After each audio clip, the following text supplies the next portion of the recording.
What was that? Where's that voice?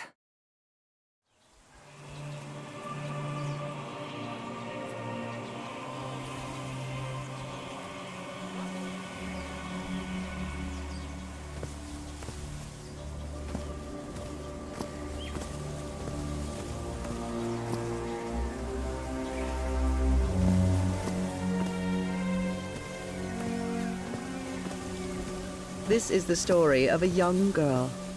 A girl who had strange and disturbing dreams.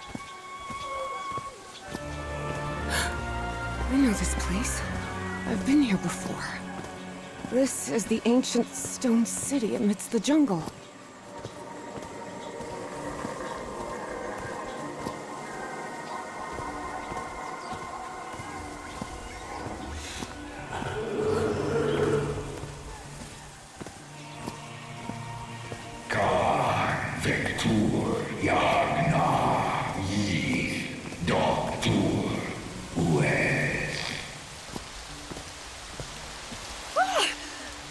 Oh, sweet Jesus. Okay, ignore him. Just ignore him. He's not gonna hurt you. Just keep going.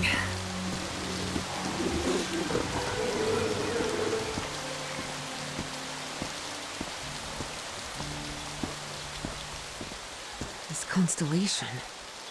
Where am I? This is not the Earth.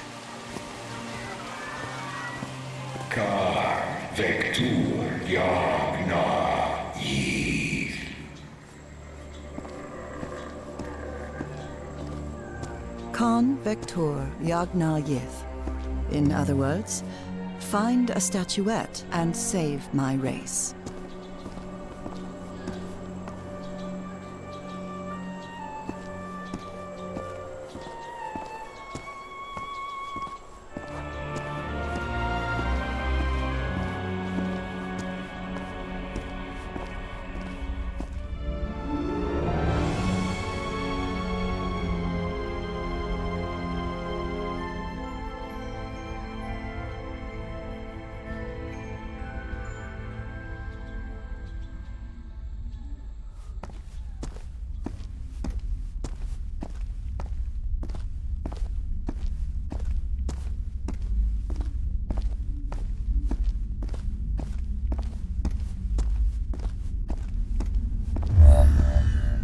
The statuette! Here it is. Finally! I have to get it, I have to...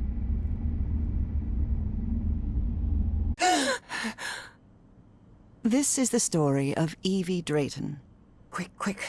Before I forget. Where did I put my notebook? I have to write everything down. Looking for answers was part of Evie's observant nature and analytical mind. Her recurrent dreams began shortly after a period in 1956, when she'd completely lost consciousness.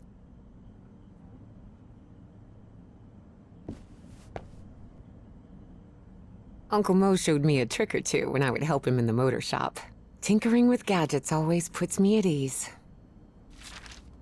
I was lucky to be accepted at Miskatonic. It was one of the first universities in Massachusetts to admit non-white students.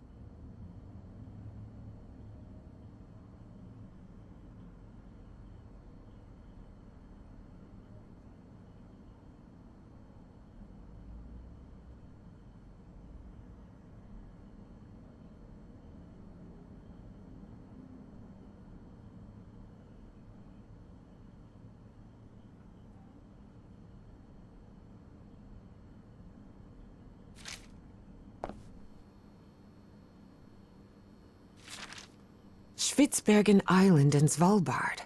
Apparently, I researched this area of the Arctic thoroughly during the time I lost consciousness.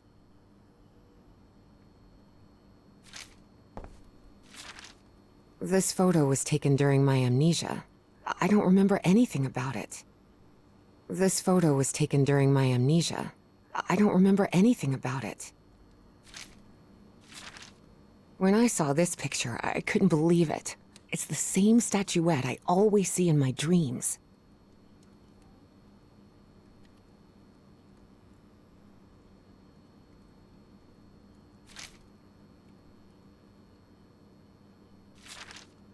scary fellow that haunts me in my dreams is a Dimetrodon. He roamed the Earth 270 million years ago. And although it may seem like it, he is not a Julian, Beatrice, Herbie, and I, we're always together.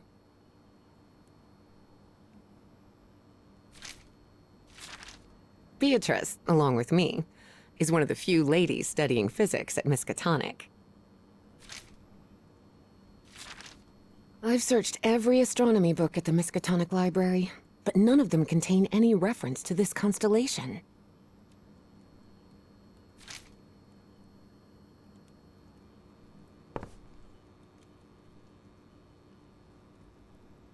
Oh, here it is. Evie's Nightmare Journal. Evie was worried that someone might read it. That's why she kept it locked away under that complicated padlock.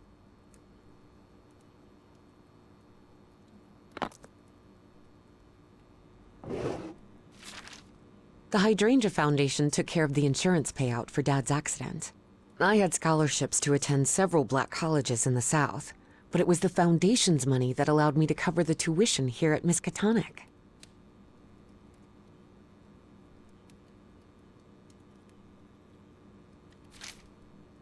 I must have written about 1,000 letters to the archaeology dean in Miskatonic, and I've never received any answer.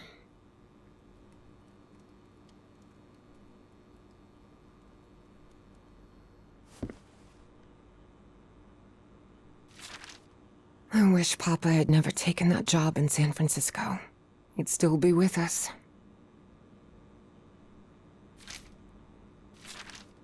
I've always been a good student, but during my amnesia period, I almost reached excellence. All straight A's?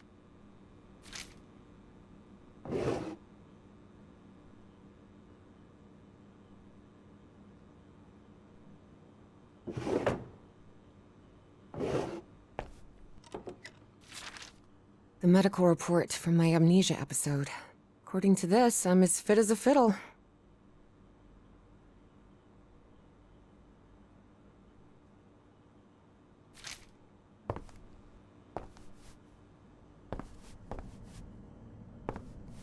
Thank goodness. Still have a couple hours until thermodynamics class starts. Reverend Charlton was adamant that I bring this cross to college. He must think Arkham is a den of iniquity and wickedness. Rhythm and blues is definitely my kind of music. No, I have to write down what I saw in my dream before leaving my room.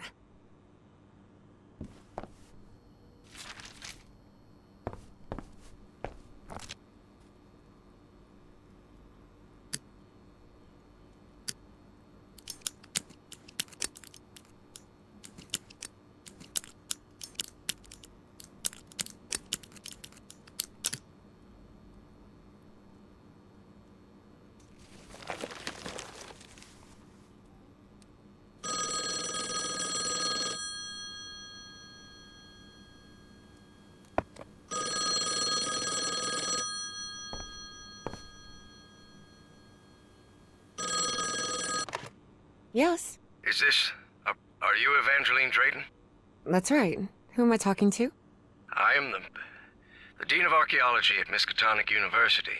I believe you wanted to ask me some questions, right? Yes. Yes, of course. It's a pleasure to finally meet you, Professor Meet me today at 6 p.m. at 5 Prospect Road, outside of Boston. Boston? That's almost a 2-hour train ride from Arkham. I thought Do you want to talk or not? Yes, of course. I'll be there. 6 p.m., Prospect Road. See you in a couple of hours, Professor. All right, I should get ready. There's a lot of information here about my strange dreams and my amnesia. I'd better go through it again before I leave. I don't want to miss any questions when I talk to the professor.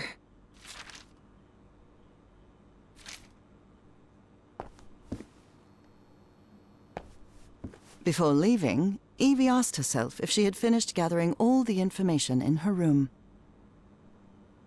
I don't think I finished reviewing everything here yet.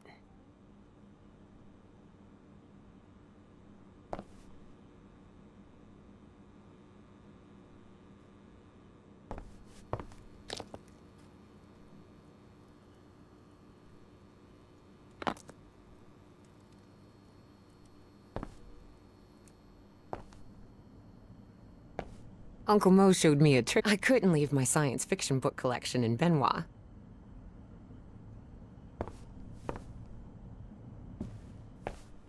Before leaving, Evie asked herself if she had finished gathering all the information in her room.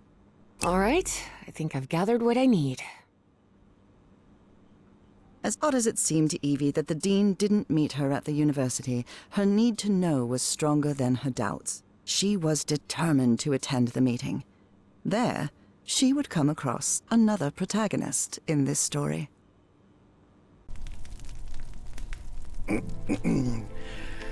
So, you have finally decided to talk to that young lady, Professor.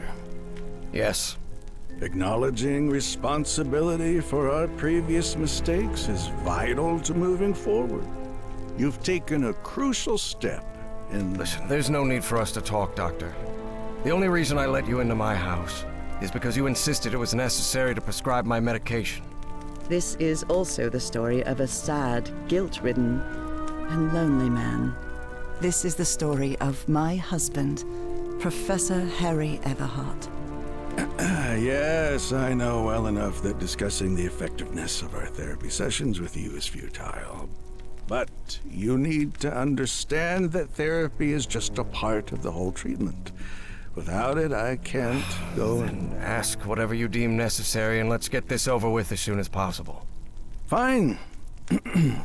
What about your position as Dean at Miskatonic University? We talked some time ago about your relationship with work was somewhat obsessive. I didn't say that. You did. Well, you told me you practically lived secluded in this very home, and the only thing that drove you to leave it was your job obligations. So, how would you define that?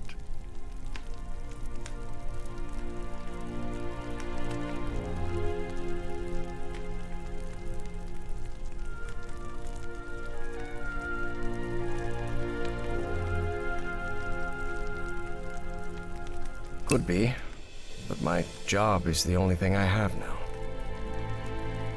In any case, I've never been a man of many interests. Besides archaeology, I mean. That was, of course, a lie. And are you happy with that? With your life now? What kind of question is that?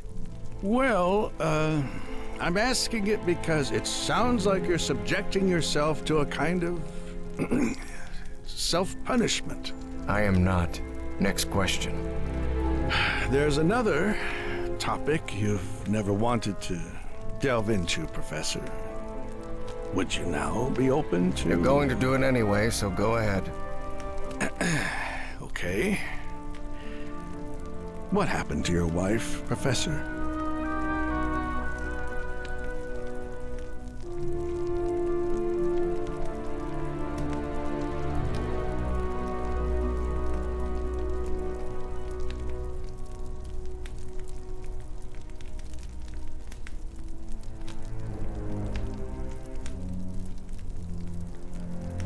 She left home and never returned. Harry hated giving details about my absence, for lack of a better word. Especially if those details meant talking about a certain expedition. I see. And how do you feel about that? What's my wife got to do with all this? You see, the reason I'm asking, Professor, is because when we began therapy, you mentioned visions. Some sort of oily shadows casting themselves on the wall. You mentioned those visions began shortly after whatever happened to your wife. So, tell me, do you still see those shadows, Professor?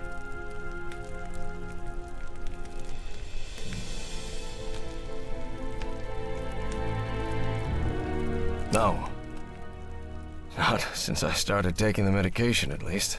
Excellent! That means the medication is working. Listen, there is something different I want to try in today's session. I believe hypnotherapy might... Don't even think about it. Hypnotism is a scam. Professor, with all due respect, I believe you're mistaking mesmerism with hypnotism. Even so, If you want me to prescribe the... You won't give me my medication unless I submit to your quack experiment, is that it? I'm deeply sorry you see it that way, Professor. But I need you to trust me in this. Then go ahead. Wave a pocket watch in my face if that's what you need to do. There's no need for pocket watches, Professor. The sound of a metronome will be more than enough. I need you to relax and free your mind. And think of something pleasant. A fond memory, if you will. Something that took place here, in the Everhart Manor. A fond memory? In this place? It wasn't easy for Harry to find a fond memory in the same manor where he had spent an extremely unhappy childhood. Maybe. Maybe. December 1930. The last Christmas my wife and I ever spent at Everhart Manor. She insisted on coming, despite my parents never approving of our marriage. But that was the kind of person she was. Interesting.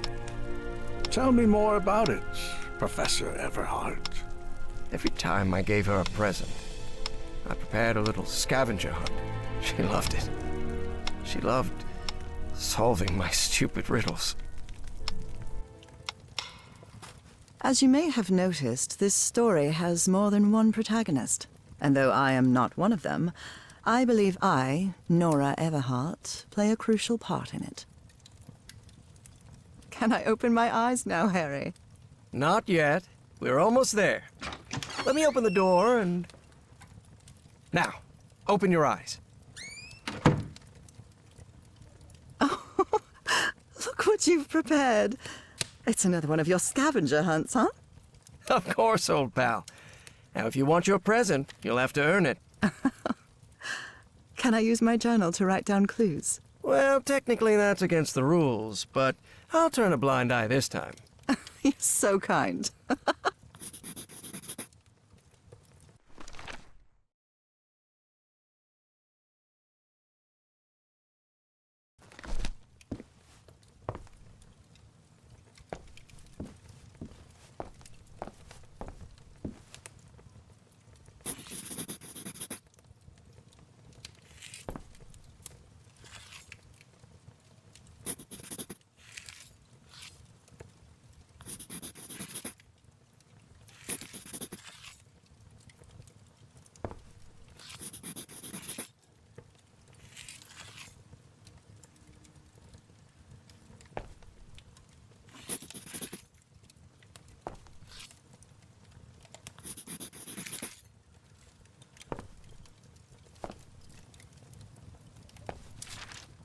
Oh, look at your sad little face in this photo. You know me.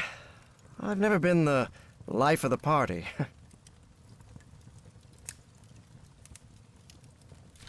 Wait. There's something wrong in this memory. This wasn't...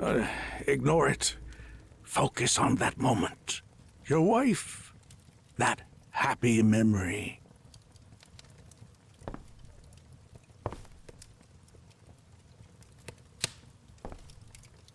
Do you remember when we slow danced to Dear Old Pal of Mine at Maddie's house? The end of the Great War Party and our first kiss. How could I forget?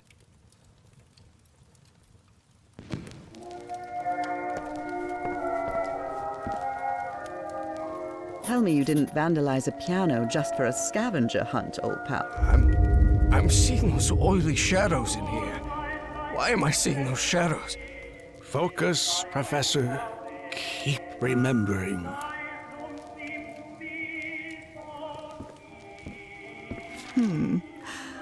What are you up to now? Oh, boy. This darkness. Everhart Manor. But my house is not... Professor, don't drift off. Keep going.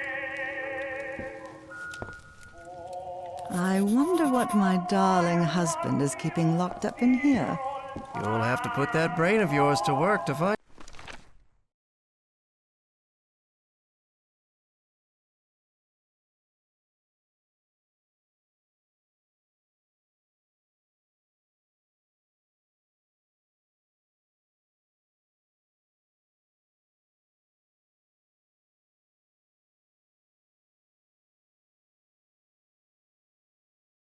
it.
Harry, I can't believe it!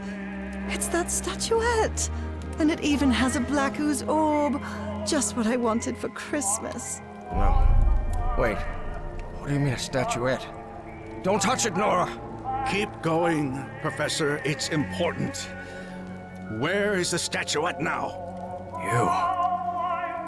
You're no psychiatrist. Who are you? I'm not going to ask you again, Professor Everhart.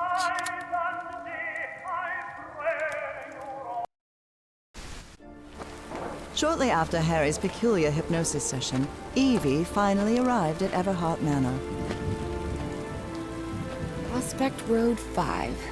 Here it is. Professor Everhart. It's me, Evangeline. Wait.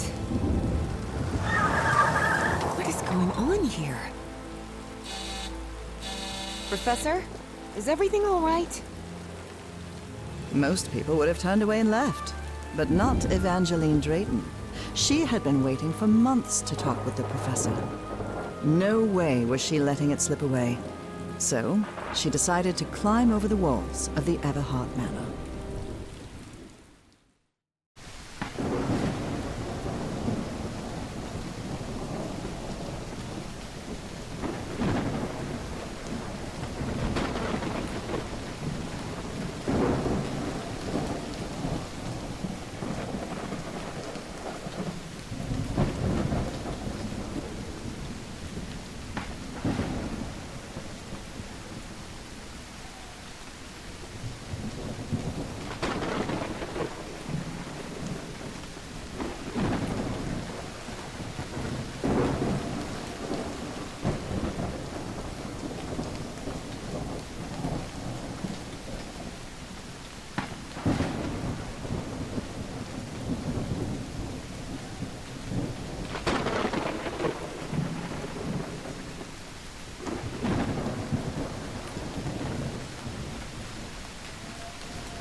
Ugh.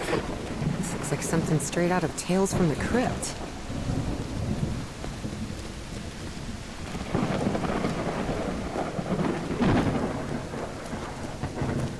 Hey, that window is open.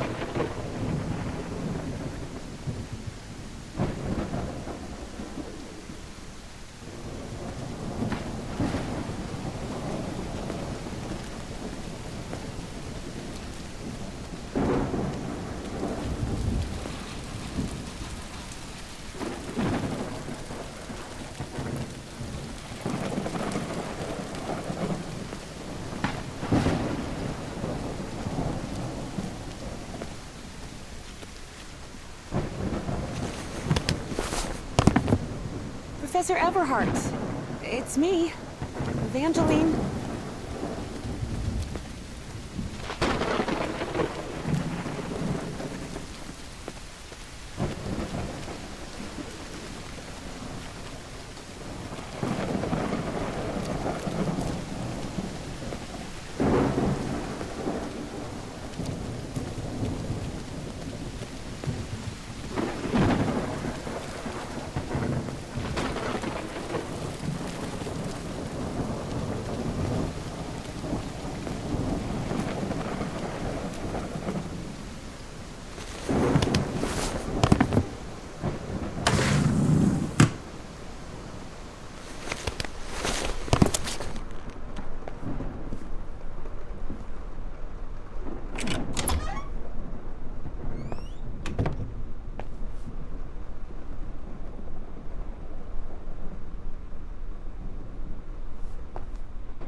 Look at the size of this library.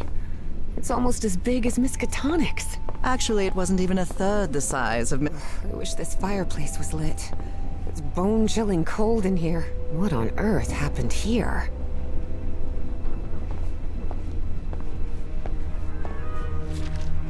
Troubling absences in my memory. It's exactly how I felt during those 3 months of 1956.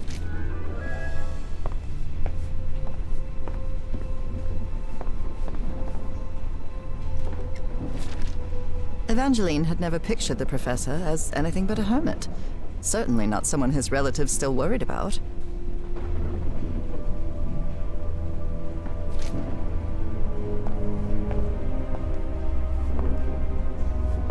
Is this young man Professor Everhart? It does look like him. There's something written in Latin on his frame. Non possumus. Rich people definitely had weird ways of entertaining themselves. But it wasn't mere entertainment. Harry's mother's life had long been shaped by tragedy, and she had become obsessed with the afterlife.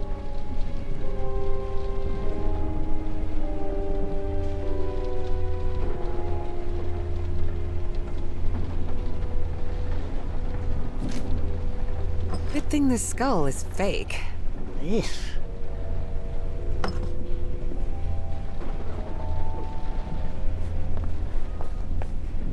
Goodness gracious. The professor's taste in literature is nothing if not peculiar.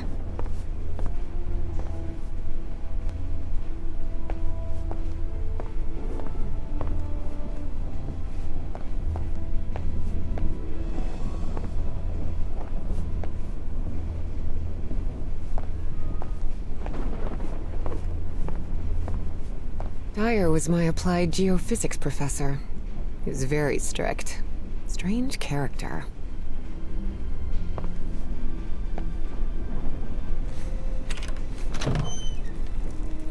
This must be the professor's office.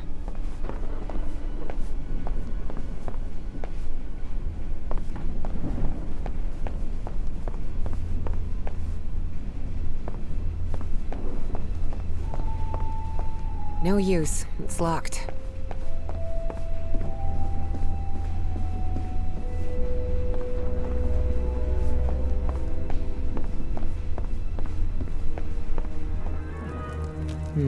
Someone lit the fireplace, but this room is still cold.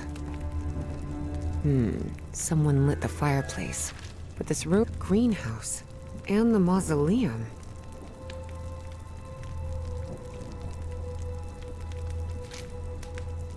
Wow, the professor served in U.S. intelligence during the war.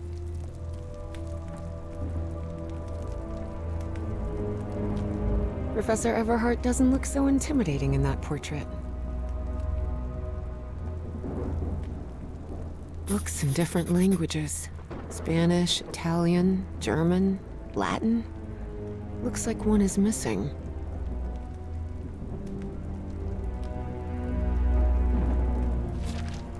Astrology is the most utterly stupid thing I've ever come across.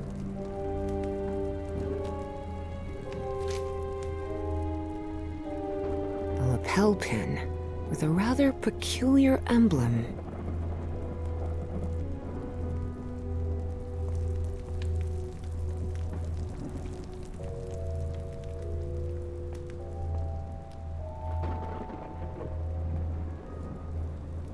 Professor had another appointment today with a therapist.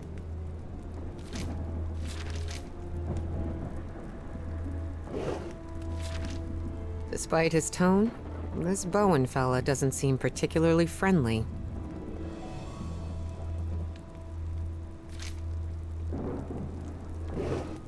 A key. I wonder what this opens.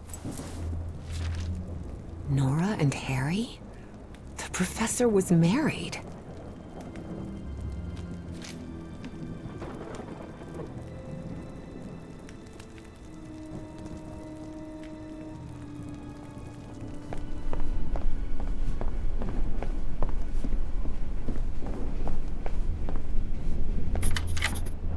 Et voila!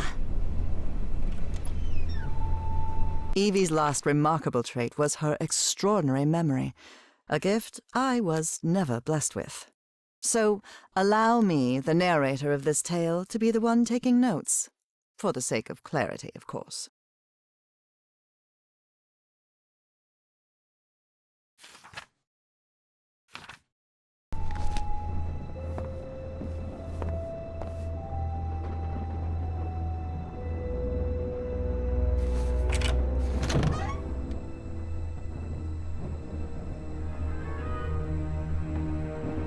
Ripped canvas.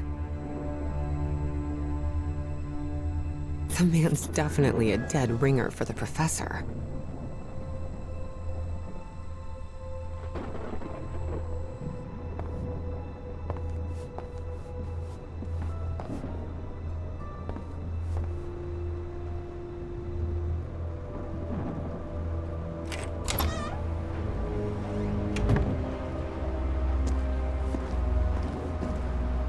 Can't see a thing in here.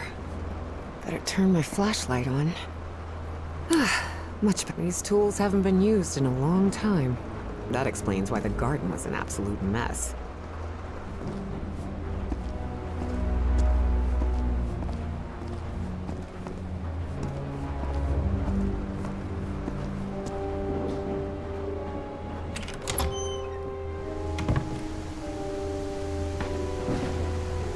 Good heavens above, would you look at the size of this place?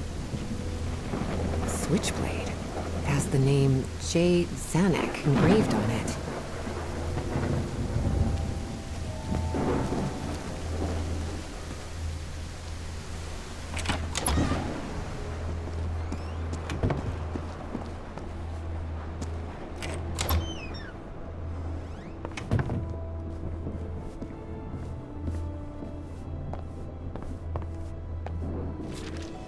Looks like the professor's father was involved in politics.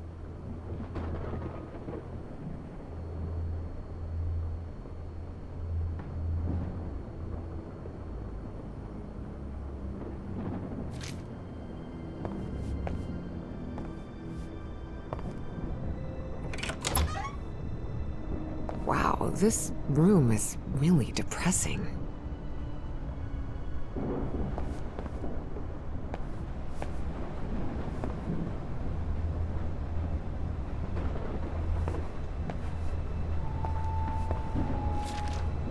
Driver's license of a certain Manuel Silva.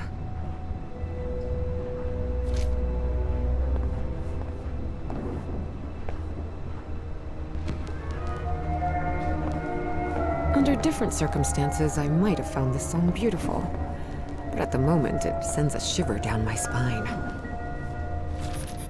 Looks like a shrine of some kind, dedicated to a woman.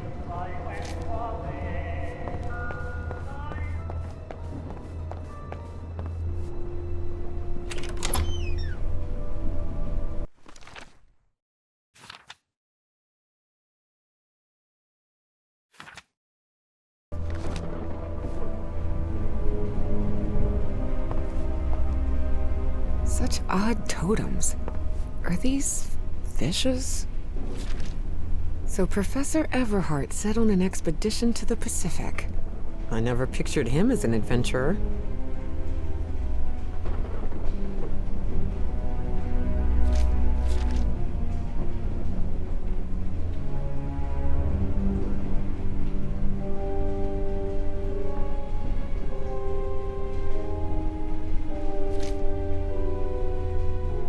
That expedition must have been quite important for him. Oh, it had certainly been important to him, and to the other expedition members.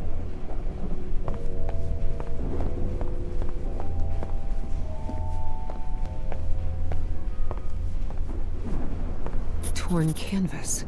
The frame reads, Sed Futura. Goodness gracious. Someone hired some goons to kill the professor.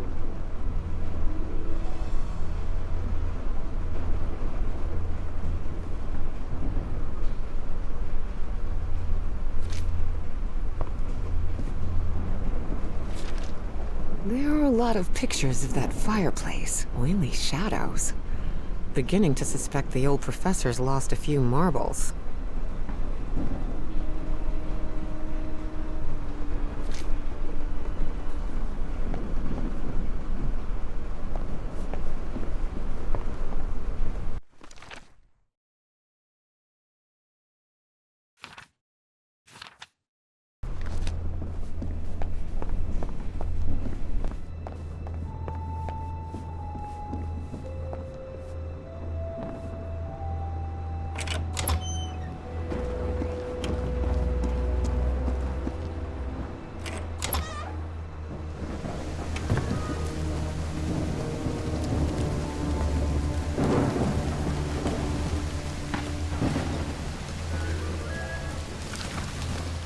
This vase-like thing with a face engraved on it can be rotated. What kind of madhouse does the professor live in?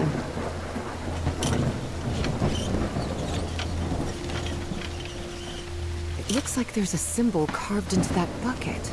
Is that a fish?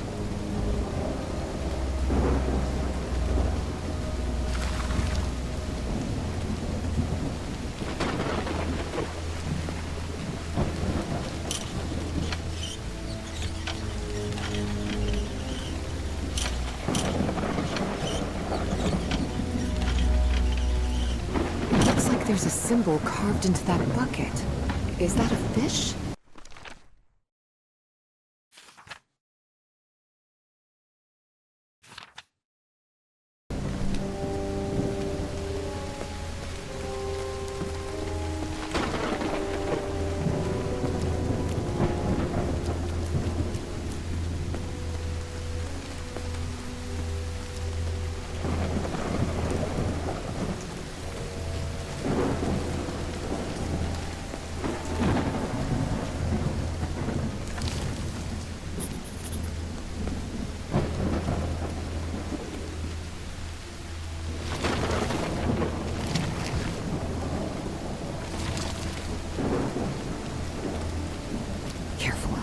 Stone staircase is slippery.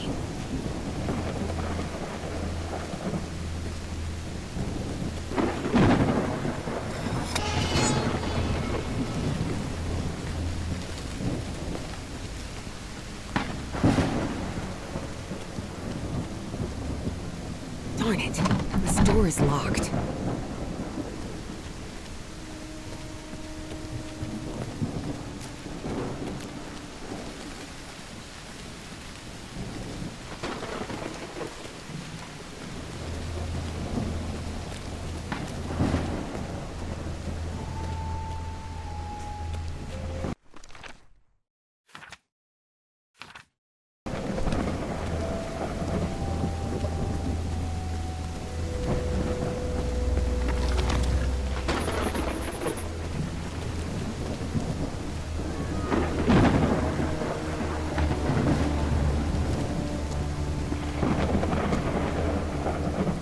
What kind of a door is this?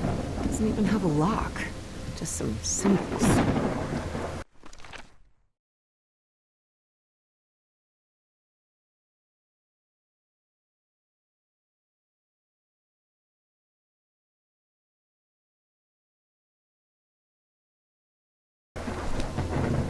What kind of a door is this? Doesn't even have a lock. Just some symbols.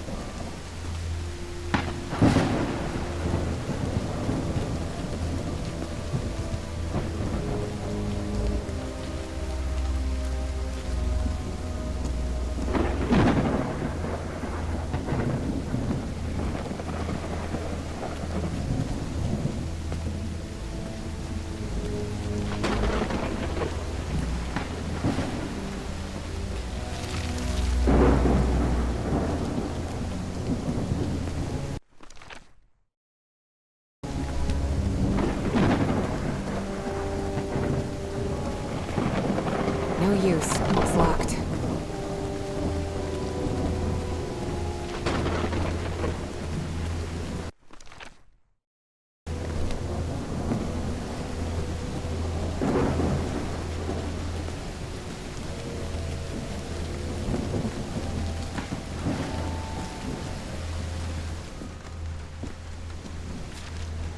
hidden room?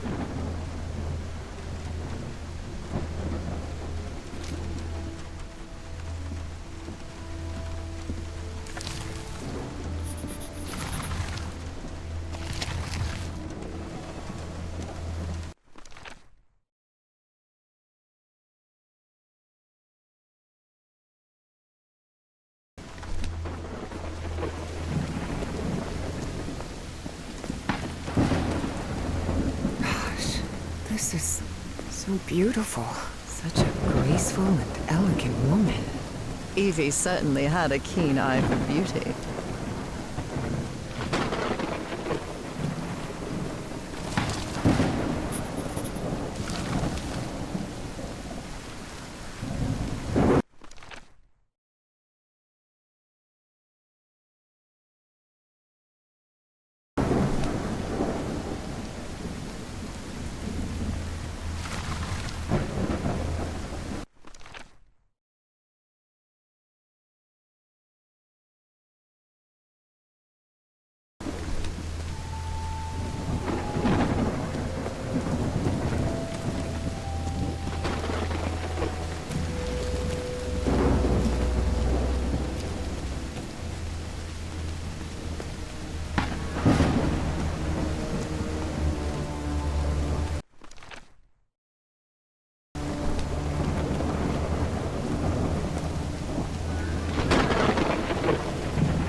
What kind of a door is this? Doesn't even have a lock. Just some symbols.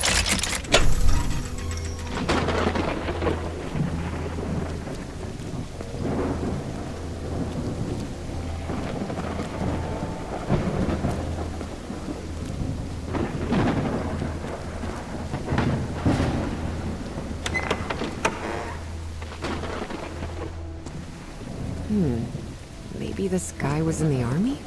Found her path in the shadow of mourning? That's from the Bible. Psalm 1, verse 1. Father, husband, and servant of the people. This definitely looks like the greenhouse key. In loving memory of our firstborn son, John Everhart Jr. Oh dear. A dead child. This is simply heartbreaking. Harry rarely spoke of his brother John, mostly because he had never known him. The boy had died years before Harry was born. Still, he believed that tragic incident. Excellent.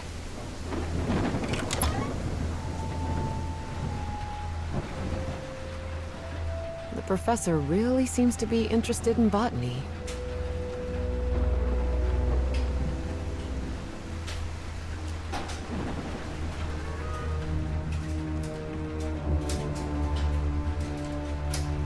These white flowers are scattered all around the mansion.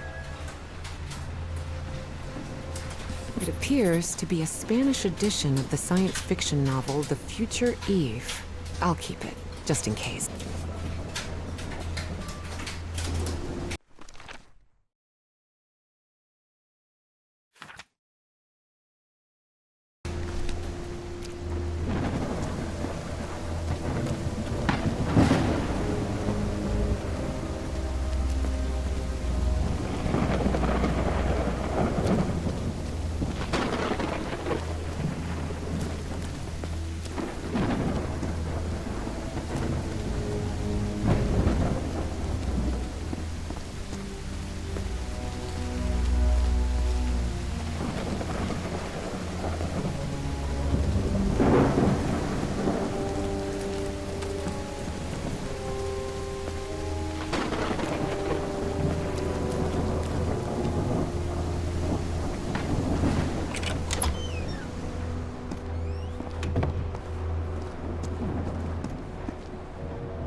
secret compartment?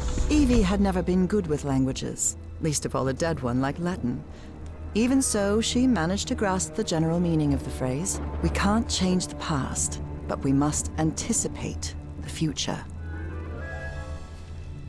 Unbelievable. There's some kind of secret compartment in the fireplace. Feels like a mystery novel.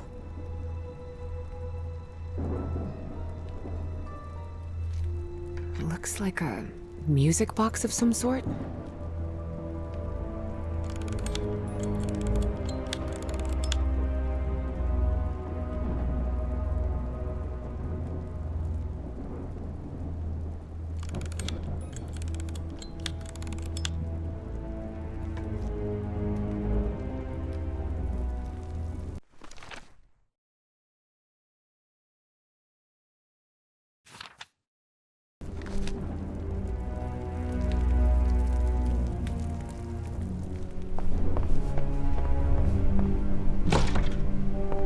Definitely like a mystery novel.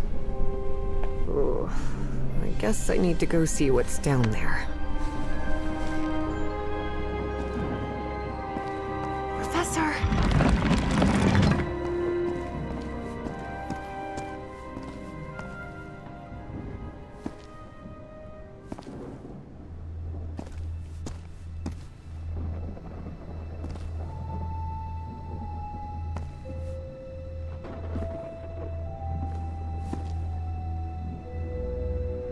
The statuette's broken. And the sphere. Shattered to pieces.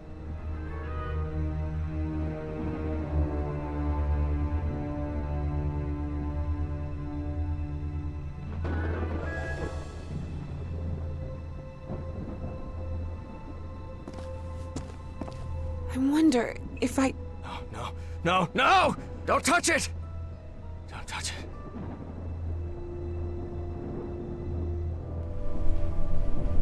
Introductions between strangers are always a bit awkward. But in Evie and Harry's case, things were even more uncomfortable, due to the unusual circumstances under which they had met. How are you feeling, Professor? Considering I was assaulted, knocked unconscious, and someone tried to rob me in my own home, I suppose not all that well. Evie didn't know where to start. So, she took the most formal approach. We haven't been properly introduced. I know who you are, Miss Drayton. We had an appointment today. And I can also imagine what it is you want to talk to me about. Evie was taken aback. He knew? So Professor Everhart had read her letters after all? I suppose you have some questions for me, so go ahead.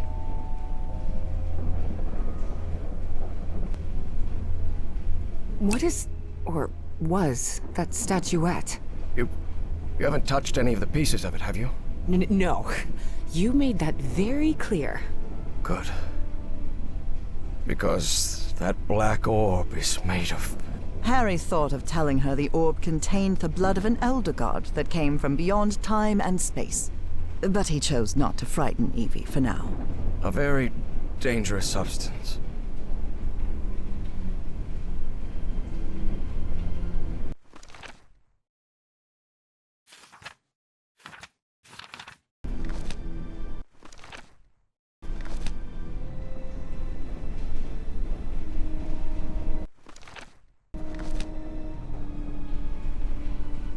Statuette is in pieces. What happened? I destroyed it.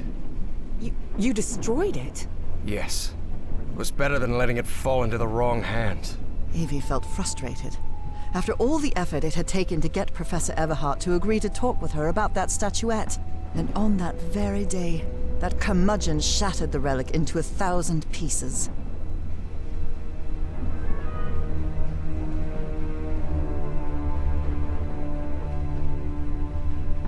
Dangerous? What do you mean? Is it toxic? Worse than that. I've seen people lose their sanity and their health just by coming into contact with that substance. Who's responsible for all this? For the robbery? Dr. Frog in the throat. Who? My psychiatrist. Or so I thought. I never should have brought him here. I've been too careless. thought the statuette was in the Miskatonic archive. Yes, well, I brought it here for a research project I'm working on. About ancient civilizations. Harry couldn't come up with a better excuse than that. Because I've hidden it in my own house to keep prying hands from succumbing to the terrifying powers of the Elder Gods sounded infinitely worse.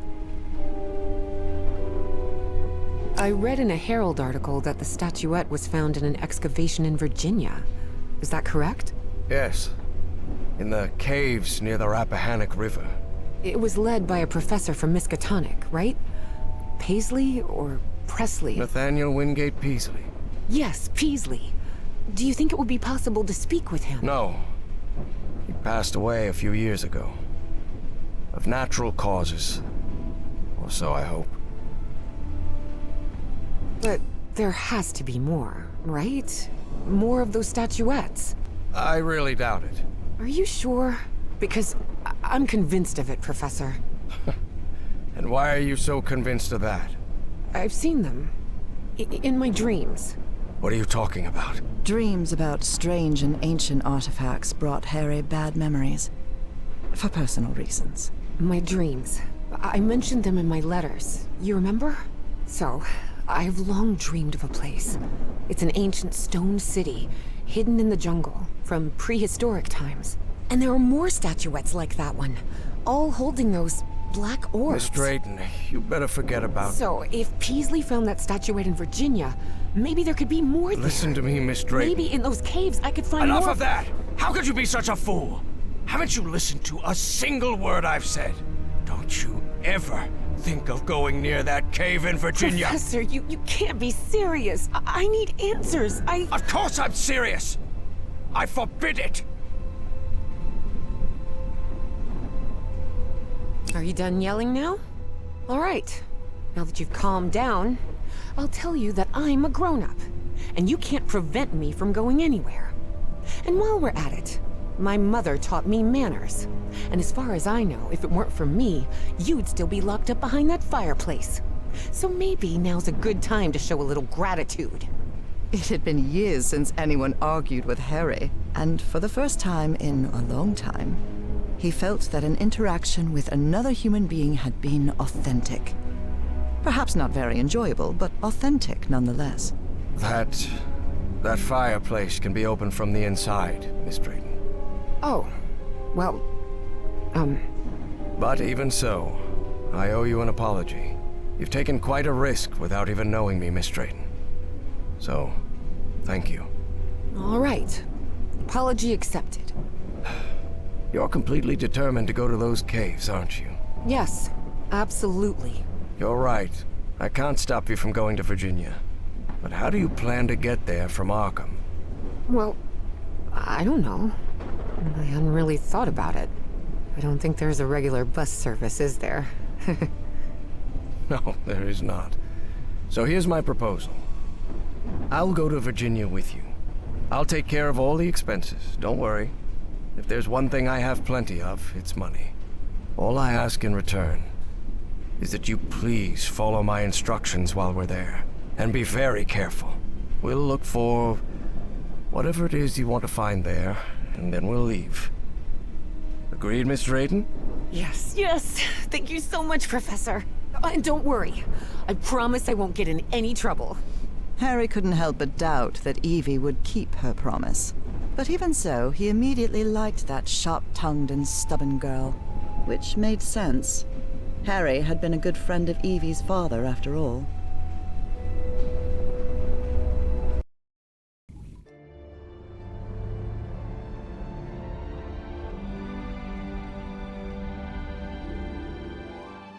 Here we are, the Rappahannock River Caves.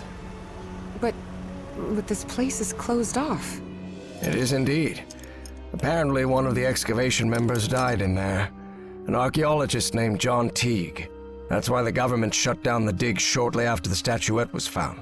Wait, so what we're doing here is illegal? If I told you that we were trespassing, would that stop you from going in, Miss Drayton? Nah, not really. Then go ahead, please. Here, take one. We'll use these to stay in touch. Apparently, the cave branches off into countless tunnels, forming a maze where it's easy to get lost.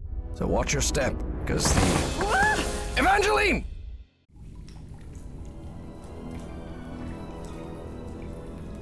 Miss Drayton? Miss Drayton, can you hear me? Are you alright?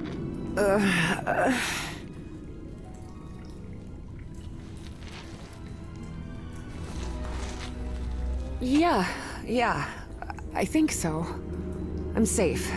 I'm on the path. Follow the excavation trail. It'll lead you to the underground lake.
A lake? In here? Yes. The water from the Rappahannock seeps through limestone, so there's a complex hydrological system inside the cave. Beasley mentioned they had come across the statuette somewhere around that lake. It was one of the few things he still recalled from the dig. Wait, he didn't remember the dig? In his own words, he suffered a period of absence. Amnesia of some sort. He didn't even recall planning the excavation.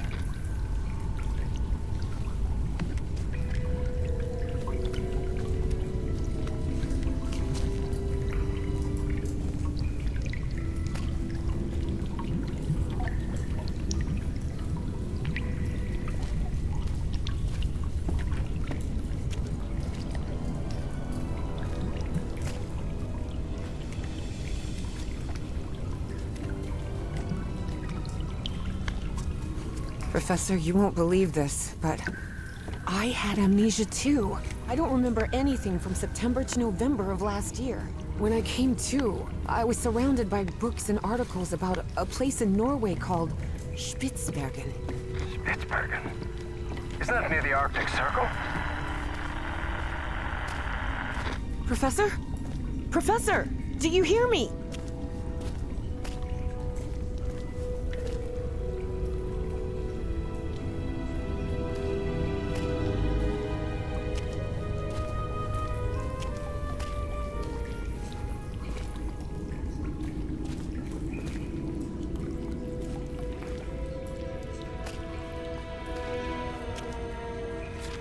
Well, everything was properly cleared for the excavation, no doubt about it.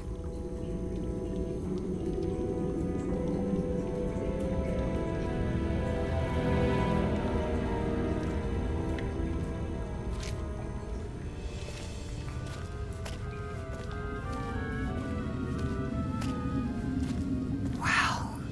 What is this place? Miss Drayton, over here. I'm here. I'm glad to see you. I thought you'd gotten lost. Are you all right? Yes, thank you. You weren't lying about those tunnels. Have you found anything, Professor? This mural. Come take a look at it.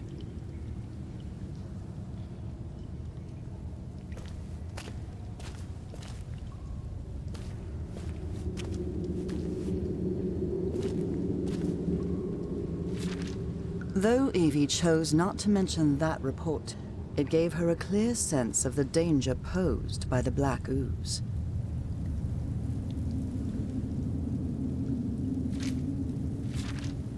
The wording here is peculiar, to say the least.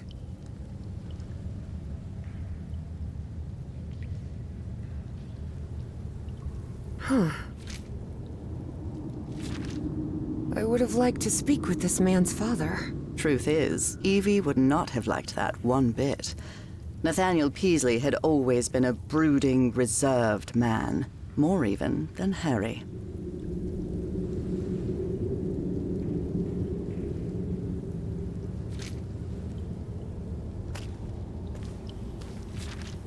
Such strange plants.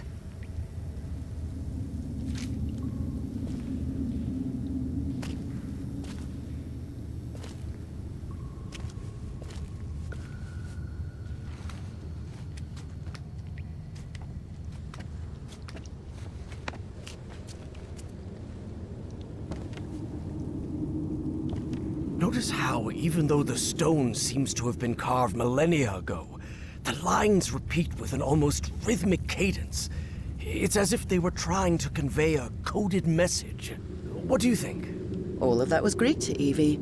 Her world was equations and laboratory experiments, not decoding ancient languages.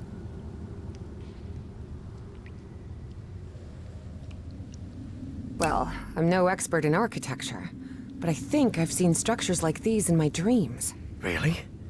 Good. Good. That means we're on the right track.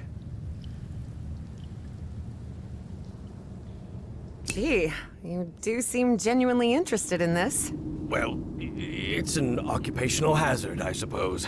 Despite his best efforts, Harry had failed to bury his excitement for archaeological fieldwork. But I'm mostly doing this to help you. Do you think we might find more statuettes like Peasley's down here?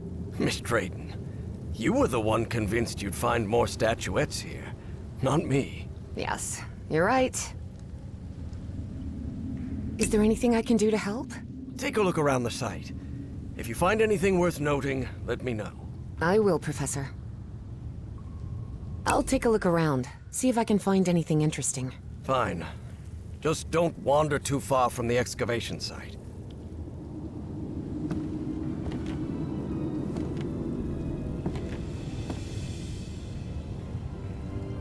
What do you think this means, Professor?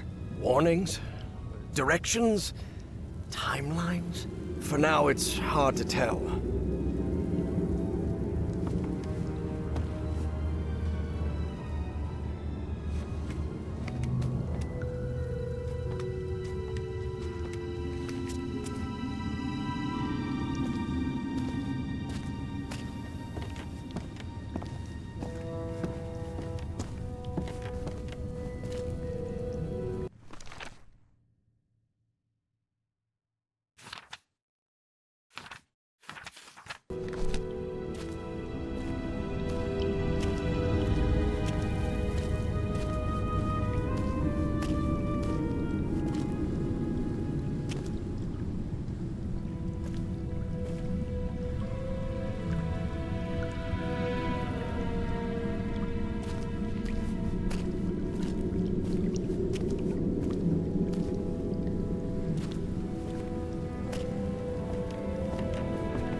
I see some sort of control panel here, and what look like piano keys?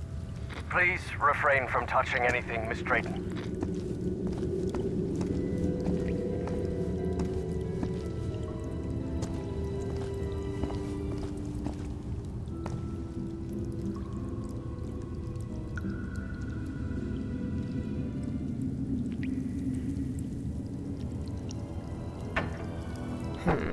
No, this isn't working.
There's some kind of stone dumbwaiter here.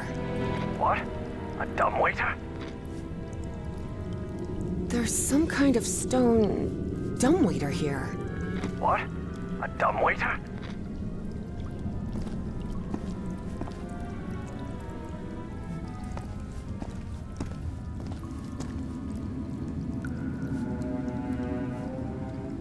I see some ruins rising out of the water here.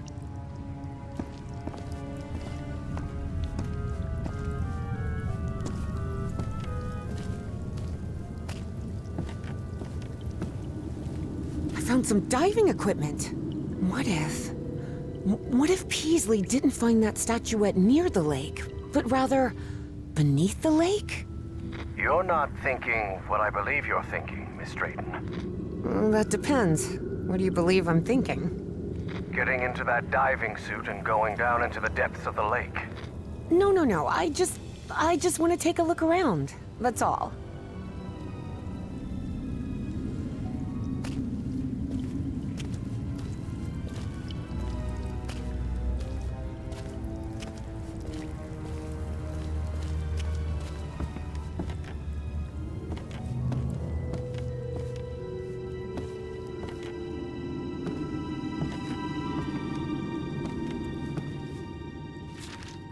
"10 feet? I wonder why these structures were so colossal."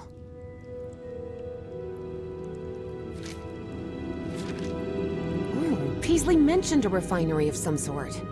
A refinery? In here?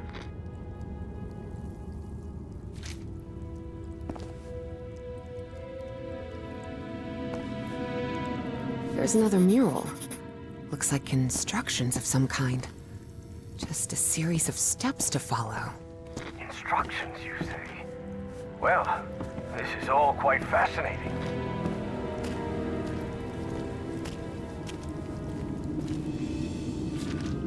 I found a report stating that the entire cave may function as an open-tube acoustic resonator, sustaining standing sound wave patterns. Yes, could be. Harry was a scholar rather than a scientist. Of course, he hadn't understood a word of Evie's scientific jargon.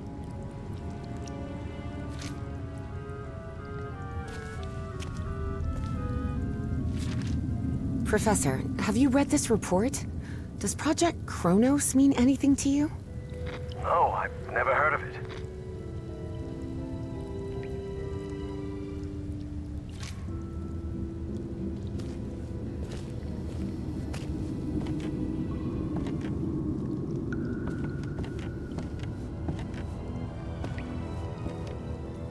This empty cylinder will do. This empty cylinder... The diving platform isn't getting any power. What did you expect? The expedition wrapped up nearly 10 years ago. Nothing will be working after all this time. Still, best not to mess with it.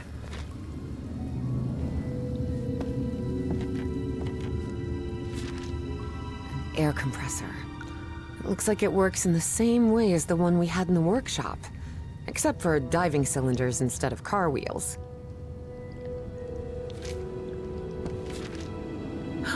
It seems they found the statuette in the depths of the cave's lake. Evie deliberately chose to omit that the man in the photograph had been entirely covered in black ooze. In the depths of the lake? Seems like a telephone for communicating with the diver.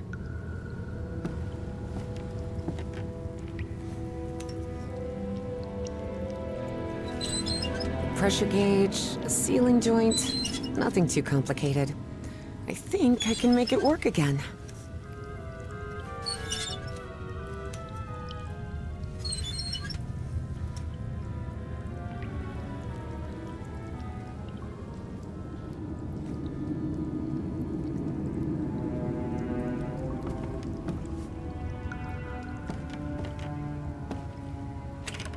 The wiring in this place doesn't look too tricky. I think I could get it running again. They're teaching physics majors to repair junk now? Hardly. My Uncle Mo showed me the ropes. He and my dad had a workshop back in Benoit. Even so, try not to touch anything, please.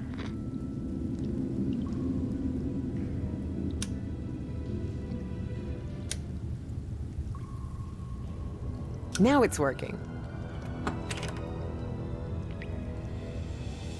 This diving suit needs a full air cylinder.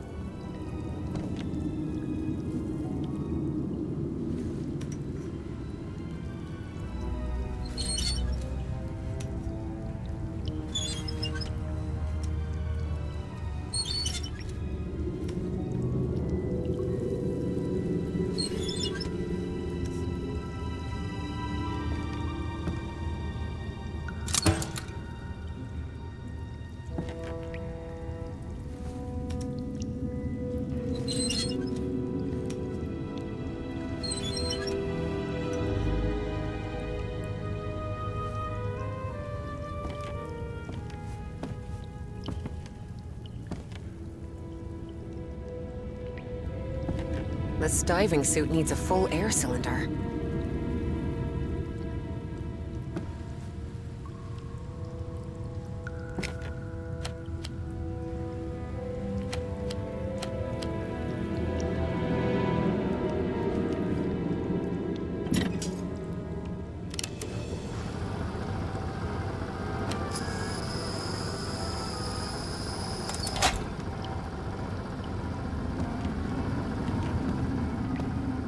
This diving suit needs a full air cylinder.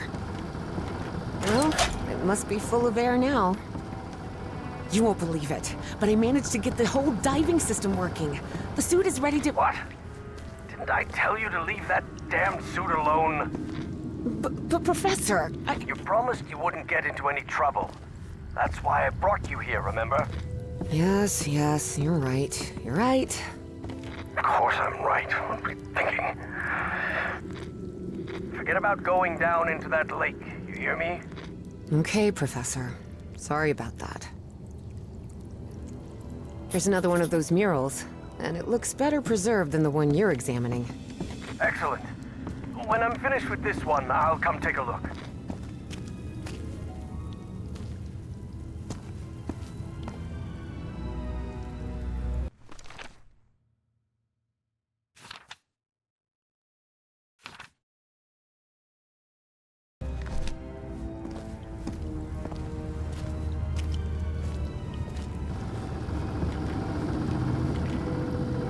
Evie knew perfectly well that going down into the depths of the lake was not only dangerous, it was reckless. Besides, she had given the professor her word. So she asked herself if she really wanted to go down there. And the answer, of course, was yes. Professor, can you hear me? I'm sorry, but I'm going down. What? Are you out of your mind? Don't do it! You're going to— I have to go, Professor. I'm sorry.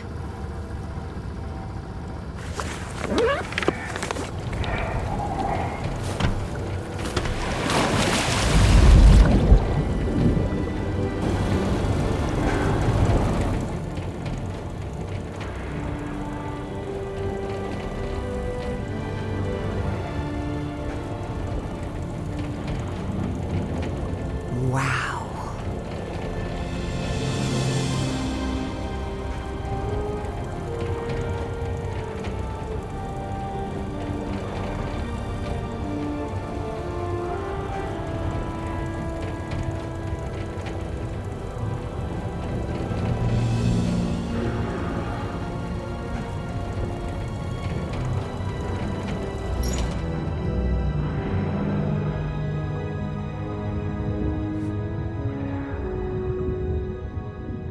Evangeline? Evangeline! Can you hear me? Yep, I'm here, Professor. How could you go down there on your own? That was utterly reckless. Don't you realize the danger you're in? Come back up right now! Please calm down. It's all right. I just want to take a look down here. Evie felt she was so close to finding answers. And she was already down there. What harm could it do if she just took a look at that refinery? This is madness. I should have been the one to go down. Professor, how could you possibly go down here at your age? What do you mean at my age? I'm only 67. Oh, I'm sorry. I thought you were like 80? Harry found himself thinking he might have let himself go too much. 80 years old? Really? Oh, must be the beard. Tell me what you see, please. It's hard to put into words. I never imagined an underwater cave could hold so much beauty.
What's happening? This place is full of black liquid waterfalls? Miss Drayton, please. Turn back at once and return by... Oh no. No, no, no! I'm trapped! There's a column of black ooze behind me. Oh god, what do I do? Keep calm, Evangeline. We'll find a way out, all right? And most important, don't go near the black ooze under any circumstances. Now move forward and tell me what you see.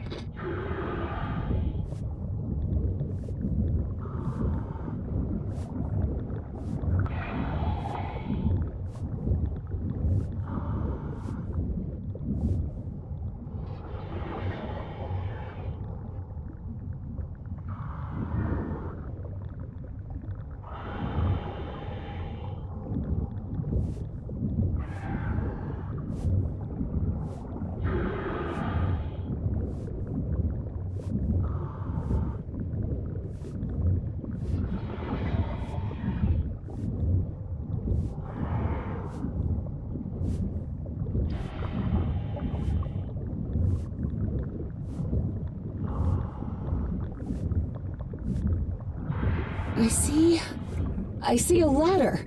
Someone from the excavation must have made it this far. Climb it.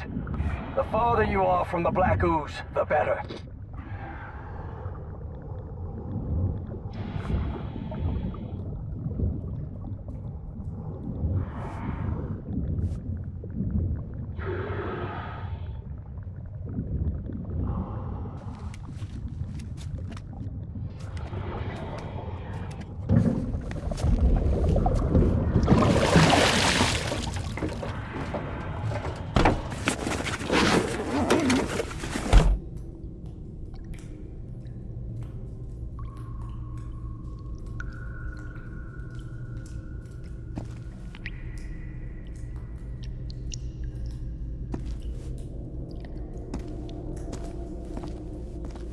I'm out of the water. I think I'm in the refinery Peasley talked about. Professor, there's another mural here. Looks like a creature carrying the statuette and breaking the black ooze flow. So that statue... I don't know if I can actually do anything here. The whole chamber looks dead. Powered down.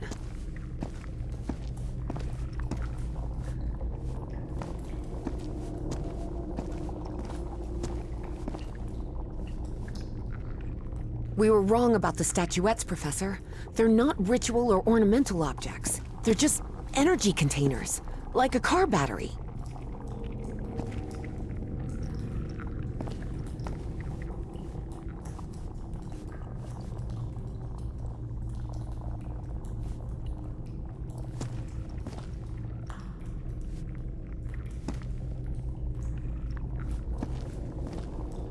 Wait, what? What is it, Miss Brent? It lit up. Everything in here just lit up all of a sudden.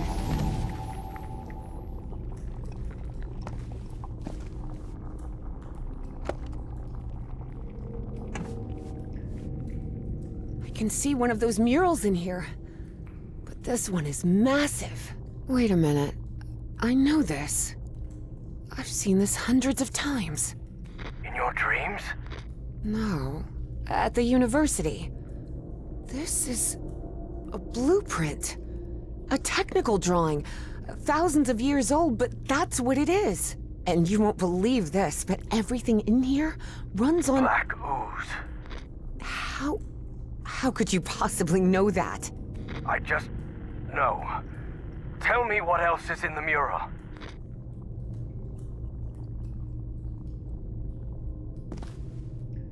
It looks like the black ooze can be channeled from where I am now. There's some kind of valve-driven collector system that directs the flow upward. Apparently, we need 4 units of black ooze. Those ruins I saw rising out of the water, they're not ruins, Professor. They're 2 stone towers. And apparently, they're used to alter the state of that liquid. The black ooze? One of those towers is loaded with statuettes. I told you so, Professor, Evie thought of saying. But seeing the mess she'd gotten herself into, she figured it wasn't the right time to brag.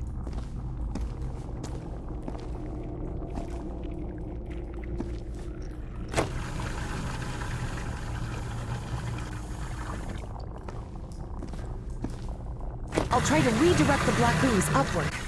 Fine, but please be careful. Don't worry. This isn't so different from the fluids lab back at Miskatonic.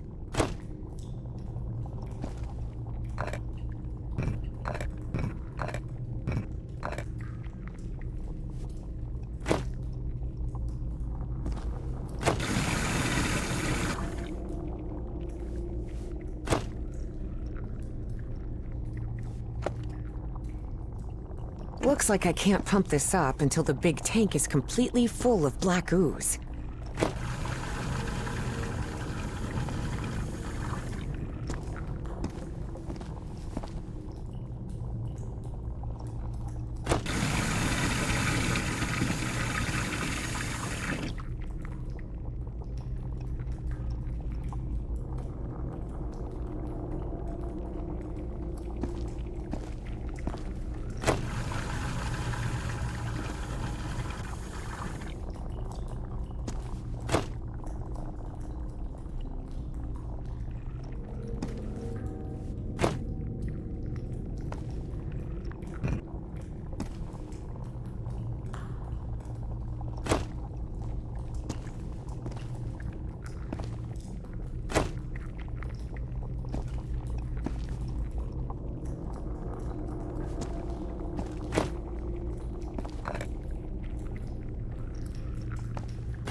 Looks like I can't pump this up until the big tank is completely full of black ooze.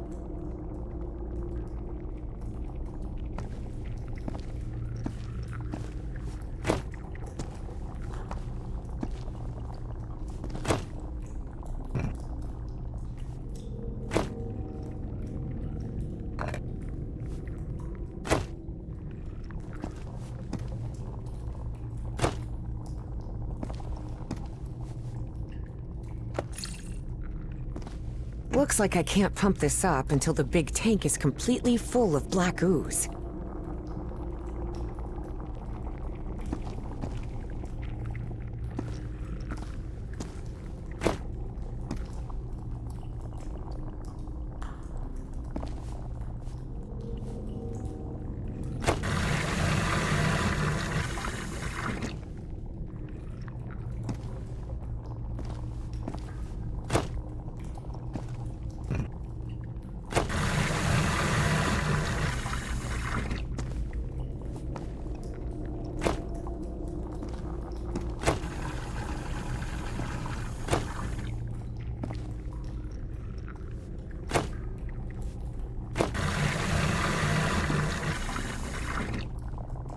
This'll be impossible if there's water in between the units of black ooze. I should empty the big tank.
Looks like I can't pump this up until the big tank is completely full of black ooze.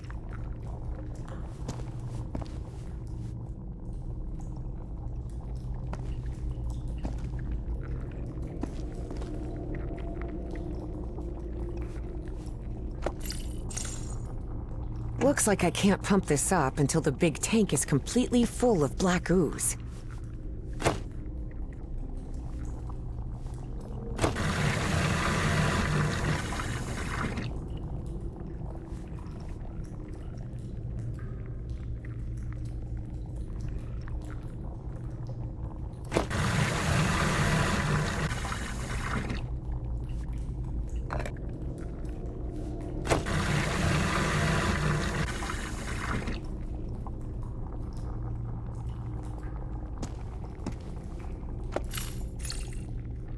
Looks like I can't pump this up until the big tank is completely full of black ooze.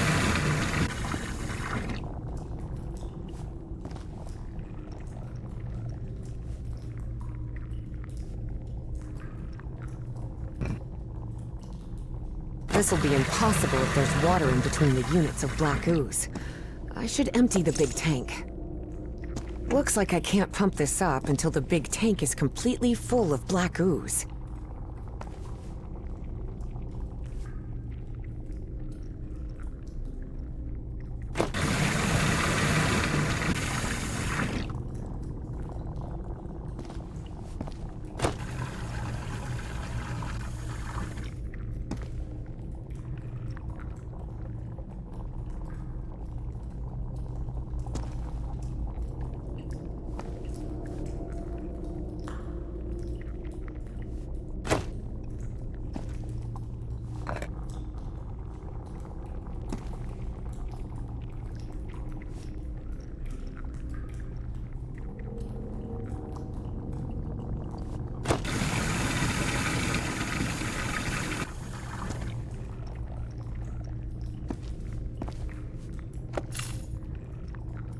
Looks like I can't pump this up until the big tank is completely full of black ooze.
Looks like I can't pump this up until the big tank is completely full of black ooze.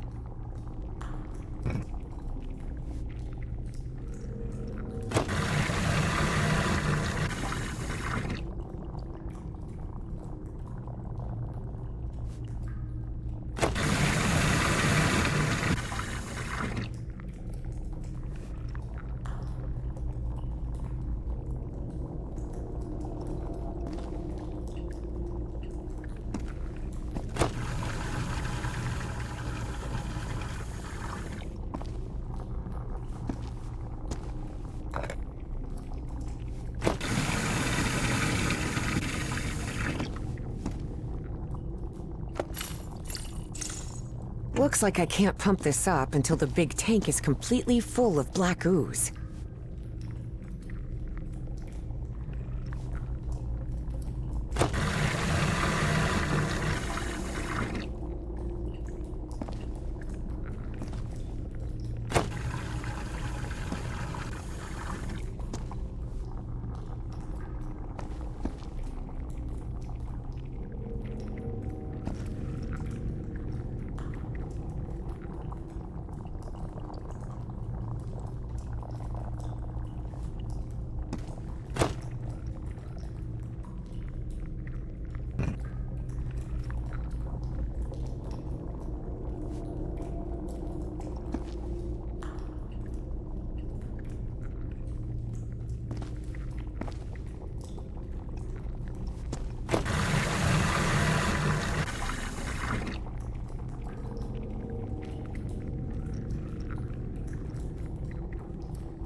3 units of black ooze secured. I wonder if I could use the access water from the first tank.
units of black ooze secured.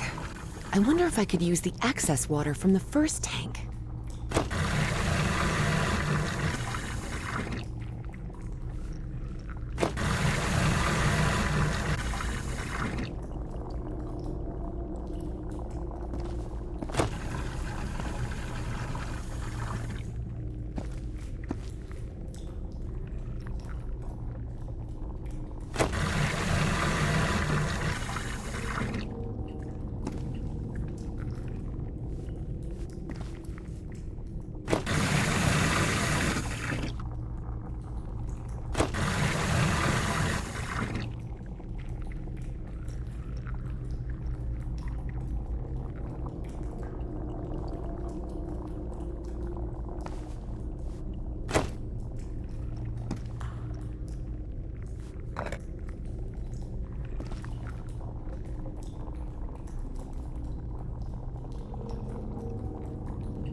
3 units of black ooze secured. I wonder if I could use the access water from the first tank.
Alright, I think I've got it. I've redirected the black ooze upwards, so... Yes. It looks like the black ooze can be channeled from where I am now. There's some kind of valve-driven collector. What is that? Harry's fascination was growing. Here he had living proof of an ancient civilization with technology beyond anything he had ever seen.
No.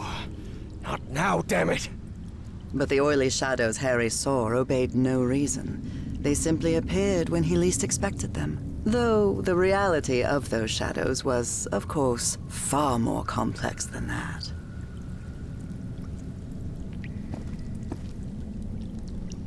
Evangeline, I think we can use this contraption to exchange items between us.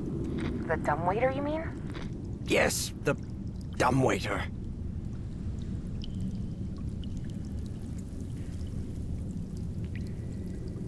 Evangeline, I think we can use this contraption to exchange items between us. The dumbwaiter, you mean? Yes, the dumbwaiter.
Actually towers. Stone towers.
I see an entrance ahead.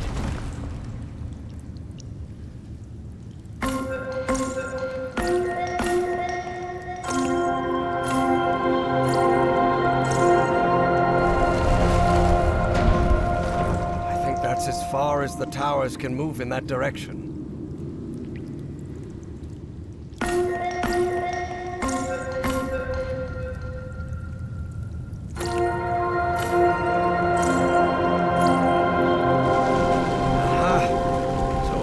the notes in reverse order, they trigger the opposite effect.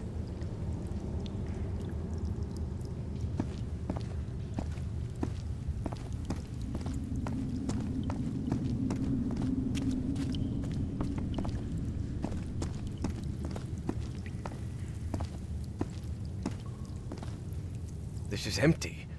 Something could fit inside.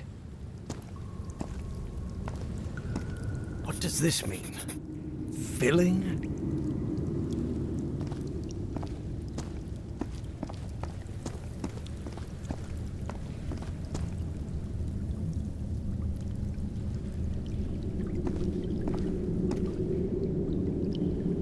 Oh my. What is it, Professor? You were right. This stone tower is filled with statuettes.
Tower with black ooze.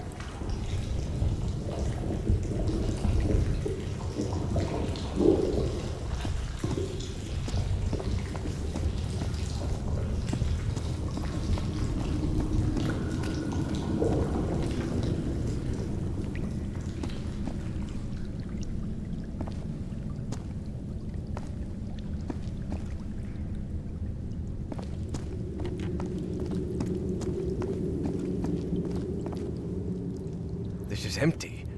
Something could fit inside. What does this mean? Filling? Evangeline, I think we can use this contraption to exchange items between us. The dumbwaiter, you mean? Yes, the dumbwaiter.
I'm beginning to understand how their language works.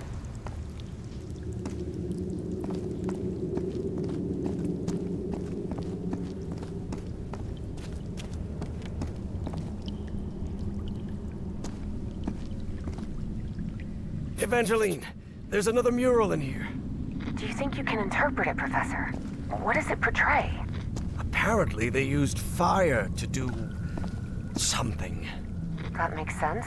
This is some sort of refinery, after all.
This is empty. Something could fit inside.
That's as far as the towers can move in that direction.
Evangeline, I think we can use this contraption to exchange items between us. The dumbwaiter, you mean?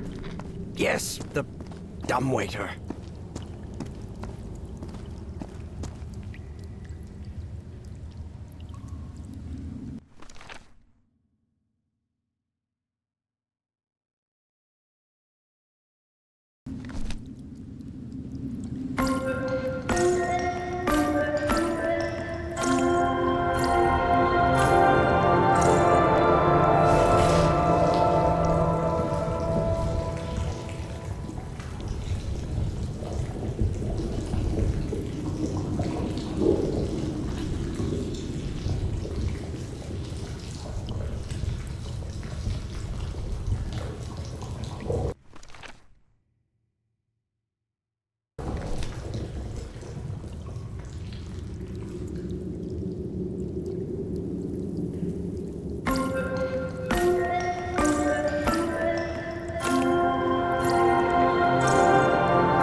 That's as far as the towers can move in that direction.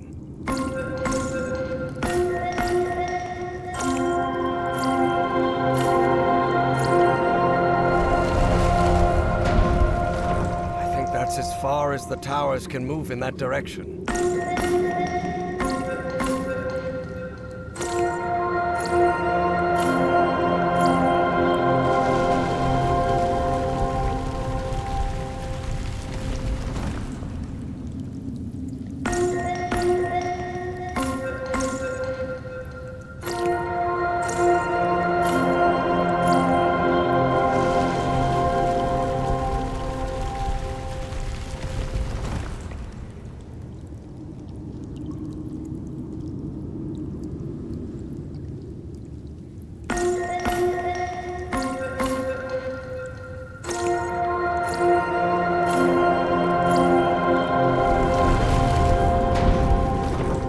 That's as far as the towers can move in that direction.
Evangeline, I think we can use this contraption to exchange items between us. The dumbwaiter, you mean? Yes, the dumbwaiter.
Temperature just dropped a few degrees.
far as the towers can move in that direction.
This is empty. Something could fit inside. What does this mean? Filling?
For many years, Harry had been haunted by that statuette.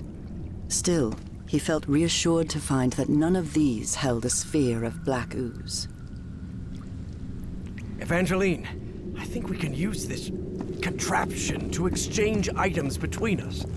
The dumbwaiter, you mean? The statuette fits perfectly.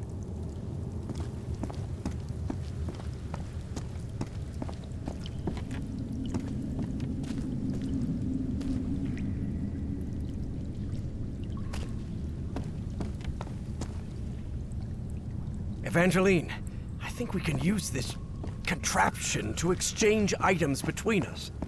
The dumbwaiter, you mean? Yes, the dumbwaiter.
It's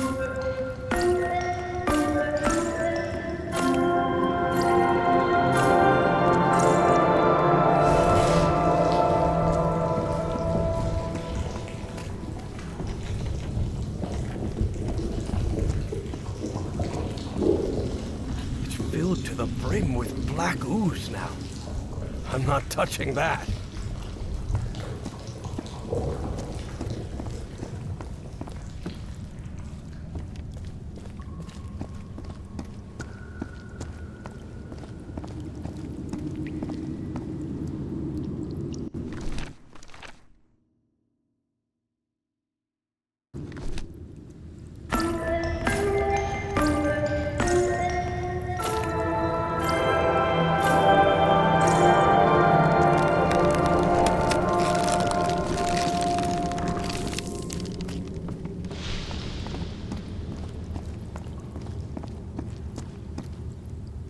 Only Harry knew why he decided to go through the process in reverse, but one thing was certain. That wouldn't help Evie at all.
should be complete now.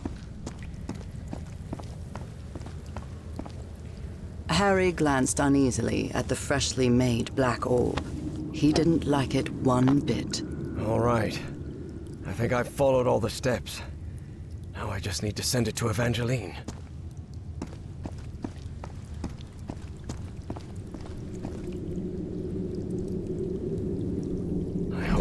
what to do with it.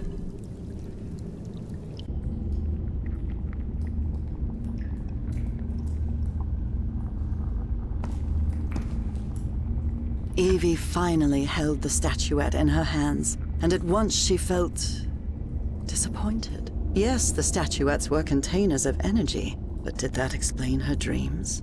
Her visions? She had to learn more about that lost civilization. Now it looks right. Excellent. Now you should be able to cross safely. Come on, get out of there, quickly!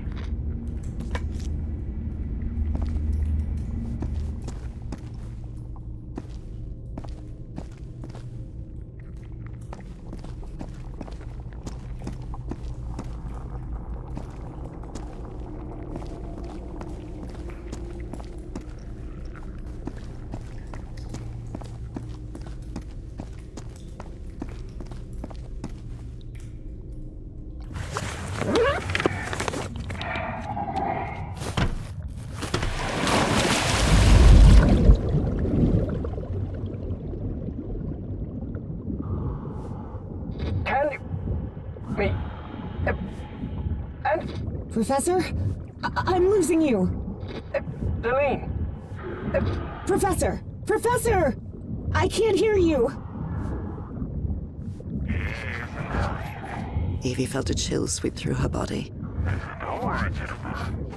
Everything's gonna be fine. Impossible though it was, she had just heard her dead father's voice, unmistakably. It works! It works! The path is open! Evangeline? I can hear you now. Oh, good. Glad you're back, Professor. I'll be waiting for you here. Once you're out, we'll return to... What the... Professor?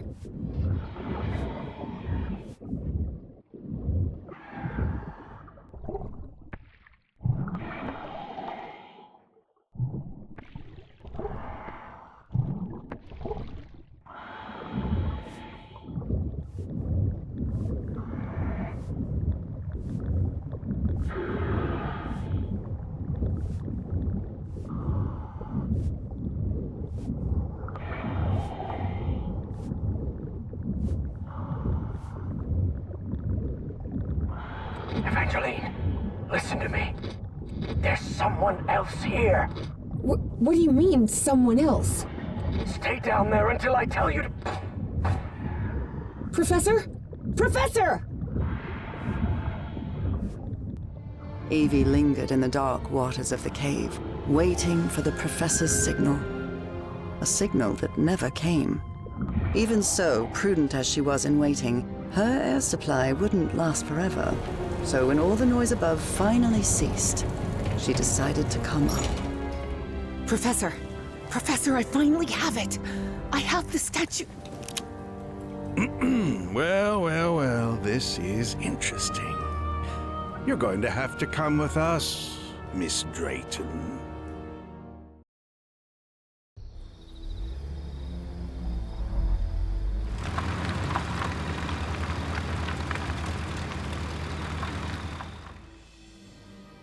Wake her up. Welcome back, Evangeline. Finally, this is also the story of an obsessive, manipulative, and ambitious man. This is the story of Caleb Bowen. Wait, where am I? I'll be the one asking the questions here, girl. My name is Caleb Bowen. I work for the United States government. Bowen often made that claim, though it was at best a half-truth. Sure, he'd worked for the government once, but that was a long time ago, and he'd been running solo for years. Do you realize that you trespassed on a site closed off by the United States government? And more importantly, that you were seen in the company of Professor Harrison Everhart. You may not know this, but Everhart is a subversive individual. We suspect he may be working for the communists. Bowen kept lying. He knew Harry could be many things, but a communist was definitely not one of them.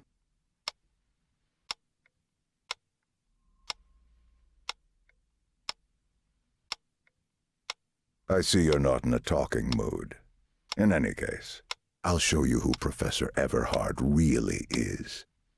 Your father's name was Franklin Drayton. He and his brother Moses ran a workshop in Benoit, Mississippi called Drayton Motors. He died in a work accident in San Francisco in 1934. Is that correct?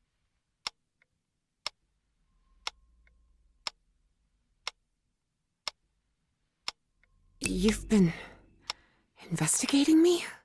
What kind of... Shut up and listen to what I have to say. Do you recognize anyone besides your father in this photograph? Wait, is that Professor Everhart? Oh, correct. Everhard led an expedition to the Pacific in 1934.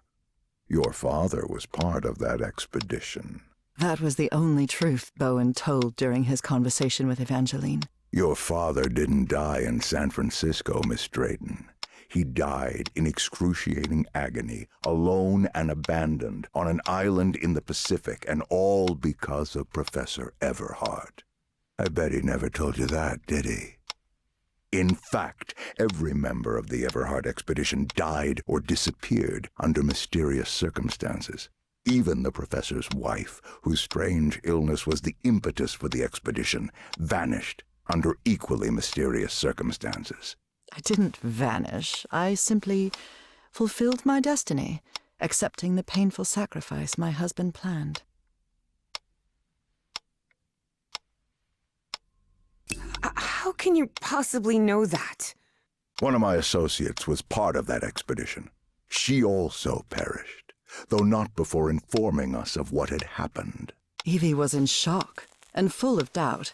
The professor was a withdrawn and sullen individual and, frankly, really hard to deal with, but could he also be responsible for her father's death? Despite her doubts, she kept silent, and wisely so. She still didn't trust this Bowen fella, regardless of his claim that he worked for the government. Now you know the kind of person you've gotten involved with, Evangeline. And the kind of trouble you're in. I have a few questions for you. For your own good, I suggest you cooperate. That platform beneath the lake in the Rappahannock River caves, how did you manage to activate it?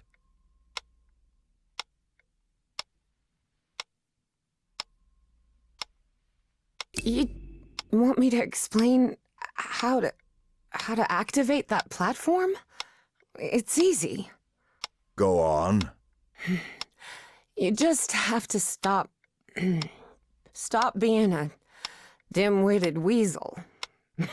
Don't test my patience, little girl. You don't know what I'm capable of. Don't listen to her, Pharaoh. You must have recognized the girl's cognitive pattern, I'm sure of it. She even mentioned a period of amnesia, just like Peasley. I hope you're right. Evangeline had not the slightest idea what those two men were talking about. Next question. You said a word while you were asleep. Narcotis. Do you know what that means?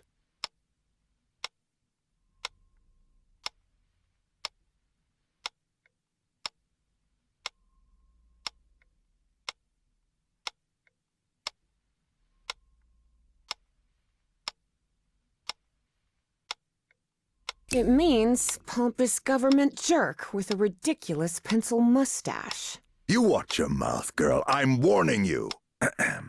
Final question. Have you heard of someone named Dr. West?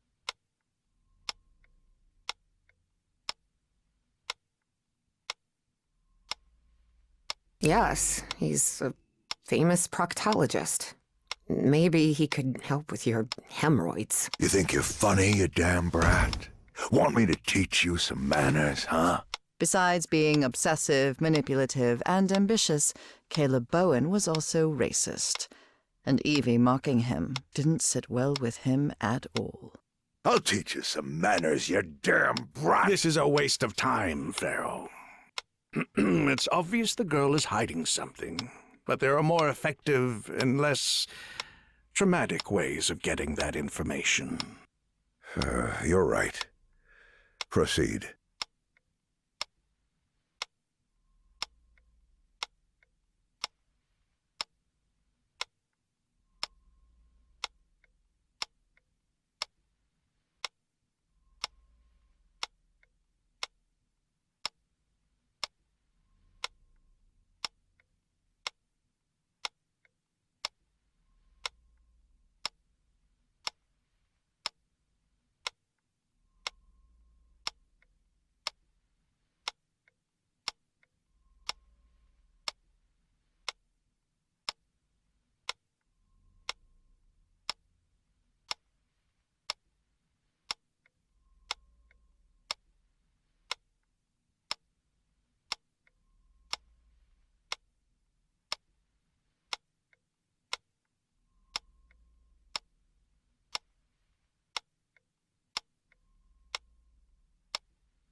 You expect me to buy that this old geezer with a bow tie works for the government, too?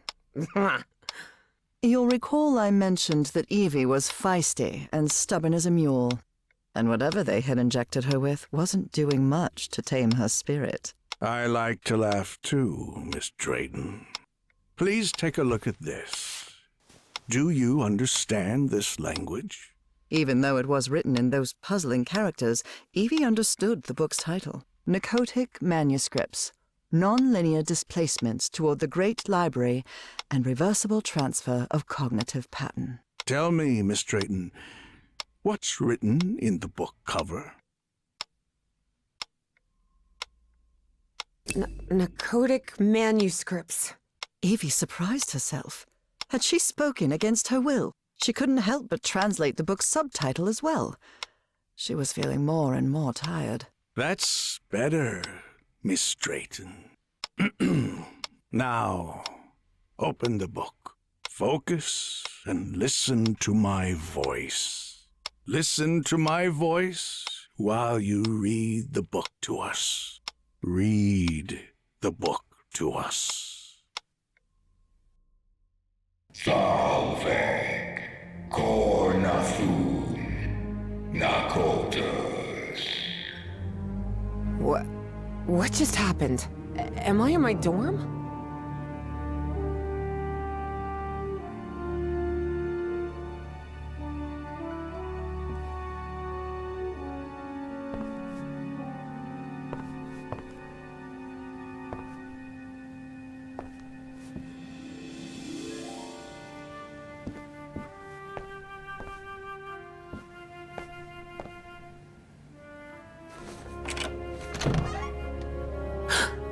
Oh no, Evie was not in her dorm room. Not at all.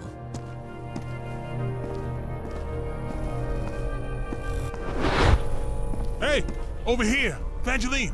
Hey, how are things, kid? Papa! Papa! But it can't be! You're alive? Oh, of course I am, darling. But you have to find a way. That was not her father, of course. You must reach Nakotas.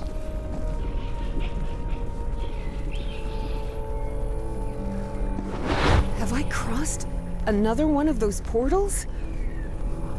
Good Lord, none of this makes any sense.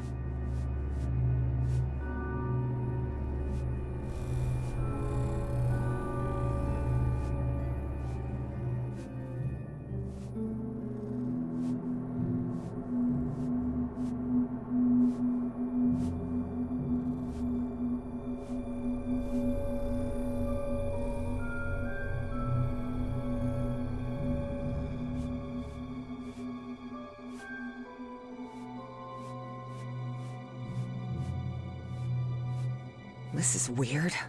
Really weird. Salve, Cornathun, Nakotas.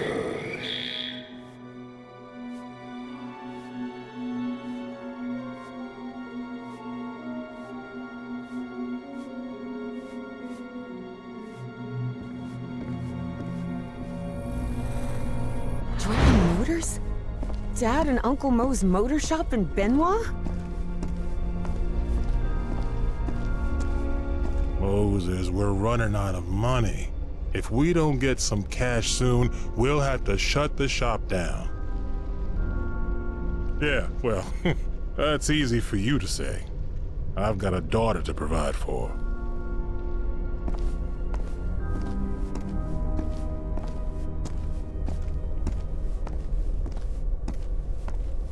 You're a whiz, mister. Would you be interested by any chance in an exciting job opportunity in the Pacific?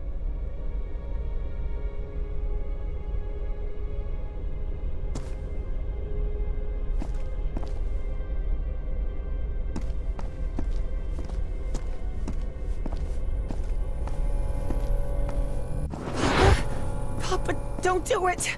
Don't go to San Francisco, please!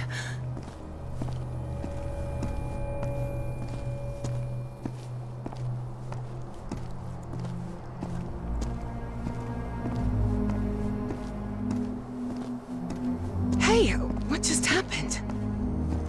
It'll only be a few days, Jitterbug. I'll be back before you can say Jack Robinson.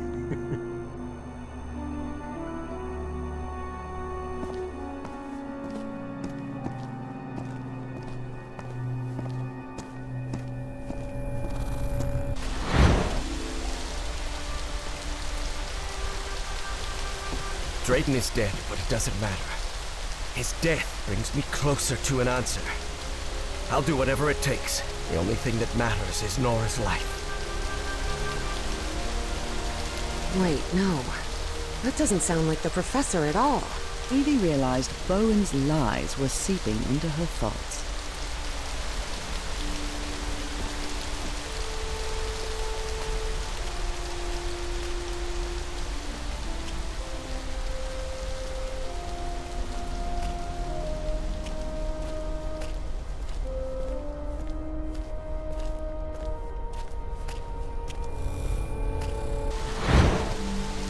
Frank, how do you feel? Not good. But that doesn't matter anymore, Mr. Harry. Just listen to me.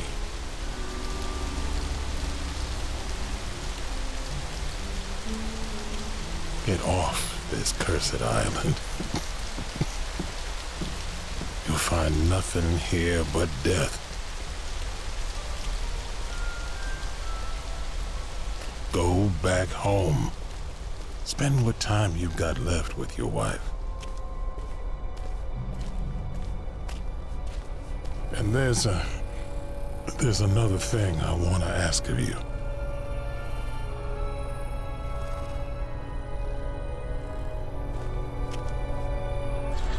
Where am I now?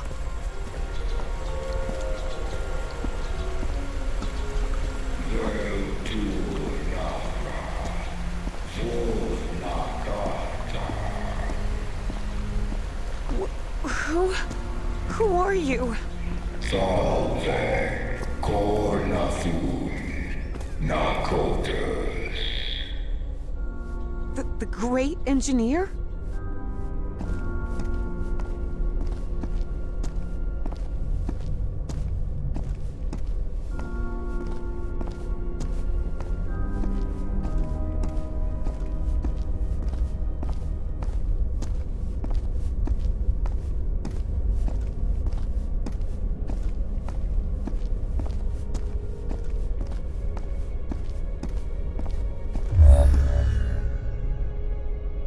Salve, cornafun, nakotas.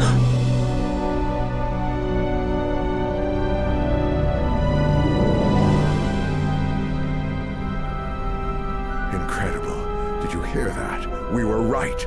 We finally found the coordinates. At last we know where Nakotas lies. Thanks for your cooperation, Miss Drayton.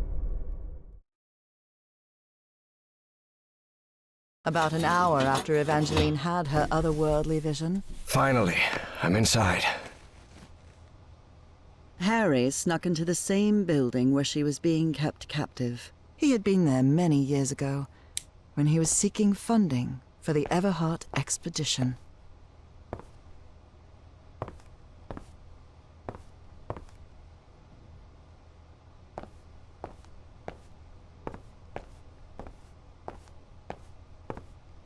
I'm not leaving here without Evangeline.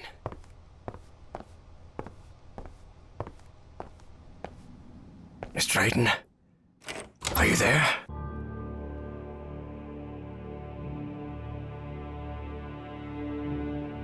What on earth? Harry had always suspected that the starry wisdom was something far more sinister than a simple astronomical society. And as soon as he stepped into their inner sanctum, his worst fears were confirmed. Apparently, the only way to get into the Pharaoh's office is by getting the right combination on the statues downstairs. And I bet my life that Pharaoh is Caleb Bowen.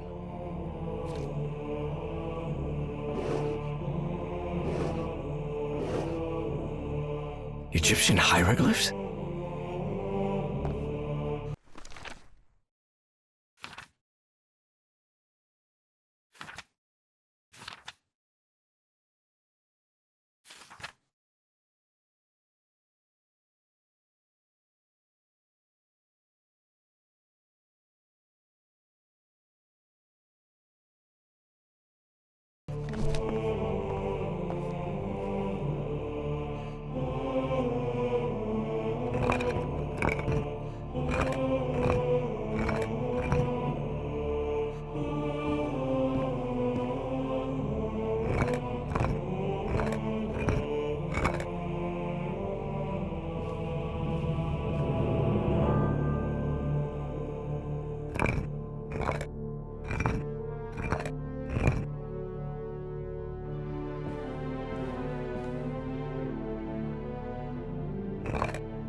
god of intelligence and magic.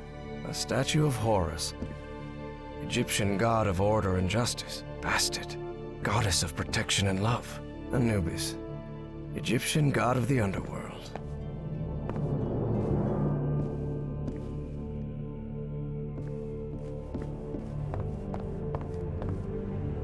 This elevator doesn't seem to have a call button. I don't know what to do with it.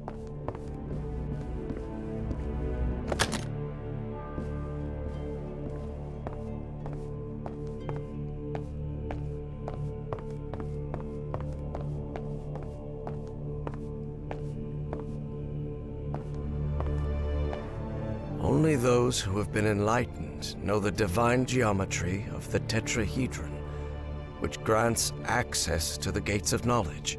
What's this load of baloney? These people are out of their minds, no doubt about it. And they clearly have a pathological obsession with Egypt. There's a pyramid in the center of this chamber. I wonder if...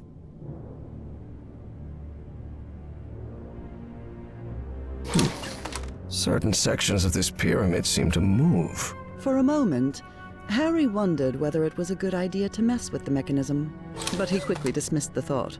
Even if it meant alerting someone, he had to find Evangeline and get out of there.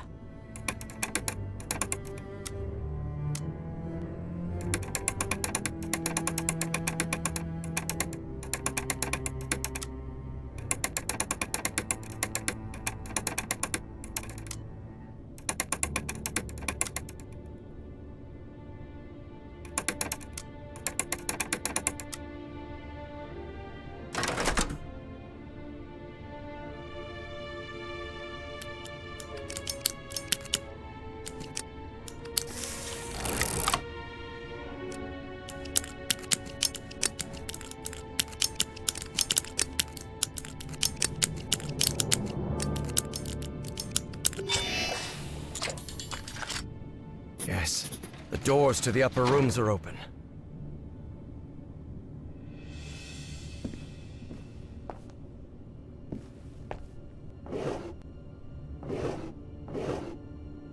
I believe my psychiatrist had one of these too.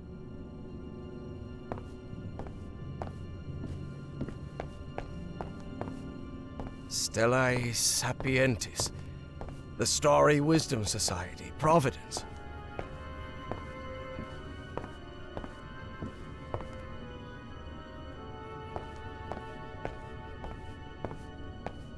This looks like a biologist's office.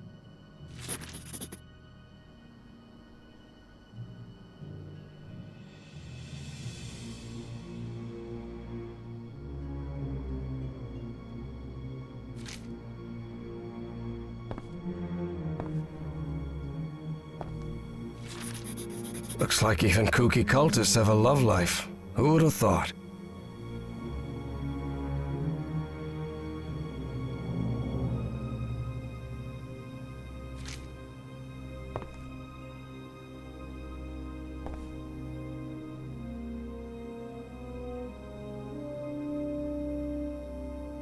Hanging your college diploma on the wall while you're in some sort of weird cult doesn't strike me as the smartest idea.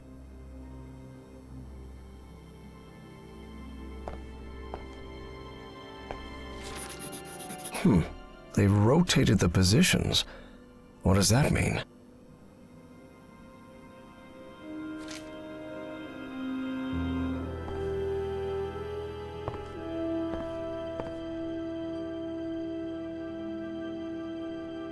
I'm sure I could name all the fish in this aquarium. Much to his dismay, Harry had become something of an expert on fish, especially those with striking spotted patterns. The shelf is packed with every kind of specimen. Looks like it came straight out of Dr. Frankenstein's lab.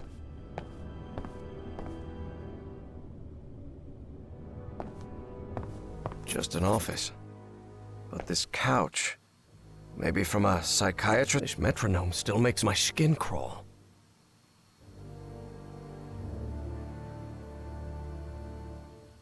He sounds glad to be rid of him.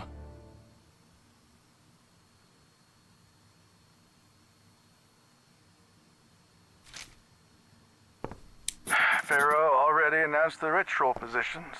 I'll have to be next to Orion nearly all year. Harry immediately recognized the voice of Dr. Frog in the Throat. I've always despised spoiled rich kids, and Orion's no exception. I'll have to pretend I tolerate him, but luckily I'm fairly skilled at pretending. 1955. So they've been doing this for a while now. A roll of film.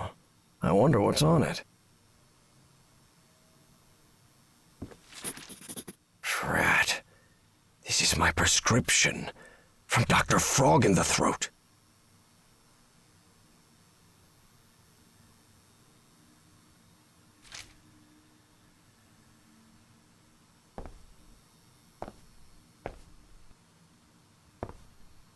So the good doctor tried to make off with pieces of the black ooze statuette.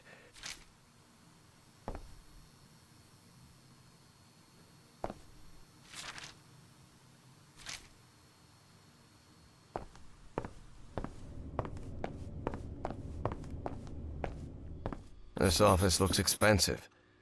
Must belong to some sort of dilettante. What nonsense are they talking about now?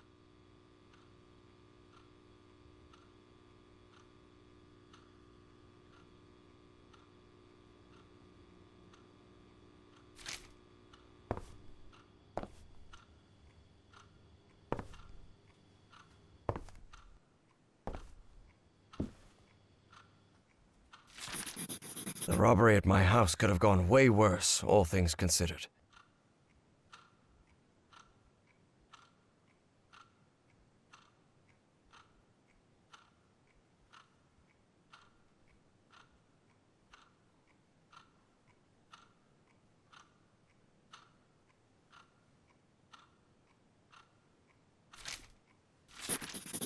You have to be some kind of narcissist to snap a pic of yourself. Especially if it's just to show off your muscles. October 29th.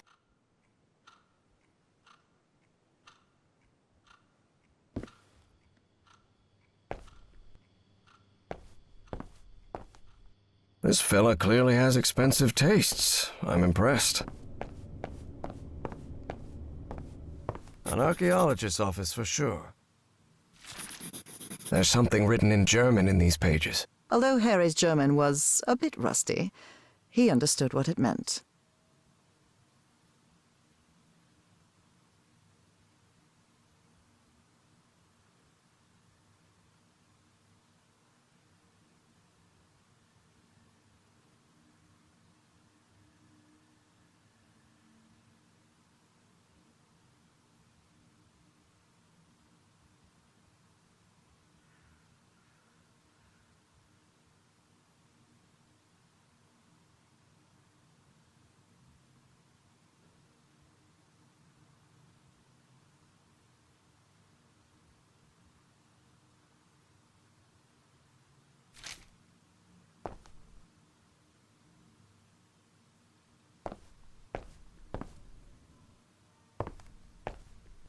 This must be the group's official photographer.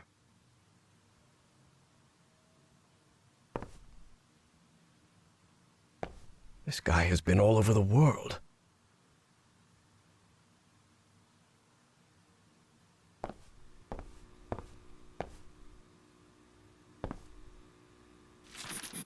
The letter laid bare the bad blood between some of the cult members. Something pretty common when power-hungry fanatics are involved.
Drat, I messed it up. I should start again. Trays with various chemical substances. They even have the molecular structures written on the bottles.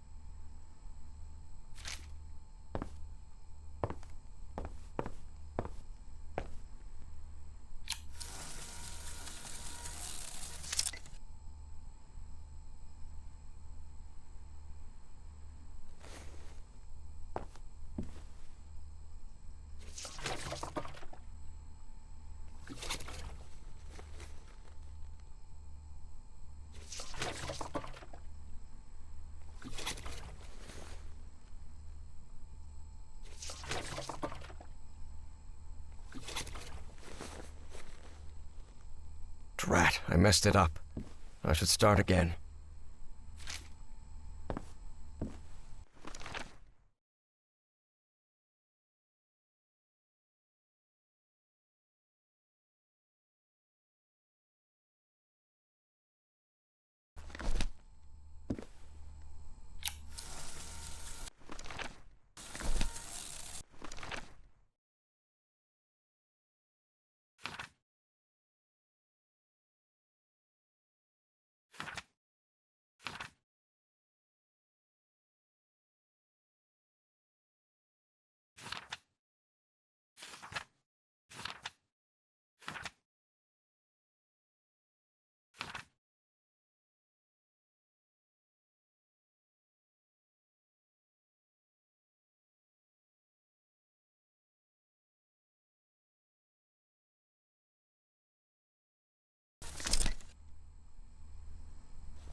Good.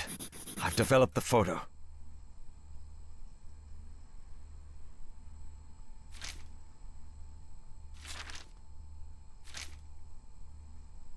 Good.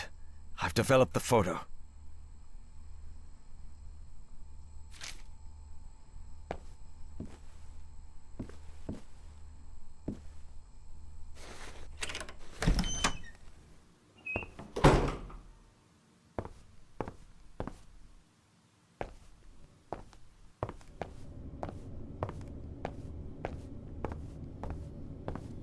This looks like an astronomer's office.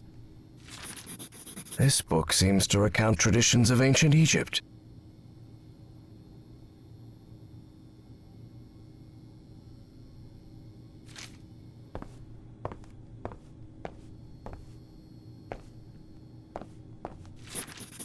Heaven's sake, these kooks really are obsessed with ancient Egypt.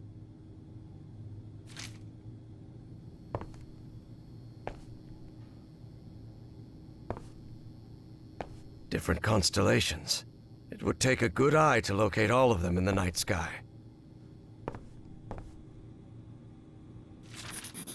So these freaks have masks, code names, and hieroglyphs assigned to each of them.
Bastard. Goddess of protection and love.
Anubis, Egyptian god of the underworld.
This isn't right.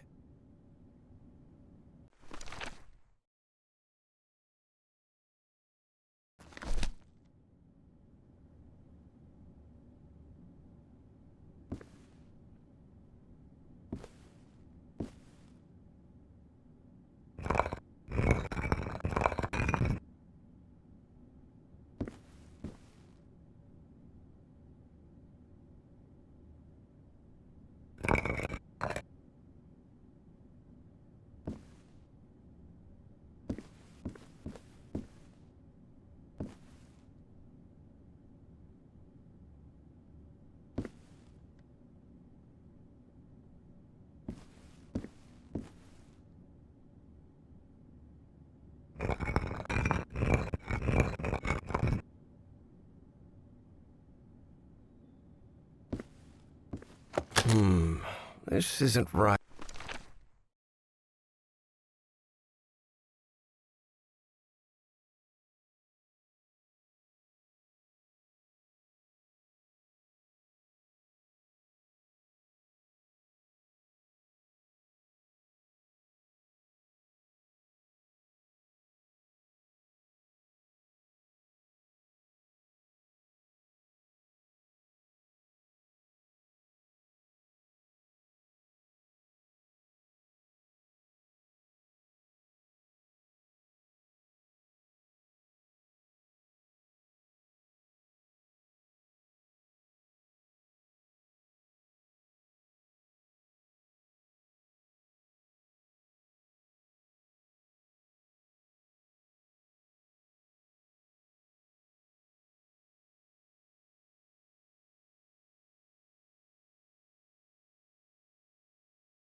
Right.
That elevator.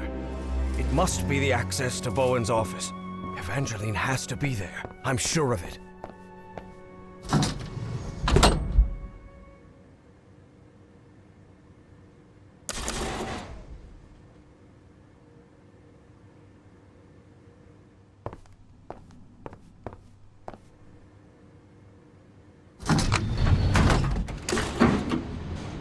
As he rode the elevator up, Harry regretted not bringing a weapon.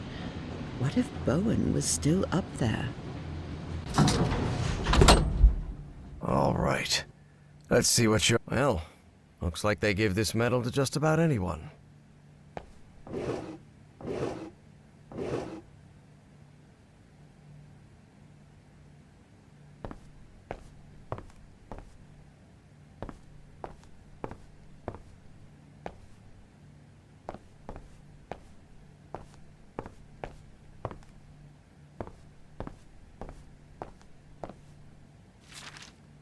So the cult was on the expedition along with Peasley.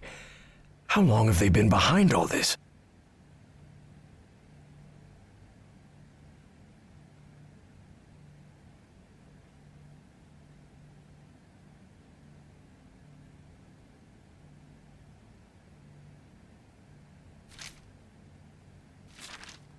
Apparently, that John Teague was Fornax, another cult member.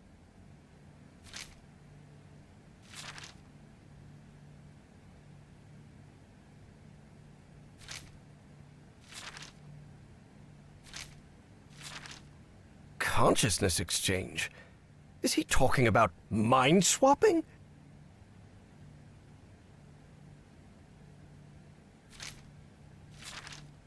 Spitsbergen. That's the place in Norway Evangeline mentioned.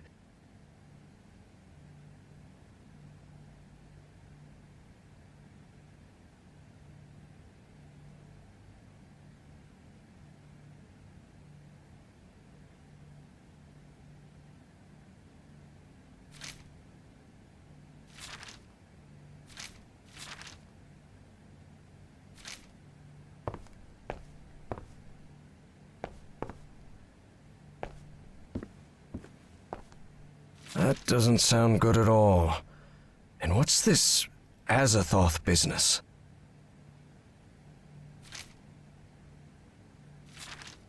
Say, isn't that Senator McCarthy? Indeed. Caleb's friend Joe was none other than Senator Joseph McCarthy, who led the infamous witch hunts against alleged communists.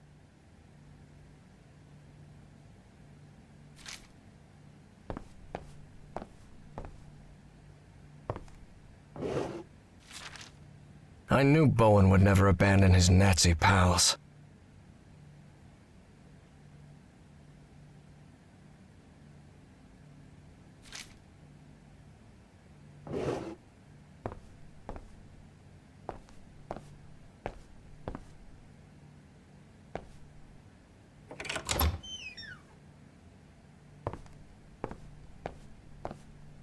This creature seems vaguely familiar.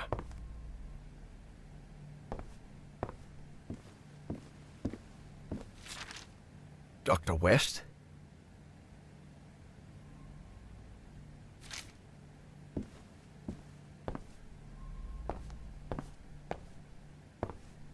Evangeline had to be on the other side of that door, no doubt about it. But Harry stopped before entering. Was there anything left for him to find in Caleb Bowen's office?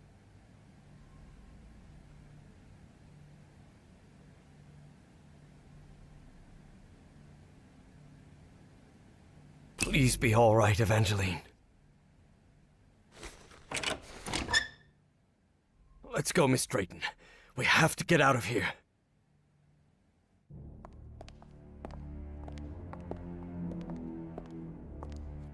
Look, it's the engineer. I've seen one of those creatures before. In my dreams. In the Stone City, in the jungle. He spoke to me in my dreams, Professor. I have to... Forget about it, Miss Drayton. We'd have to call the police and... Calling the police won't do any good, Professor. We have to go to Spitsbergen. I need to talk with him, with the great engineer. Miss Drayton, don't you realize this doesn't make any sense? We can't chase Bowen and his... No, you don't understand. Bowen isn't in Spitsbergen. He's on his way to the city, on his way to Nakotis. Harry couldn't believe what he had just heard. Evangeline had mentioned a place he had known in dreams, long ago. So long ago, he had nearly forgotten it. I had a strange dream today. I was inside a vast library and gazed at vistas of another world. All these questions came crashing down on Harry. And suddenly, he wasn't so convinced anymore. Before boarding the plane to Norway, Evie and Harry talked about the trip. About where they'd be stopping over. About what they'd do once they got to Spitsbergen. They talked about bringing plenty of warm clothing and gear and supplies to make it through. They talked about getting their documents and passports in order. They even talked about the strange city they had both dreamt of. But Evie knew there was something they hadn't talked about. A question she didn't know how to ask the professor, because every time she'd tried, the right words never came out. But a long flight leaves plenty of time to think. Professor? Yes? When I was being held by that man, Bowen, he showed me a picture of you. A picture of you and my father in the Pacific. Did you know my father, Professor? And then, it was Harry who didn't know how to find the right words. Because even though he'd been waiting years for that question, he still didn't know how to answer it.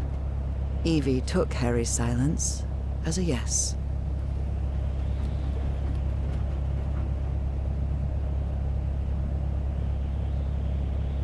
Don't you think you at least owe me an explanation for all of this? Yes. Yes. Of course, but... Look, I wanted to. You wanted what? Just talk, for God's sake. All right. I'll explain everything. Good. We've got plenty of time to spare before we land. My wife, Nora, was diagnosed with an incurable disease. The same hereditary illness of unknown origin that had struck her mother before her. The doctors had no answer. So I decided to find it myself. I never imagined the answer would take me so far away. To a remote island in the Pacific. Back then, I didn't have the financial independence I have now. So I had to raise money and put a team together. Do you remember the night before your father left for work in San Francisco? You were probably 5 or 6 years old? Oh, God. Yes, I remember. I remember a beautiful, dark-haired woman, a nervous, scrawny guy, and a man who seemed really happy about something. I'll never forget those words. You're a whiz, mister. Would you be interested, by any chance, in an exciting job opportunity in the Pacific? That's right. Frank agreed to come with us to the island. It pained him to leave you and your mother back in Mississippi, but he needed the money and I was paying very well. But that island wasn't what we expected. There was something there that... Let's just say there are forces in this world that mankind ought not to meddle with, Miss Drayton. Things like the Black Ooze, and on that island, it was everywhere. I told you, it's the most dangerous substance I've ever come across. We found that out when one of the expedition members came into contact with it. It was him, driven mad, who attacked your father. Just a shallow cut with an ancient dagger, but enough to infect him with that black liquid. That is what took Frank's life. I did what I could to look after him, but that infection, it was beyond anything I could handle. His final words still haunt me. Harry, Please look after my wife and my little girl. And that's what I've been trying to do all these years. Though evidently not as well as I might have done. Evie was speechless. She could not believe it. Take care of me? What are you talking about? I just met you a week ago. I've never had anyone except my mother. And the only help we ever got was from the insurance checks. What kind of help are you— There was no insurance, Evangeline. What? Harry decided that since he'd started telling the truth, he wouldn't stop halfway. I am the Hydrangea Foundation. Hydrangeas were just Nora's favorite flowers, that's all. And then Evie understood. She understood the strange and painful sacrifice that man had made. I wasn't the one who drove that dagger into your father, but I dragged him to that island and didn't listen when he told me we had to leave. Harry had spent a long time avoiding the truth of what had happened nearly 30 years before, on that island in the Pacific. But for the first time in ages, he was forced to face it. So yes, your father died because of me. I can't tell you how sorry I am. I won't be so foolish as to ask for your forgiveness. I know I have no right to it. I understand how you must feel now. I understand that you hate me.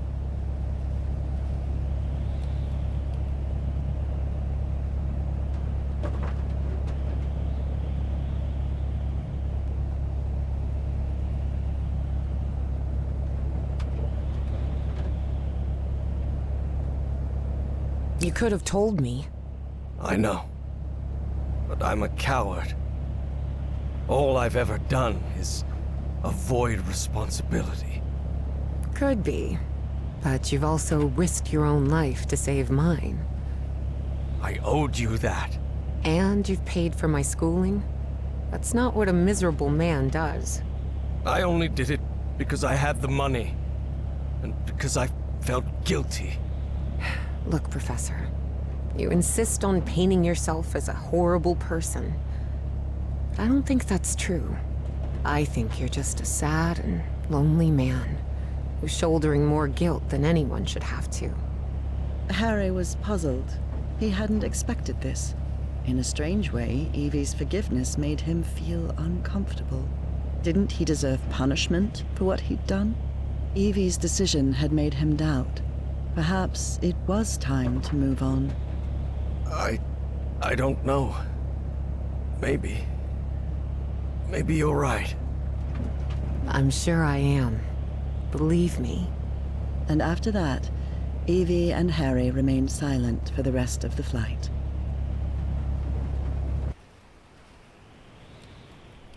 Despite having talked about it, Evangeline and Harry were not prepared for the freezing cold they would face on that remote Norwegian island. Although weather would be the least of their problems in that place.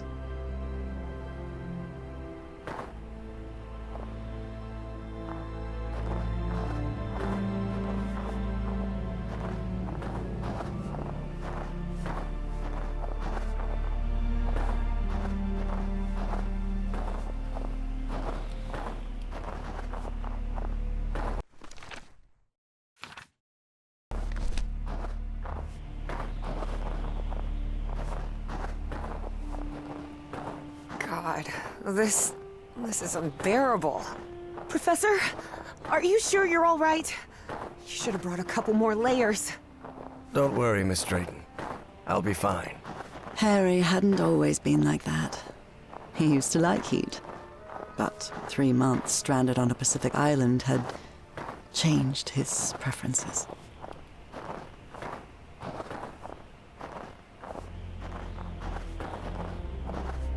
What we saw in Bowen's office?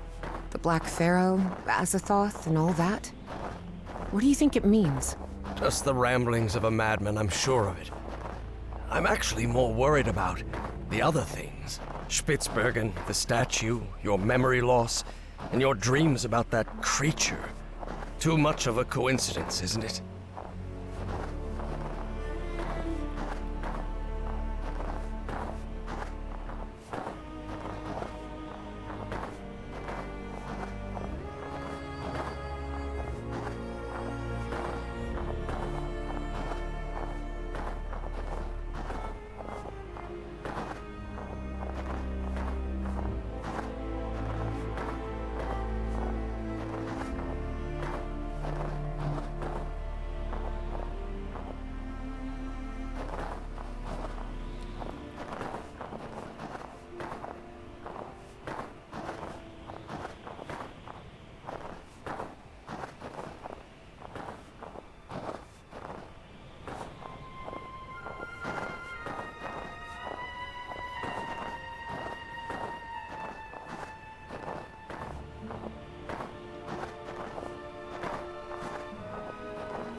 This sign.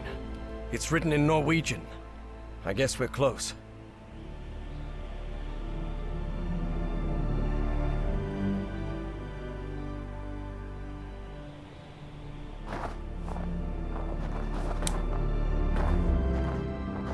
Do you really believe it's possible to switch minds?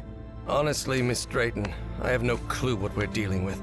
But whatever it is, we'd better stop Bowen as soon as possible.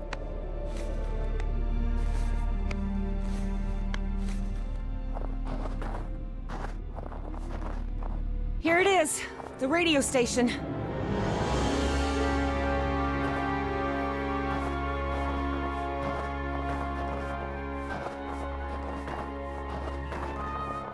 The storm is getting stronger. We'd better stay close to each other, Professor.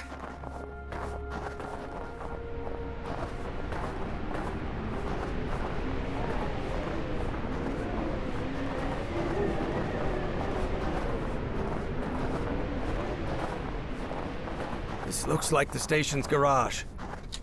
It's not working.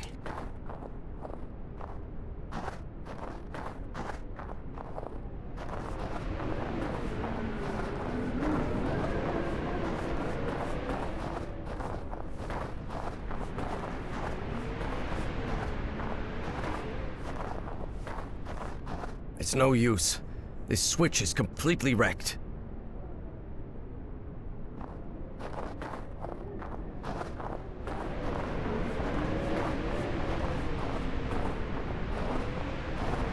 I can see some banners on the building. They look like... Oh. Nazis. I hate these guys.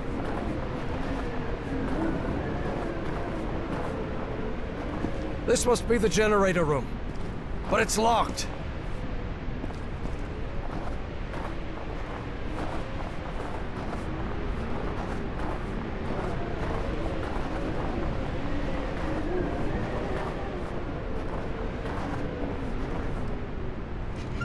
Just as I thought. No power in here. We should look... Interesting. Very interesting. But it won't help me bring the power back on. Not yet. I've got to get the generator running before I can get any work done.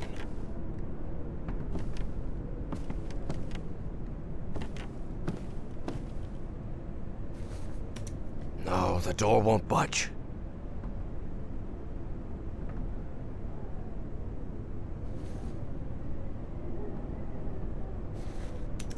No, the door won't budge.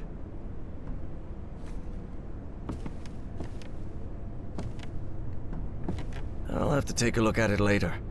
Right now, I need to get the power running in this... This must be the key to the generator room. This might come in handy, but not right now. I need to get the power on in here first.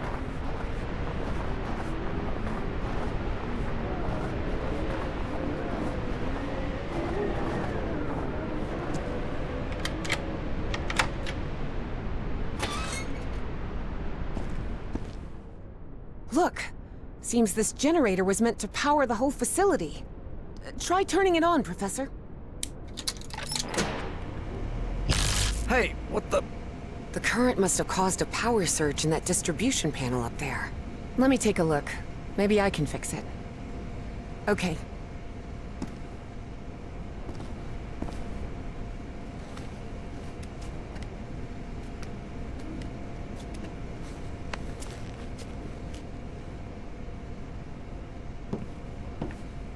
Darn it. This fuse box is sealed. You don't... Perfect. This'll do.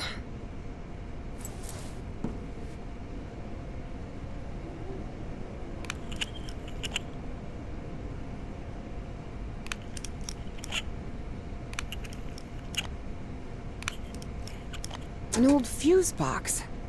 And it looks like it still works. Even after years under this weather. Never doubt German engineering. What's the problem? Well, the whole base runs on an interlock circuit. What does that mean? I know nothing of technical stuff and you know it. It means that for the power to reach the antenna, you'll have to manually turn on each switch in order. You mean I have to look for switches all over the base? That's right. I'll route the power from this fuse box, and then you turn it on. Fine. Stay put. I'll get back to you. Up to you now, Professor.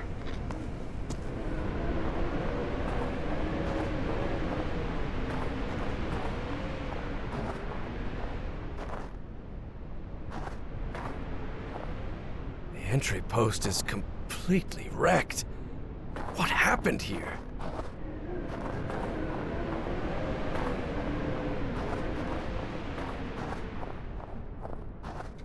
Good. I managed to turn this thing on. Evangeline, try another switch. Please, by all means.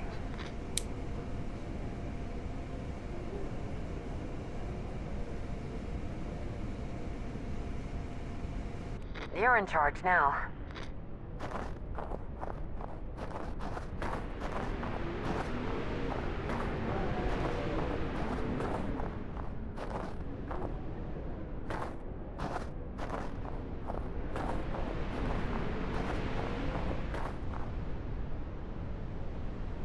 A book titled The Unspeakable Cult doesn't sound like a very pleasant read. It's no use. This switch is completely wrecked.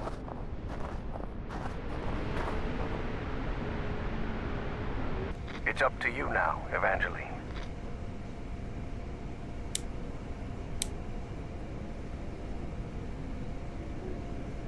Your turn, Professor.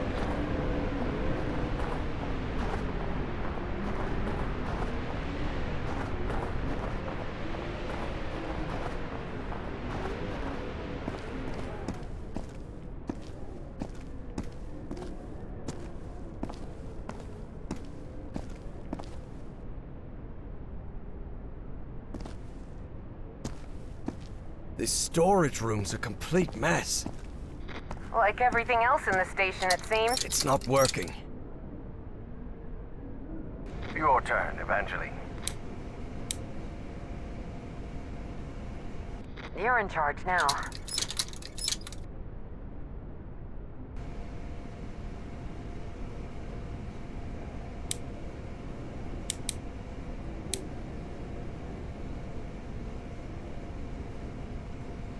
Up to you now, Professor.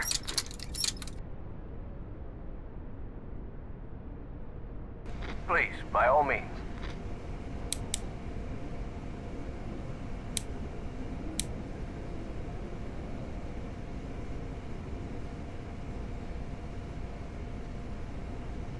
Your turn, Professor.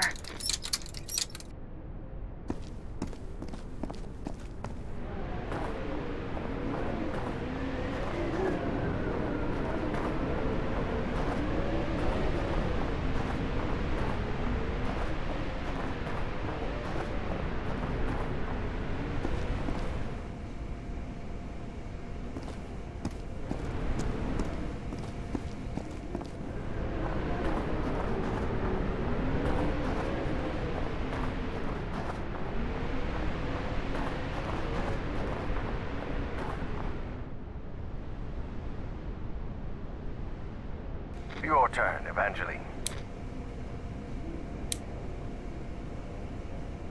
You're in charge now.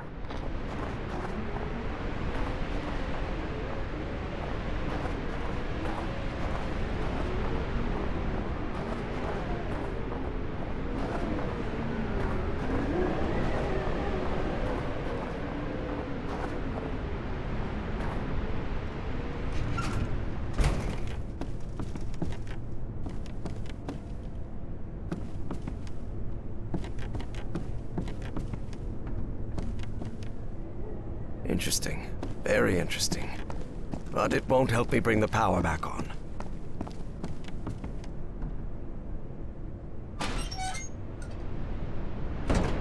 Evangeline, I see a... Harry hesitated to say the words because of how absurd they might sound. space ship of some sort? A spaceship? You mean like a flying saucer?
Good.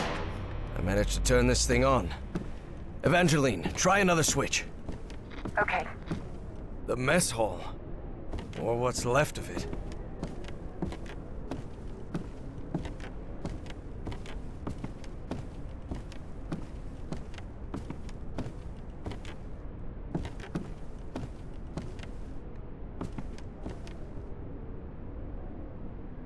It's up to you now, Evangeline.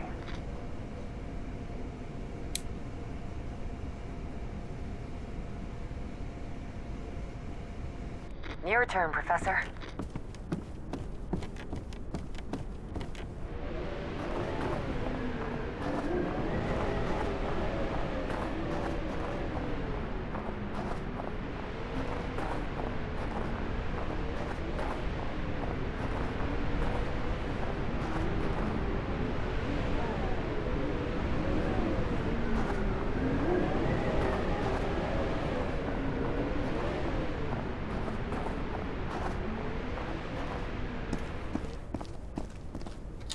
Good. I managed to turn this thing on. Evangeline, try another switch. Okay. Please, by all means.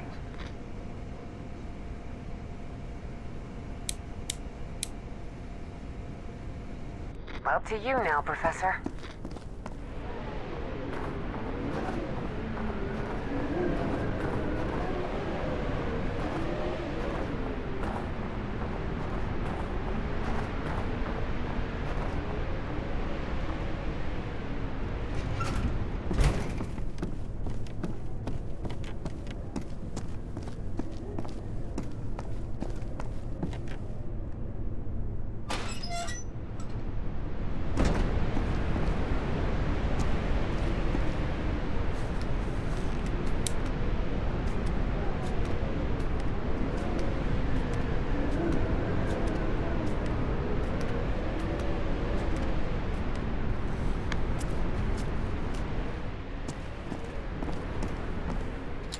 Yes, we did it! We're good. Power's on. I'm heading back to the antenna, Professor. Okay, Evangeline.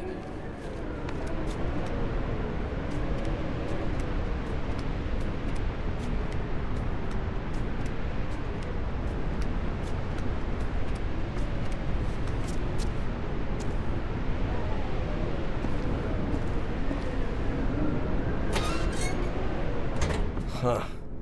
Wasn't expecting to see one of these here. What are you talking about? It's an Enigma machine. A message encryption device the Nazis used to encode top-secret messages. But how could you possibly know that? I worked in intelligence during World War II. Obviously, I was too old to be sent to the front lines. And I can't see a thing without my glasses. But the OSS thought someone like me could be useful cracking codes. So they sent me to Fort Meade, Maryland, to the Signal Security Agency building. The SSA, Signal Security Agency. I hate working with this schmuck. Caleb Bowen had the right connections, which is how he landed a job at the SSA. For Harry, this meant torture, plain and simple.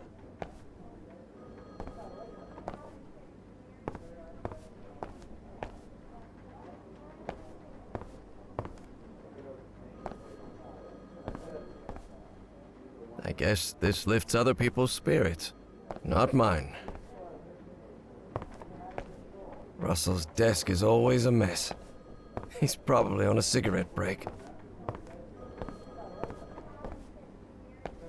Hendricks requested a transfer to Europe last week. He's a man of action, no doubt about it.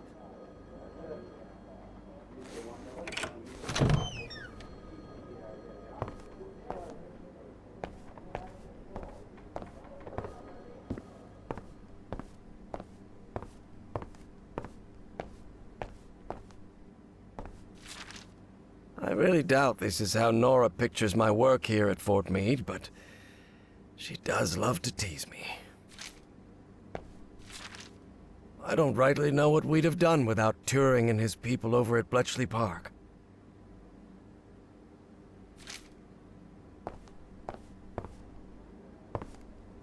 This is the message that needs to be deciphered.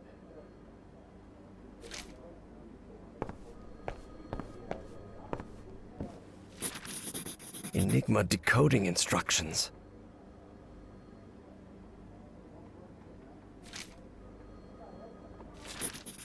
Ah, the set of components that makes Enigma's encryption possible. Ah, I always keep this photograph close.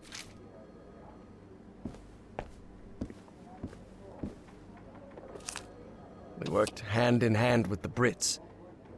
They'd already managed to crack Enigma, so we hoped their work could help us break JN-25, the Japanese naval encryption system.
Excellent. I think I solved it.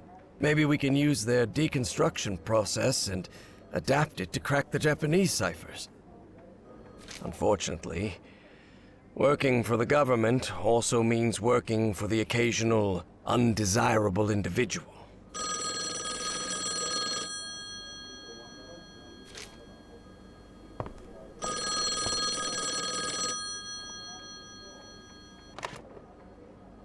Yes? Professor, this is Caleb Bowen speaking. Bowen? It's been weeks since the British handed over everything they had on Enigma. Do you know yet if that encryption model will help us decode JN-25? You have to understand, Professor. Washington is starting to get uneasy. I'll try to buy you some time, but I can't assure you anything.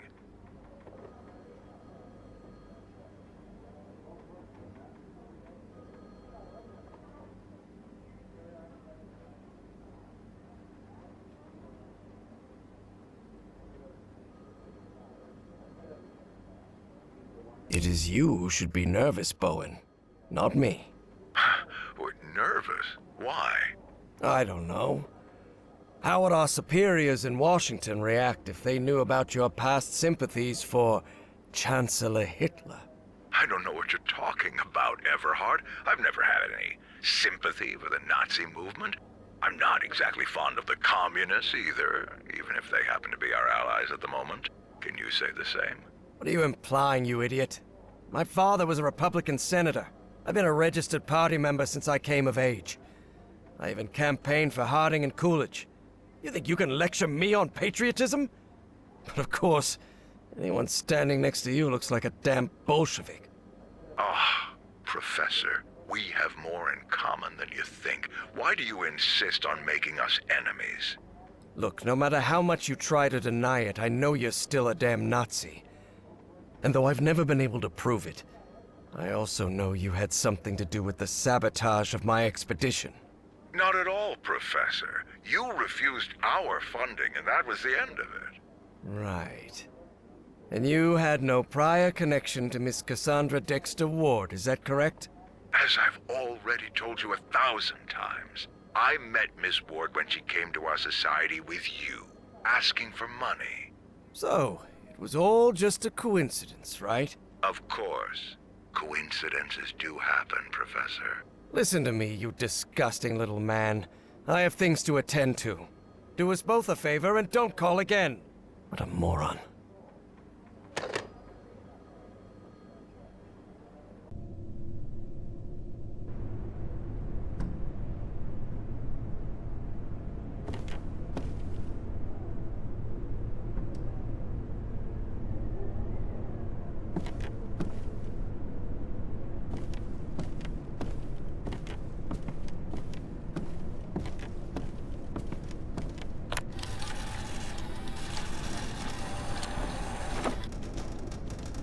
This encrypted message is rather short.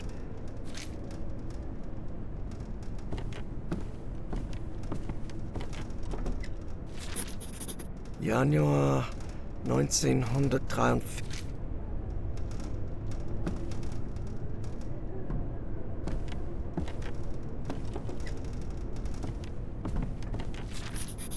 Februar 1943.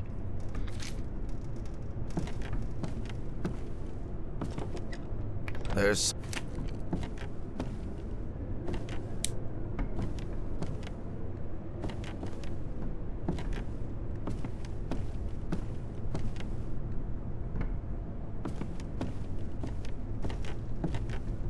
no use. It's in...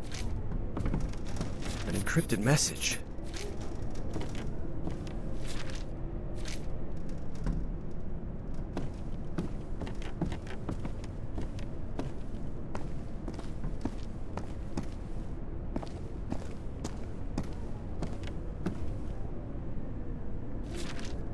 What on earth were they doing in this place?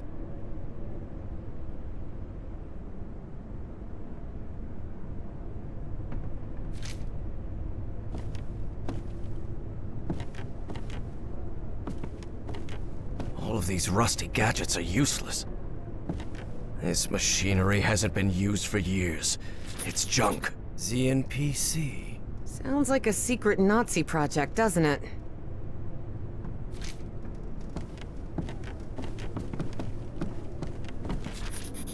Boy, this radio station gets creepier every minute. Yes, I can feel a shiver down my spine. And it's not the cold.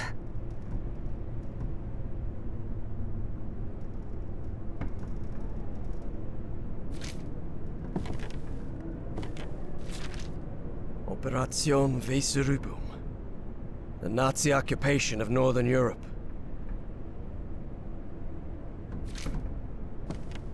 Looks like a workers' registry from 1943. What a creepy-looking face he has. That guy with the white hair must be the senior one.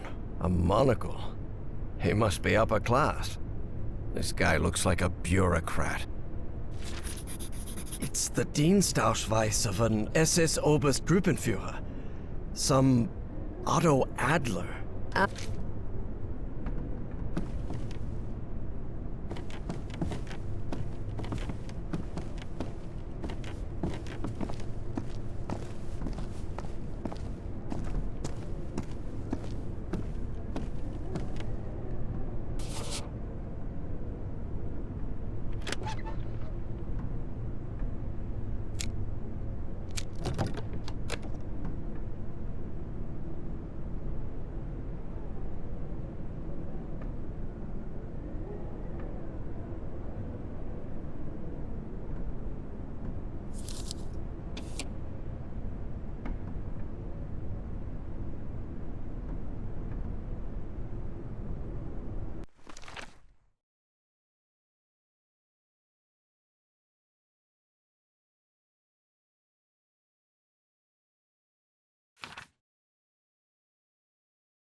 The Nazis probably abandoned the base.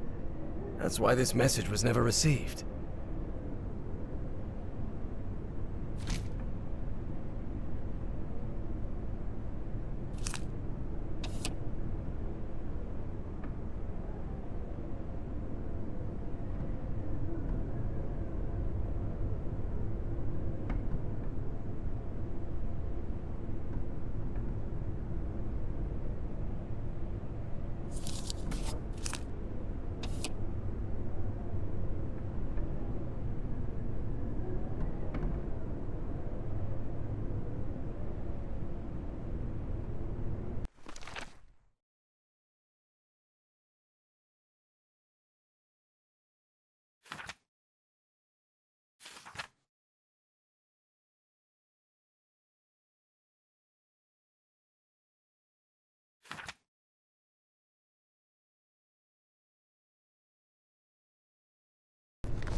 code. I wonder. Could that be the code to access the reinforced door, Professor?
No, the door won't budge. A reinforced door. You still think this is just a radio station? Alright, I've gotta admit, this is weird as hell.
German names with numbers assigned.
At last, we did it, Evangeline.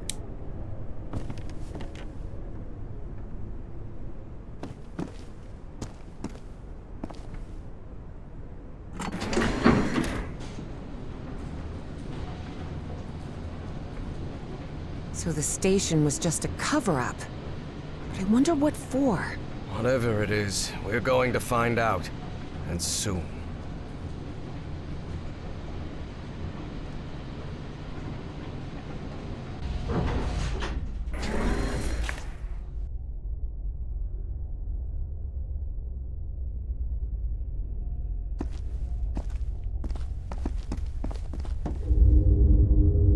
Harry tried to keep his composure when he saw the oily shadow. He didn't want to alarm Evie.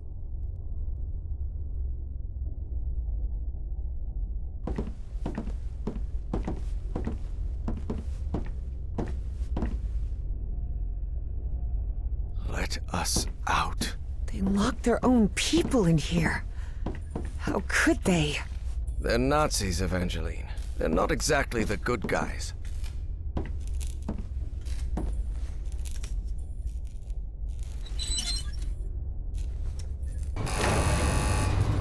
Do you think we'll find that great engineer of yours down here? I hope so. This trip will have been a total waste of money. But Evie suspected there was much more at stake than the cost of their trip. Look at those barricades. What on God's green earth happened here? I don't know, but we'd better be careful. The symbol of the Ahnenerbe. What's that? It was the SS division that studied paranormal phenomena. Nazi occultists.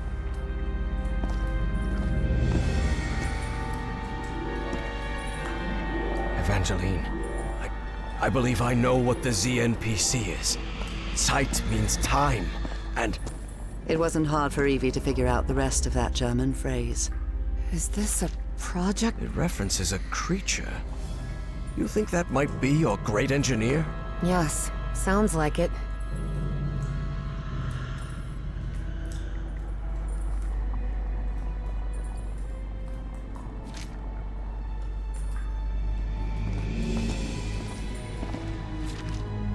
A liquid that reacts to sound, like in the Rappahannock River caves.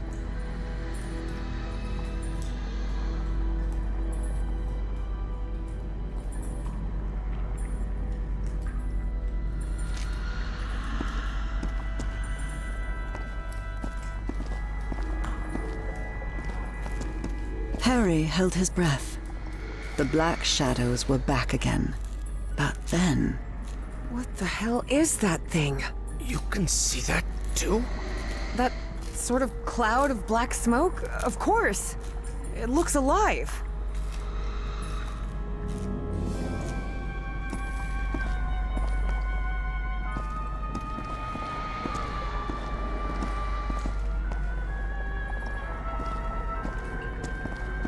Offices, control room, drone chrono slab. That must be it. We have to go through to the other side. But how will we open these doors? You said control room, right? I bet we can operate the doors from there. That makes sense. Okay. To get there, we'll need to go downstairs and through the offices. But Professor, the way downstairs is flooded.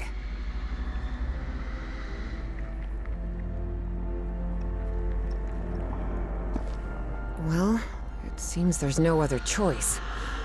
Which of us... I'll go this time, and I'm not going to allow any argument about it. Because despite how I look, I'm not 80 yet, Harry thought to himself. Do you want to go down then? Go ahead. Lower me down. All right. Be very careful down there, Professor.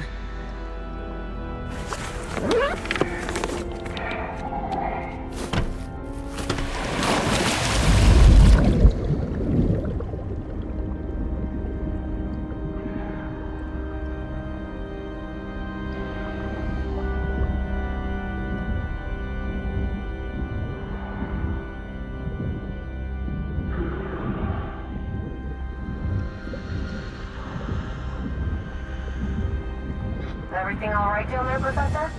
So far, so good. But it's very dark in here. I think I know why this place is flooded.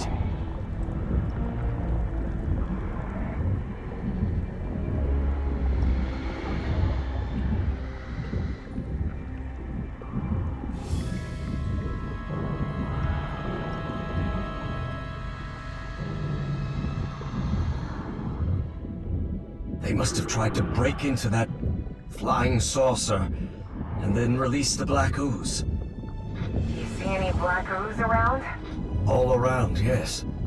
I'm pretty sure it was the ship's fuel.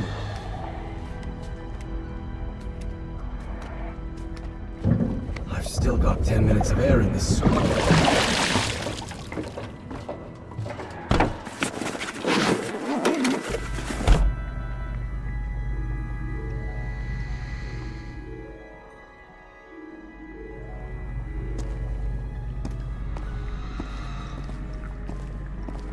Evangeline, do you hear me? Yes, Professor. I've reached the control room. This is where they monitored that black smoke thing and ran experiments on it. Looks like the organizational chart for Project Kronos. And that's Felix Stahl. That guy's a member of the Starry Wisdom Society. So that was the reason Bowen had pulled every string to get that man to America. Idiots. Only a fool would conduct experiments with black ooze. Definitely.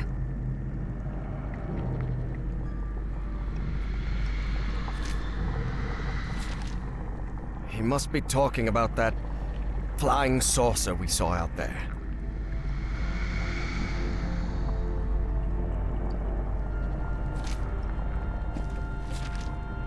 I really hope they never succeeded.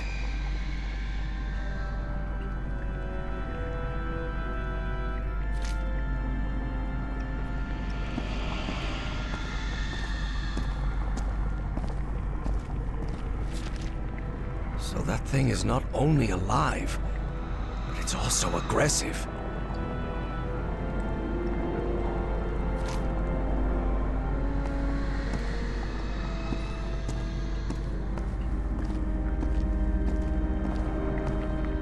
Evangeline, there's a panel here.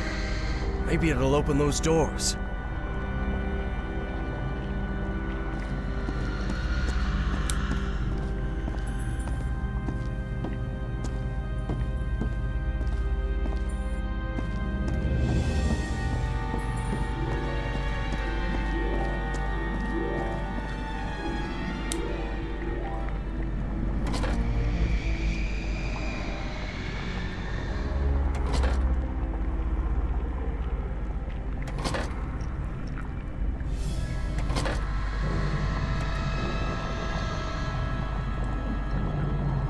Your turn, Evangeline.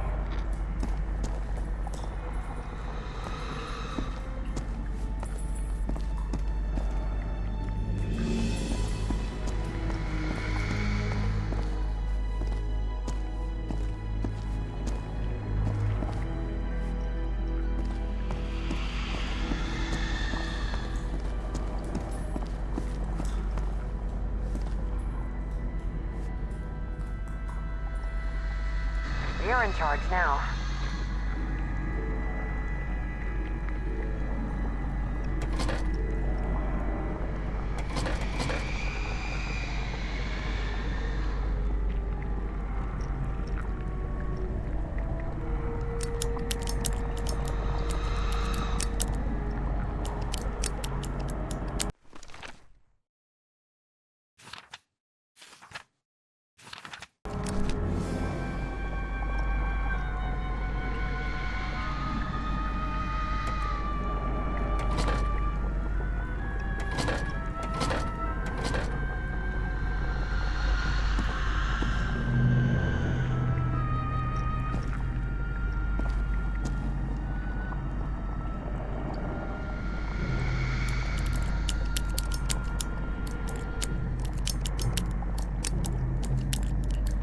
A light just came on. No.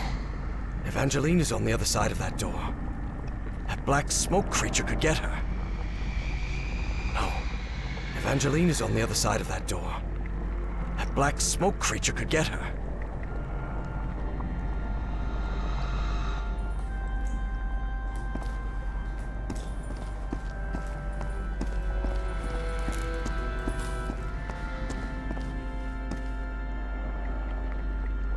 Your turn, Professor. No. Evangeline is on the other side of that door. That black smoke creature could get her.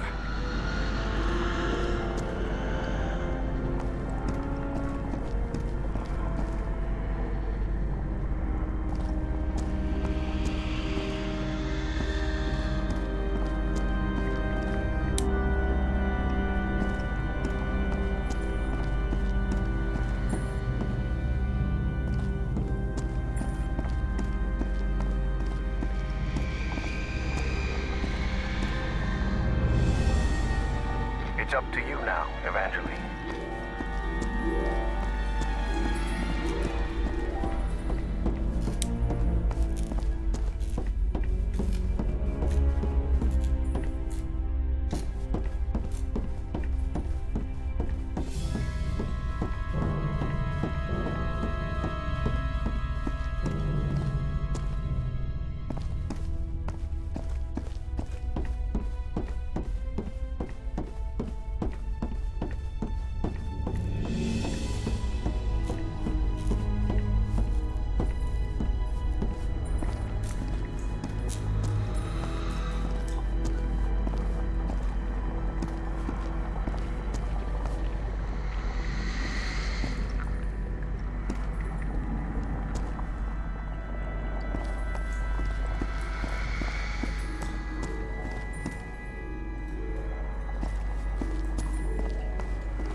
You're in charge now.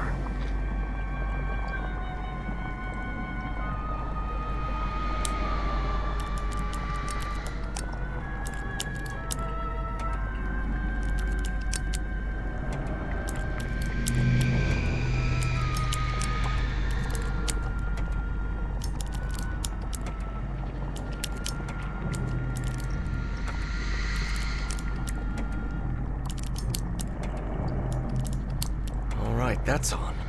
Professor, look. That thing. It's moving into the next chamber. It seems to move like a trapped insect.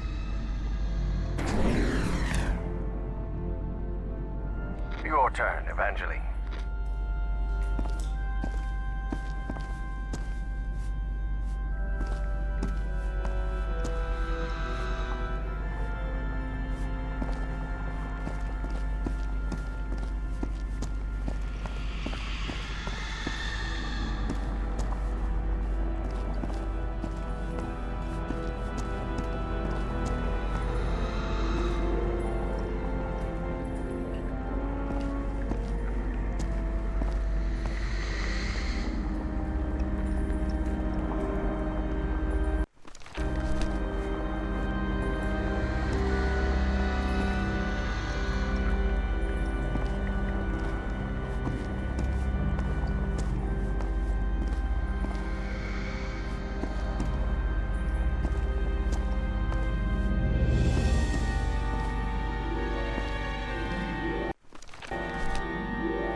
Up to you now, Professor.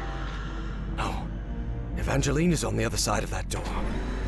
That black smoke creature could get her.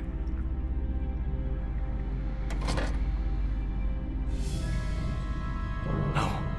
Evangeline is on the other side of that door. Please, by all means.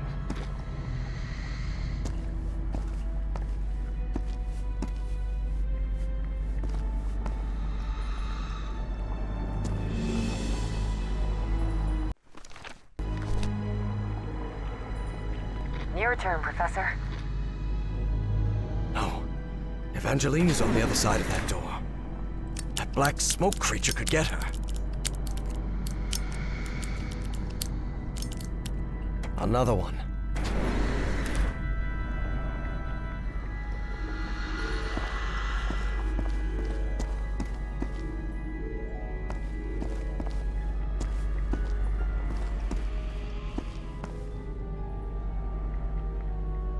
You're in charge now.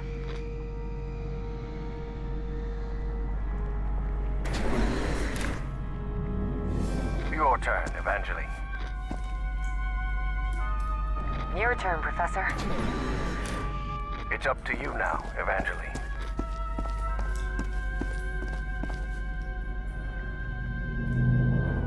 Up to you now, Professor.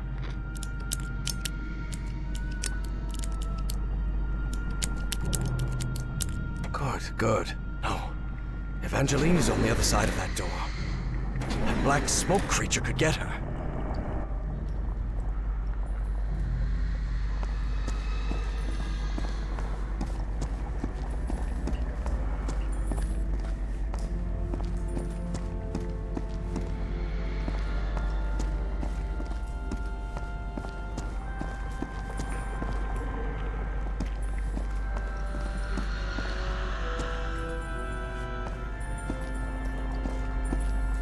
I should go get Harry before continuing forward.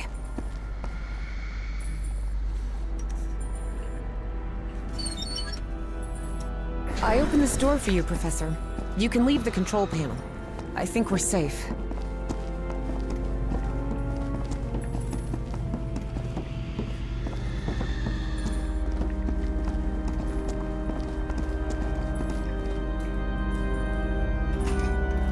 What on earth was that thing? I don't know.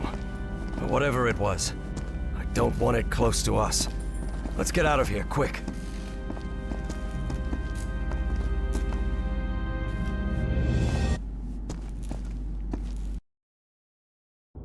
What is this place? It looks like the heart of Project Kronos. Could be. Do you think we gave that horrid thing the slip? I really hope so. After seeing what that black smoke can do to humans, I wouldn't want... What the hell? How did that thing get out? No time for questions now! Run, Professor! Run! Quick, the bunker door! Help me close it, Evangeline!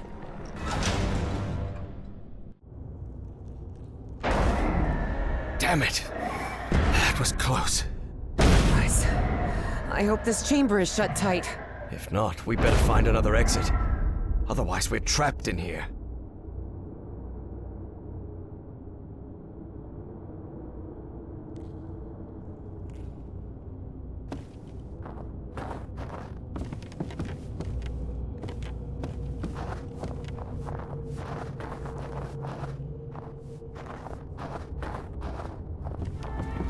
Lord Almighty.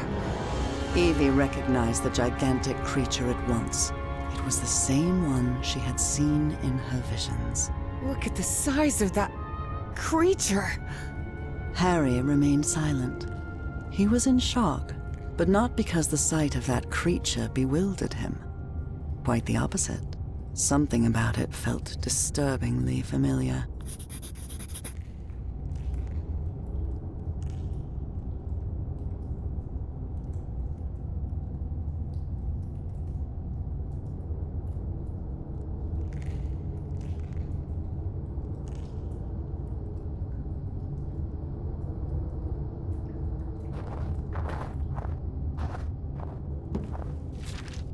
So the Nazis called the black smoke things polyps.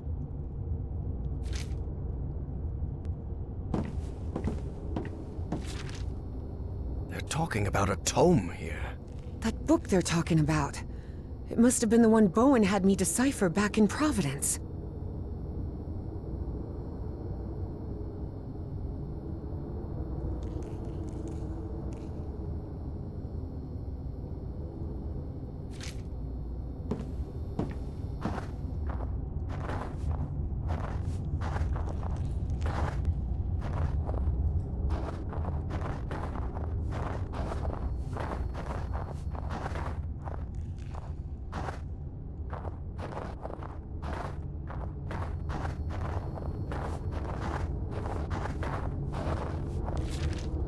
Looks like this message never got sent.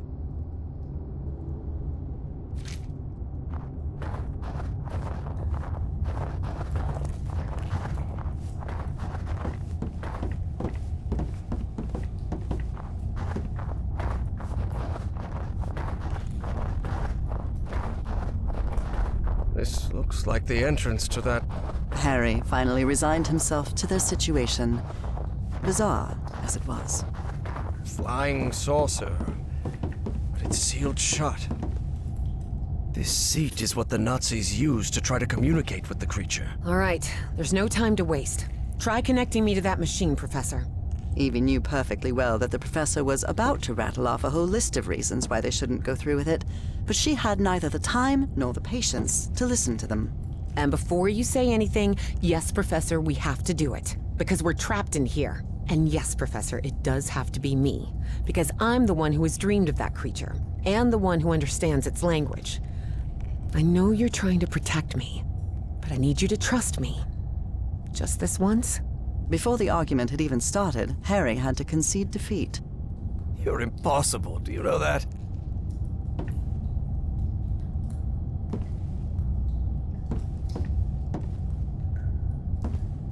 That seems to power the machine connected to the chair. You can sit down, Evangeline.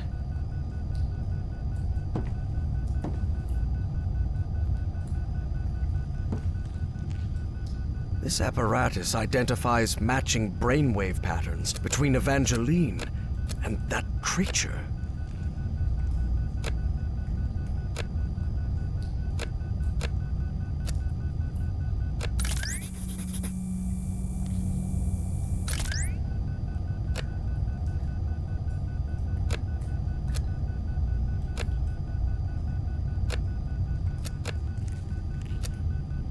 Another brainwave match. Good.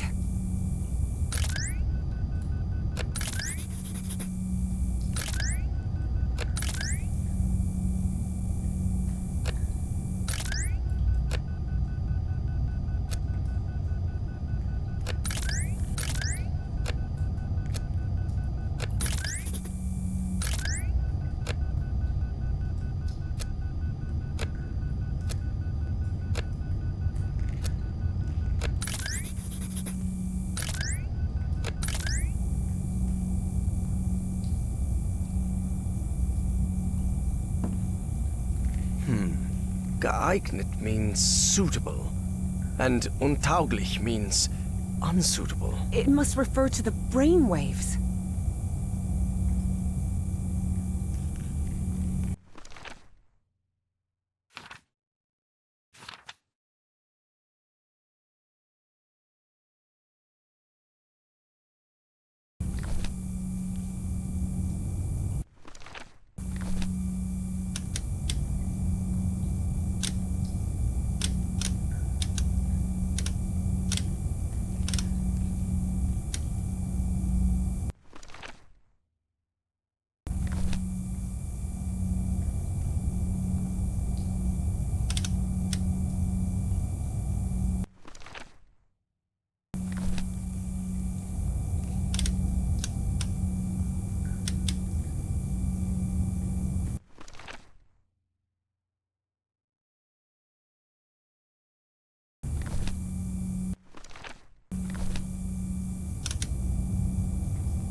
Looks like everything is set.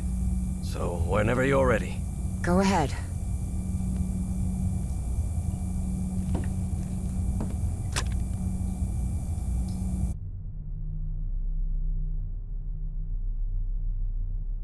Evie found herself, in the literal blink of an eye, in a completely different place.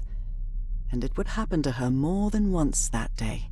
As she tried to figure out what was happening, a strange but familiar voice startled her. Evie. Velkonul. Na cartoon. Vekra. I have been waiting for you for millions of years, it said. Are you? I am the great engineer of Nicotis. After so much trouble, Evie was finally before the great engineer. It was her one chance to ask everything she needed to know.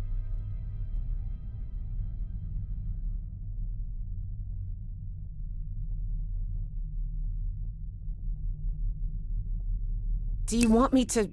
Is there any way I can set you free? You will do it when you close the loop. Or maybe you did it when you closed the loop.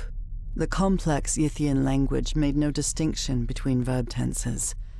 Therefore, that sentence could be understood as an instruction given in the past, present, and future alike.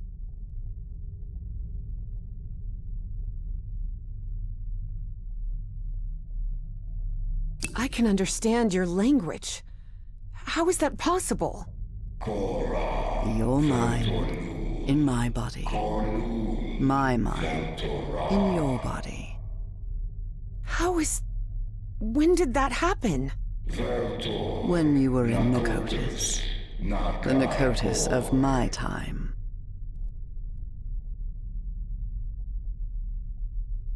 Why me? Why did you choose me? It wasn't me. It was Dr. West who chose you. What? But what am I supposed to do? I'm just... You can close the loop. You must close the loop.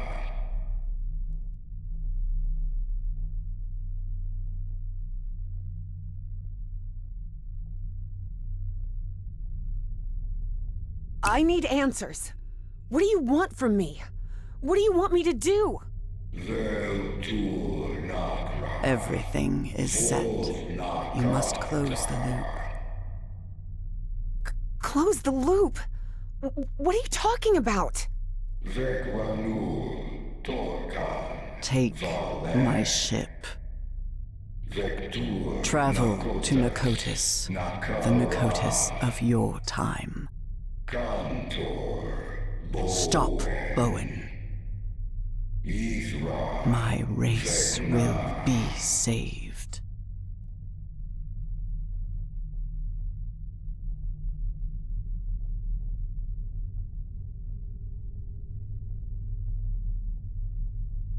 But how am I going to do that? Where is the Nicotis of my time? You need to remember its location. Remember. Remember it? How?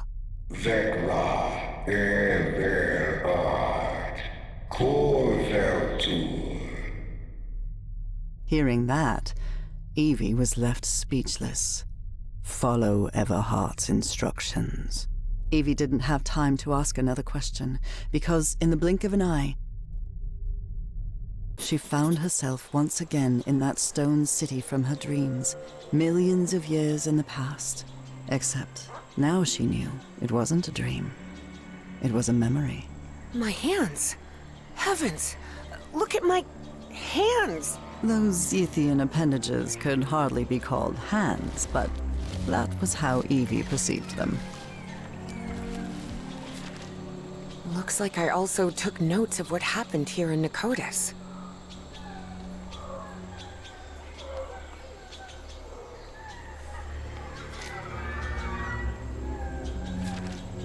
This was part of my information exchange with the Yithians. I believed I had to tell the Yithians everything about my time in exchange for my freedom, but I was wrong. Indeed, Yithians merely use the knowledge of others to plan their own decisions, in the future and in the past.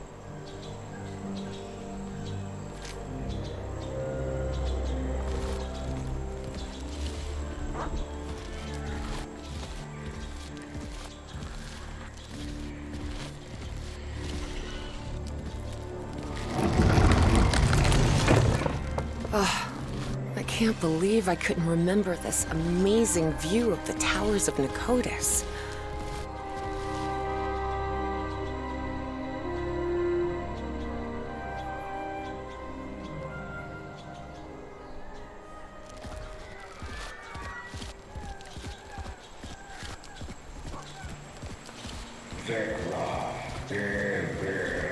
Find Everhart's notes and follow them. But where are Everhart's notes? Where can I find them? I always thought my dreams didn't take place here on Earth, but now I understand that this is how Earth used to be, millions of years ago. Specifically, when the Earth's landmass was fused into one continent, Pangaea. Look at how tiny that Dimetrodon looks now.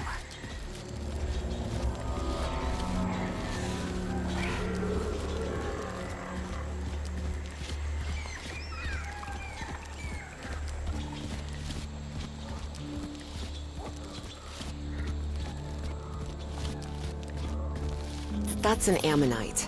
Cephalopods that lived during the Devonian period, 400 million years ago.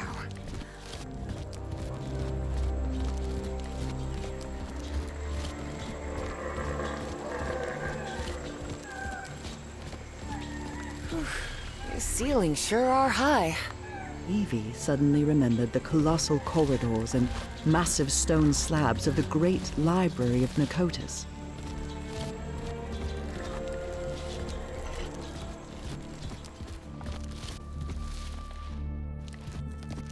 I remember this. I went to the Great Library every day.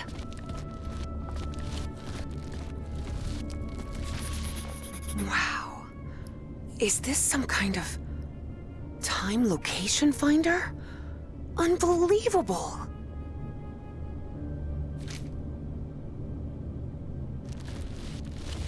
This mural doesn't look like decoration, but I'm not sure what it represents. I believe I've seen some of these murals around here.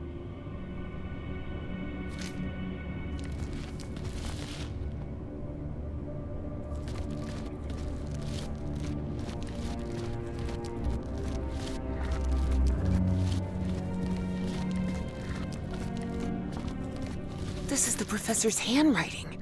He really was in Nicotis.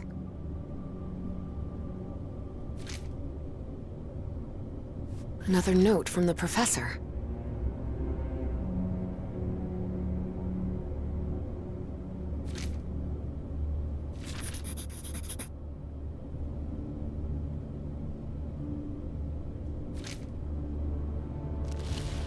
What is this thing? I remember it.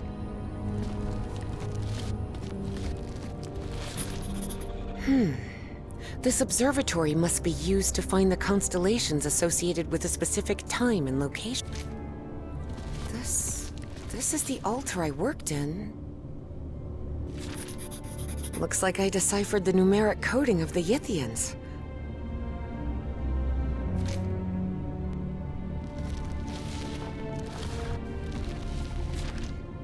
I don't understand this language.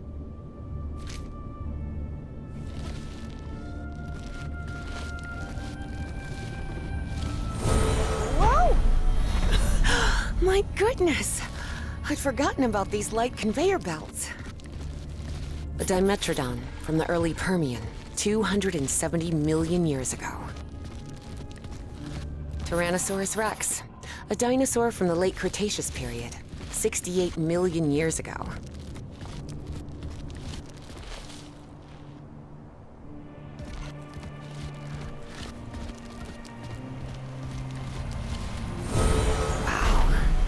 Everything is so beautiful here. Evie remembered the Dark Towers and understood where the Ithians drew their energy from.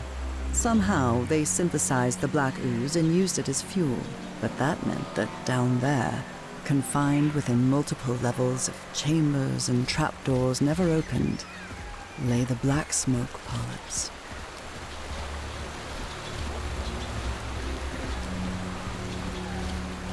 I suppose this mural refers to us, Homo sapiens. We appeared roughly 300,000 years ago, in the Middle Pleistocene.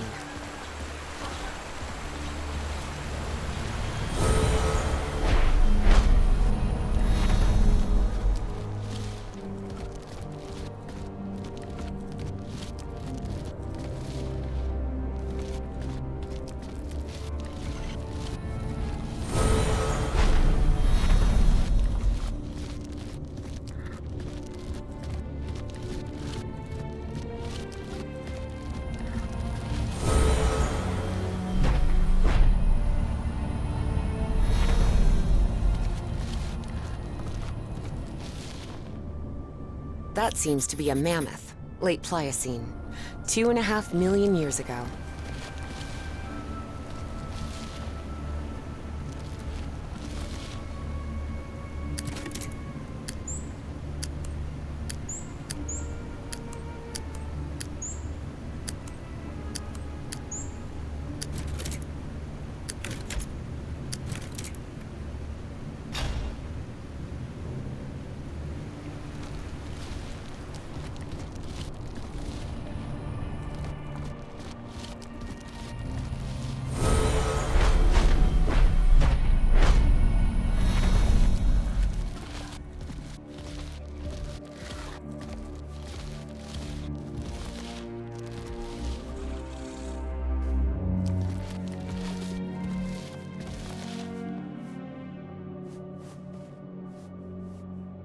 The same constellation I saw in my dreams.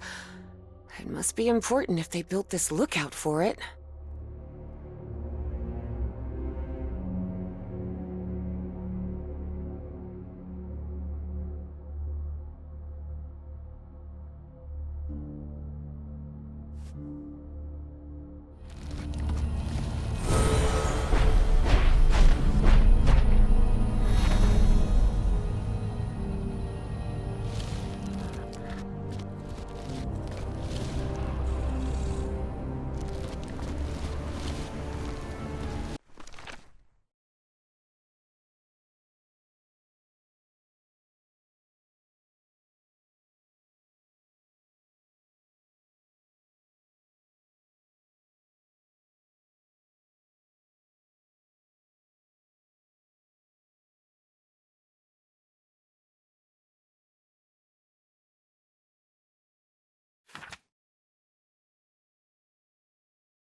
This mural doesn't look like decoration, but I'm not sure what it represents.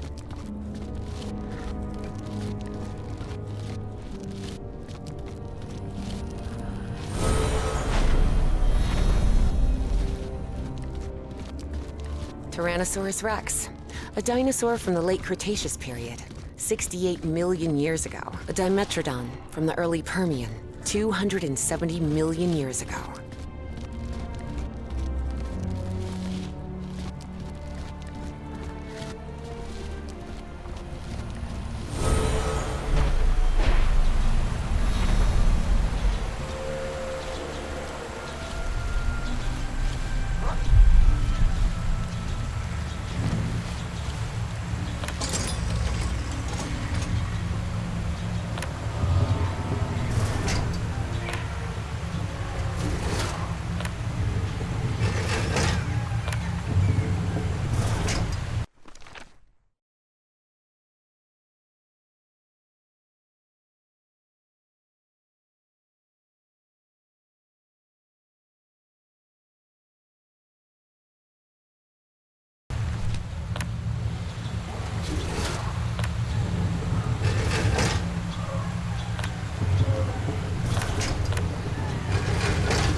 Yes! This is the constellation I've been looking for!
89345. Yes, I remember now. Those were the coordinates.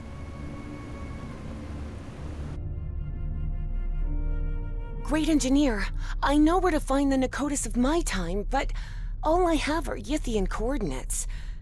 And there's no way out of here.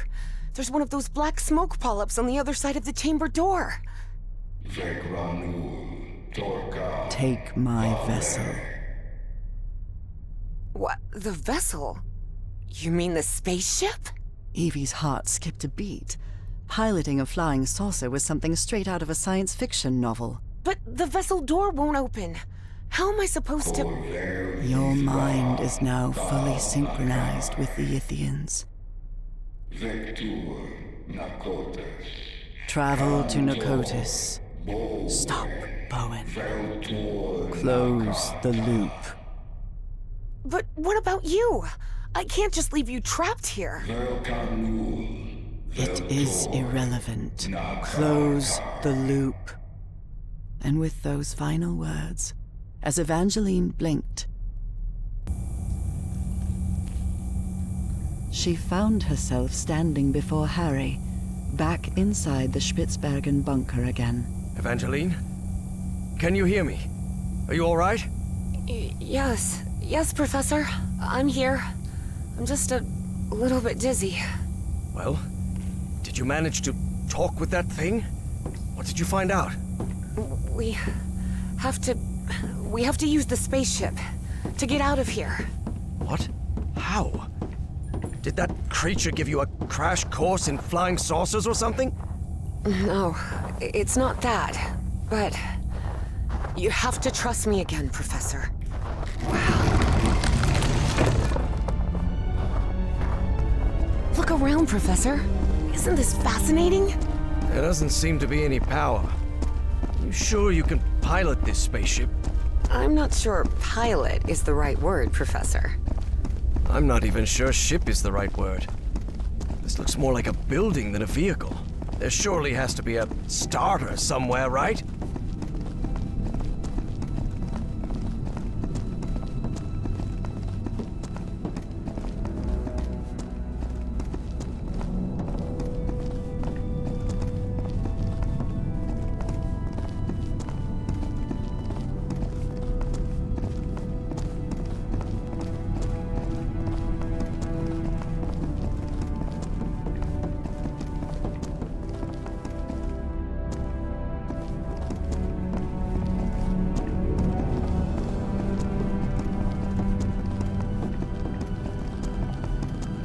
Evie recognized a platform very similar to the one in the refinery beneath the Virginia caves, and understood what she had to do.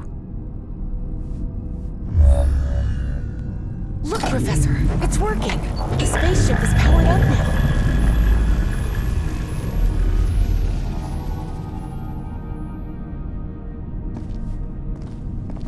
Damn it, where's the steering wheel? It probably doesn't need one.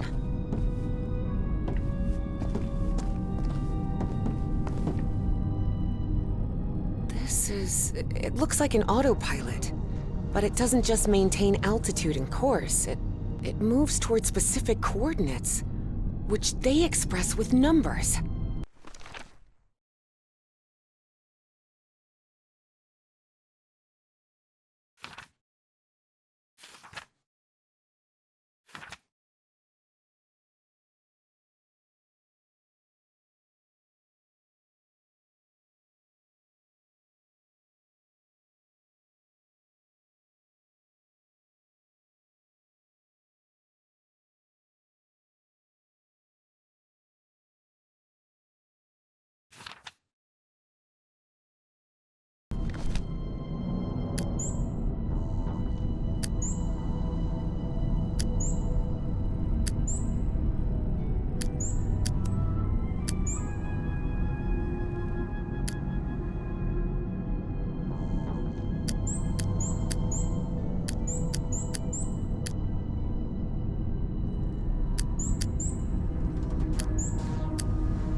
I've got it. I've set the navigation system to the coordinates of Nicotis. There you are, Professor. The steering wheel. Looks like one. Sort of.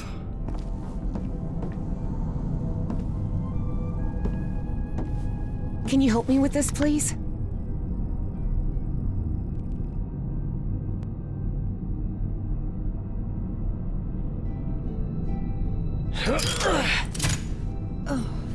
Buckle up, Professor. Hey, whoa! Whoa! Professor, better find something to hang on to. Hey, it's moving! Look, it's breaking the ice!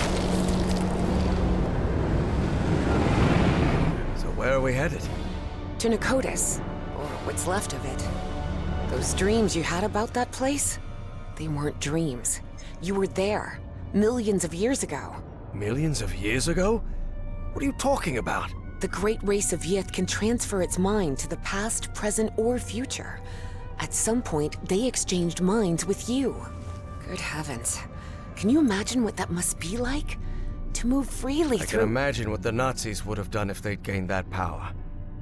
And don't forget, that Stahl fella still is among Bowen's gang of kooks. I'm not sure which I hate more, kooks or Nazis. In any case, I don't think anyone should meddle with that knowledge. As I've told you before, there are things we shouldn't... Evangeline, can you hear me? Evangeline? Oh, for heaven's sake, what's happening to you now? time and space? Evangeline found herself in an unfamiliar place in an instant. For the fourth time in just a few hours. Oh, come on. Now what? What's going on? The difference was that this place didn't look like a narcotic construction at all. Nor was she inside the body of an alien creature. It just looked like the future. Why am I connected to this machine? And is this... This isn't my body. Where am I? Evie jolted in shock. If she was in this body, then who was with Harry on the spaceship to Nicotis?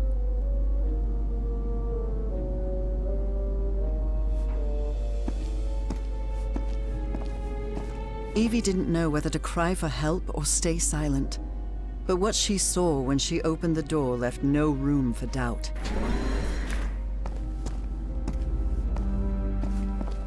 Oh no. That's Caleb Bowen. So Bowen had gotten his way after all. How else could he be leading a top-secret research project for the government? And then Evie thought of something worse. What if Dr. West was none other than Caleb Bowen himself?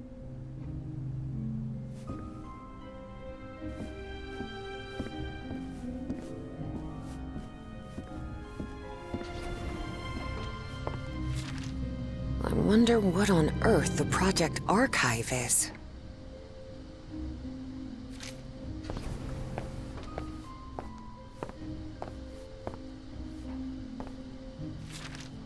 A computer that connects to other computers.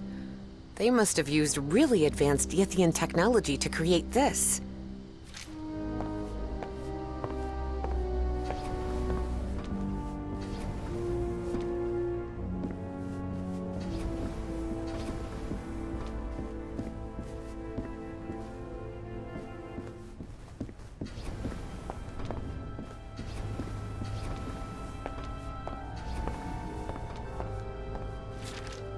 So this machine is a mind-swapping device, just like the Yithians.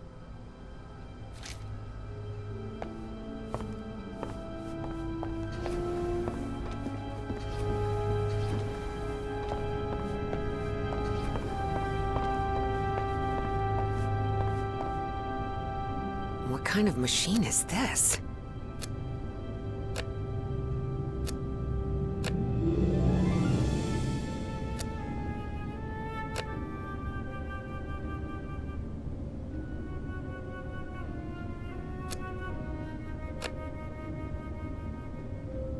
Okay, let's try again.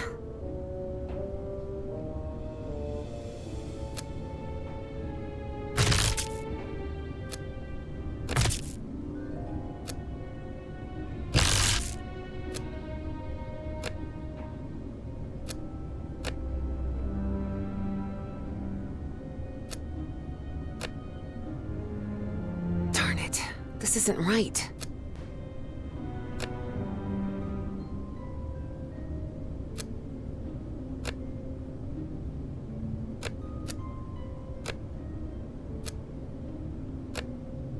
Darn it.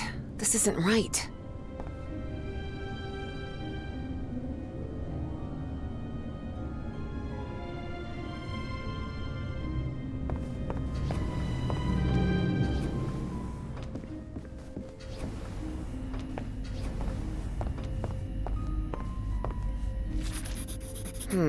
So this rule overrides another one.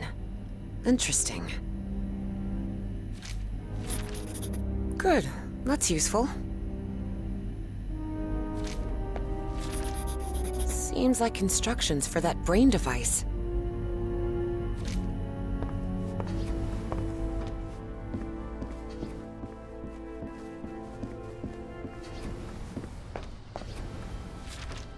So I was right. This machine is a kind...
This isn't right. No, this isn't working.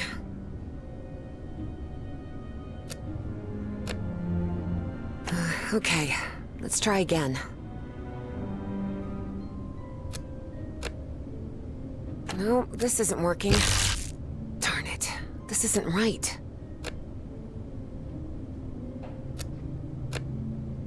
No, this isn't working. Darn it, this isn't right.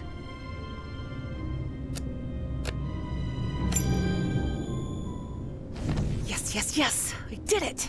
That mind-swapping device seems to be powered on again. I hope this works.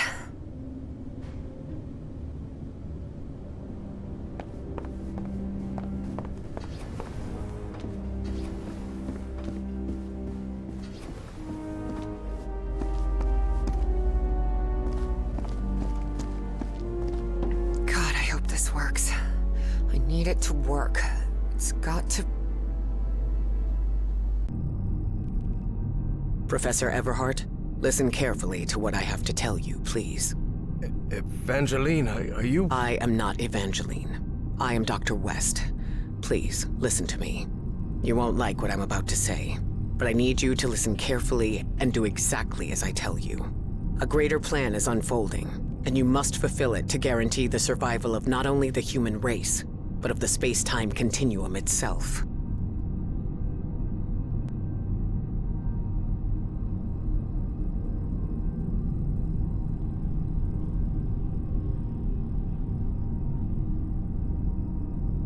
I'm sorry, but I'm not the best at following orders. I don't exactly get along with quacks like me? Yes, I've heard that before. Who the hell is this Dr. West? And how could he know what I was going to say, Harry thought. Listen to me, please. You will reach the ruins of Nicotis, and you will find Caleb Bowen. Don't worry, you will stop him. How can you possibly know what is going to happen? What about free will? What about... I'm not finished. There is a price to pay for Bowen's defeat, and that is Evangeline's life. What? You can't be serious. I am. Evangeline has to sacrifice herself, Professor. It's the only way to stop Bowen and preserve the space-time continuum. No chance, Harry thought. But he couldn't help wondering, if Dr. West really did know the future, could he actually be telling the truth?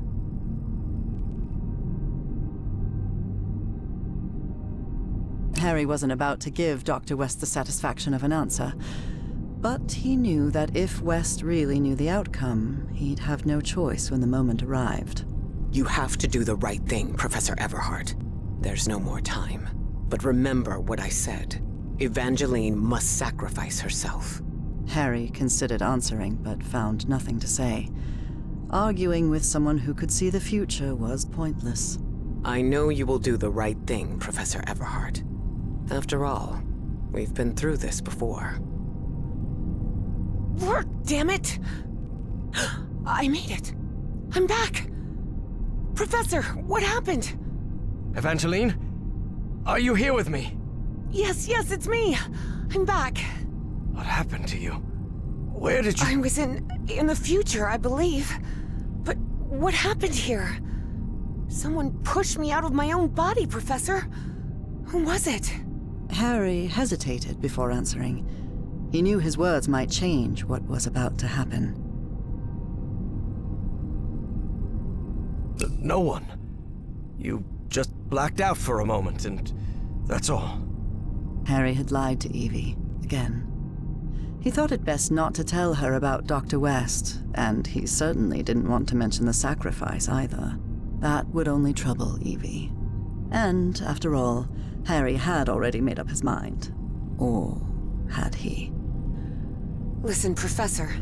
There's something I need to tell you. I don't know if this Dr. West can be trusted. I'm not sure, but I think he works, or worked, with Bowen. Was that true? If it was, that changed everything. Harry had to tell Evie the truth, right now. Evangeline, listen. Professor, look! The ship's slowing down! We're descending! This looks like... The Pacific Ocean. Dakotas is somewhere in the Pacific? Looks like it. Hold on, Professor. I think we're about to land.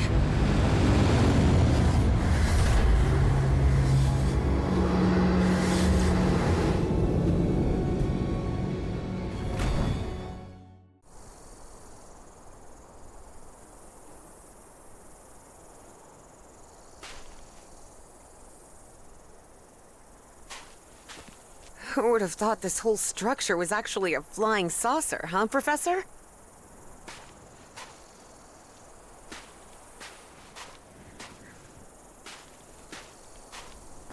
Red sand. This must be the Great Sandy Desert. So we're in Australia. We crossed half the world in, what, half an hour at most? For all his fascination with Ythian tech, Harry didn't answer.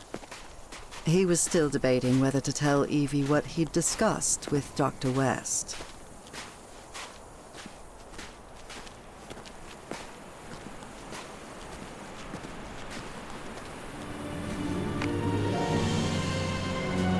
Here we are. This is Dakotas. Wow.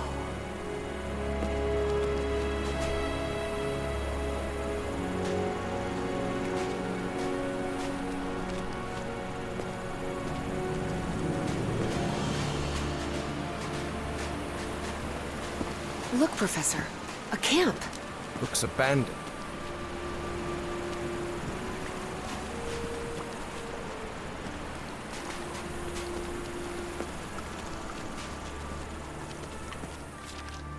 What a fool.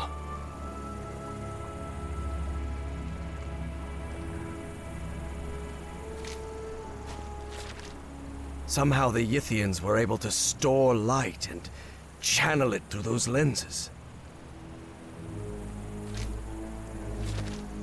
Apparently, Bowen's goons spent a good long while trying to force this massive stone door open.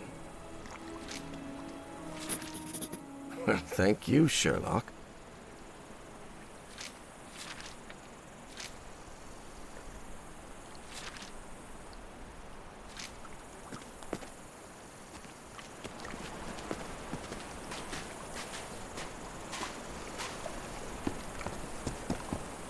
I'll stay here, Professor. Let me know if you find anything.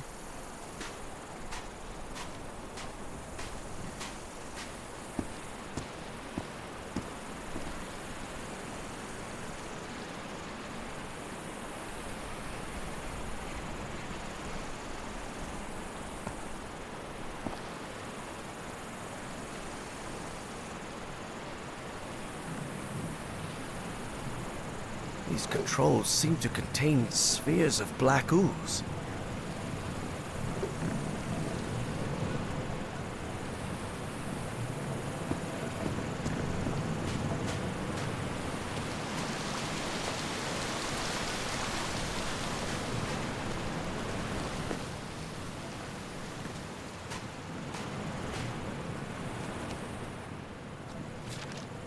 So Stahl and Bowen had an argument. Big surprise.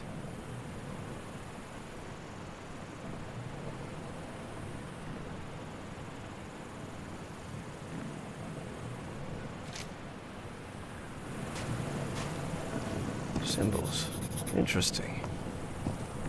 This colossal door seems to be the entrance to one of those ancient structures.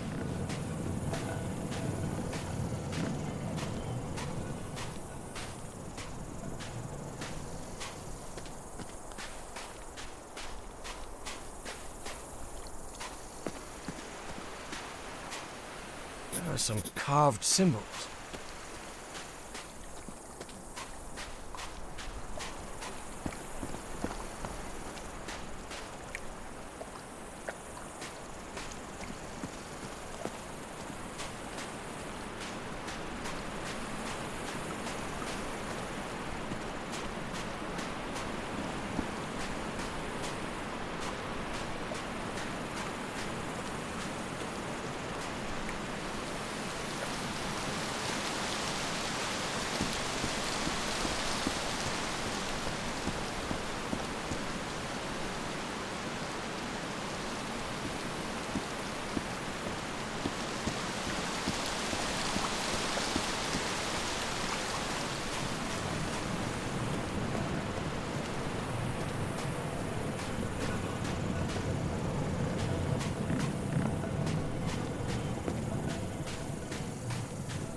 Does this manipulate the shapes?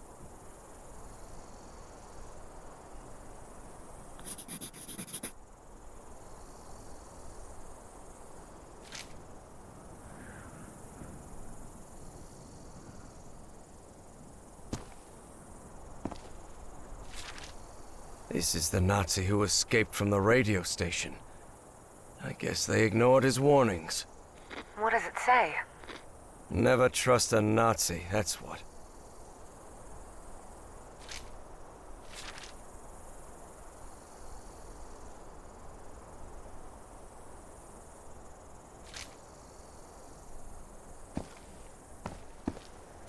Well, well, look at that. Ever since he got some black ooze on him back at Harry's house, Eugene Kingsley's health had collapsed, and he died not long after reaching Australia.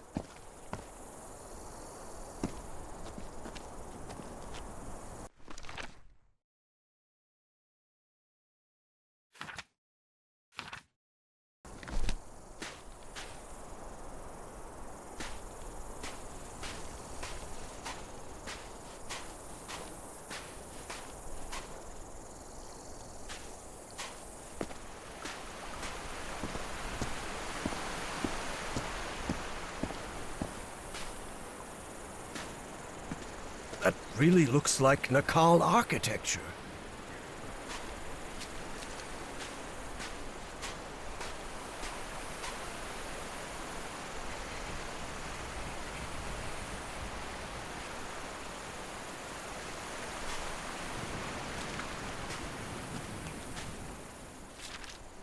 Seems she had a rare moment of good judgment.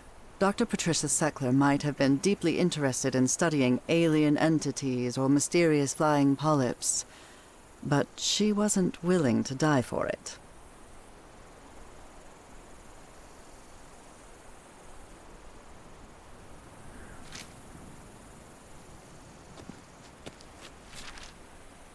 looks similar to the platform I used back on the island.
These symbols must mean something.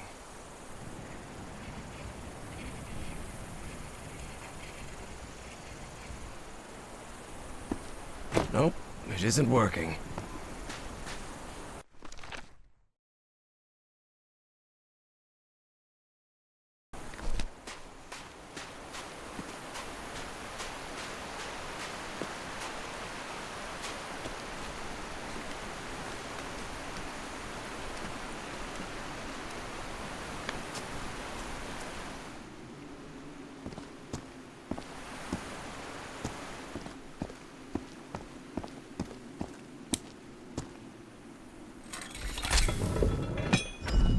Looks like that did something. How can these lenses still be so perfectly polished after millions of years down here? Yithian technology never ceased to fascinate Harry.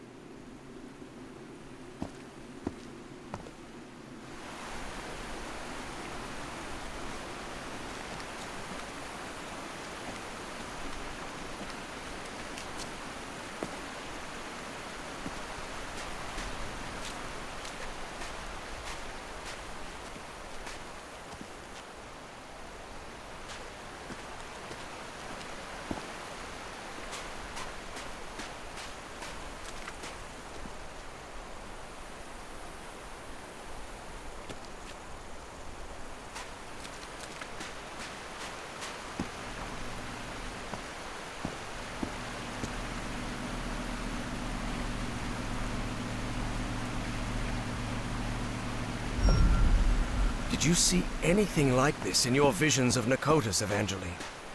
The Yithian use technology based on mirrors and light, but this is the first time I've seen a system this complex.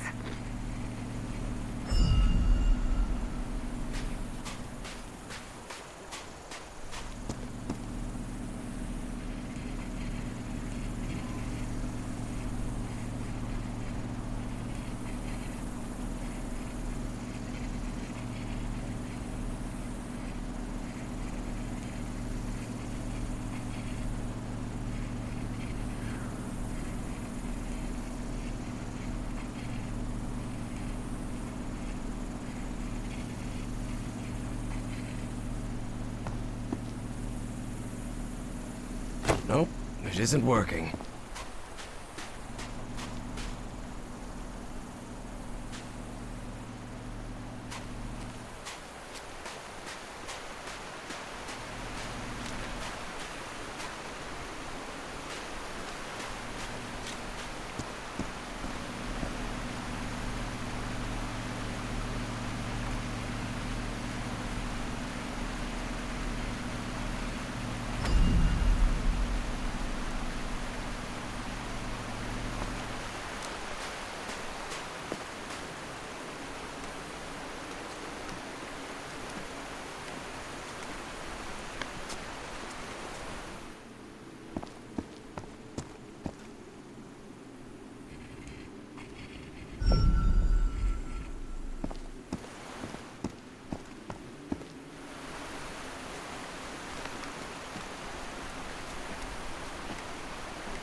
Look, Evangeline.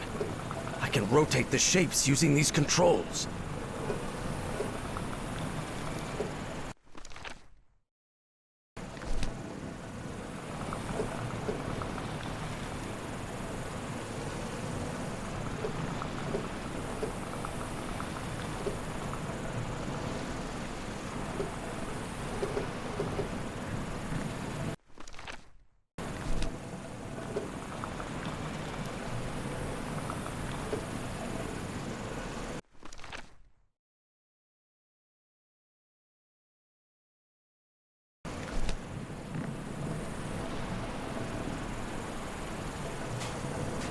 I think I've got it. Sort of.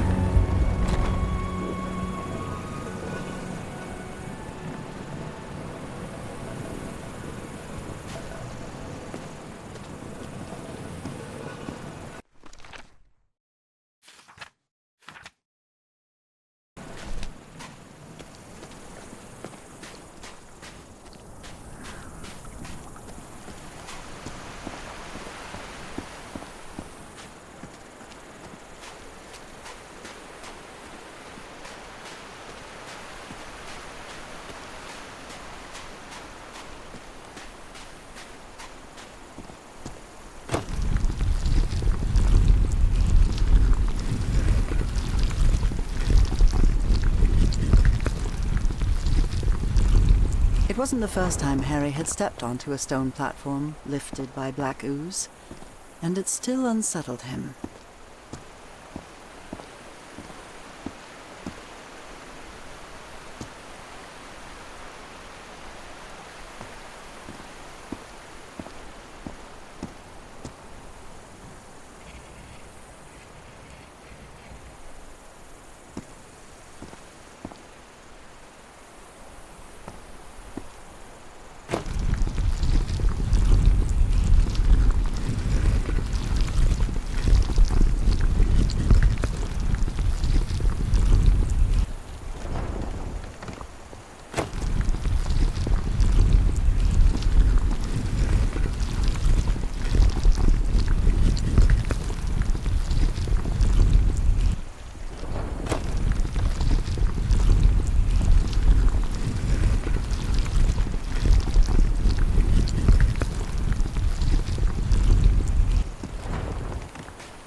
Another one of those moving patterns.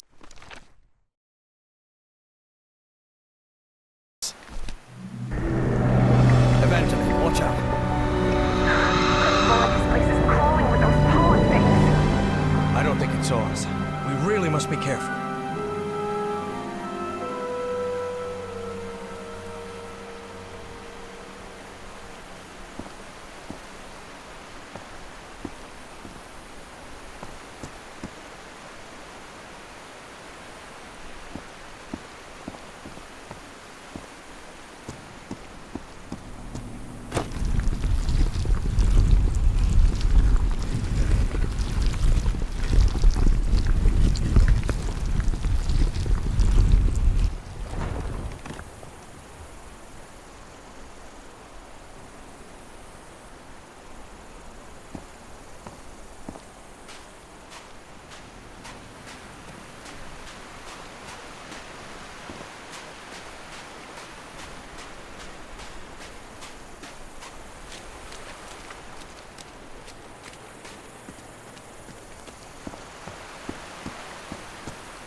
right. That one was tricky.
Good. I hope this is the last pattern.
Yes, I opened it.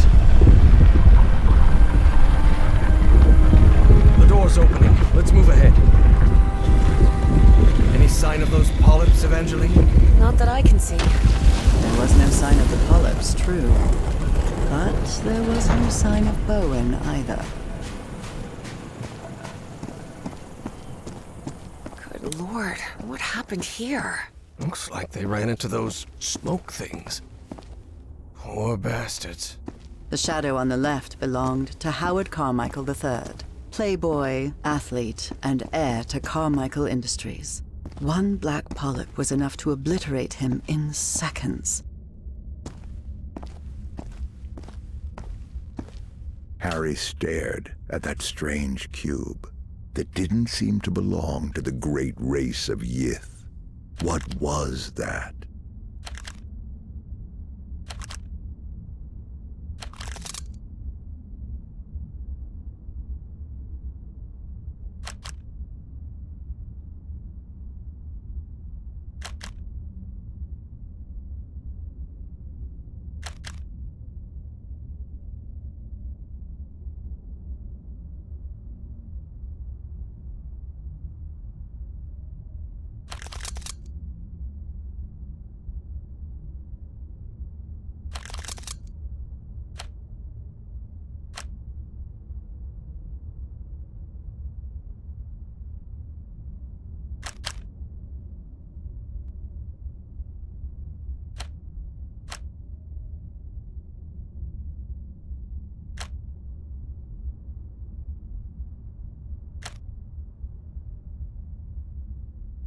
after he solved it, Harry was still puzzled. What did that... Excuse me, who do you think you are, sir? I'm the narrator of this story. Oh, my bad. Sorry, wrong game.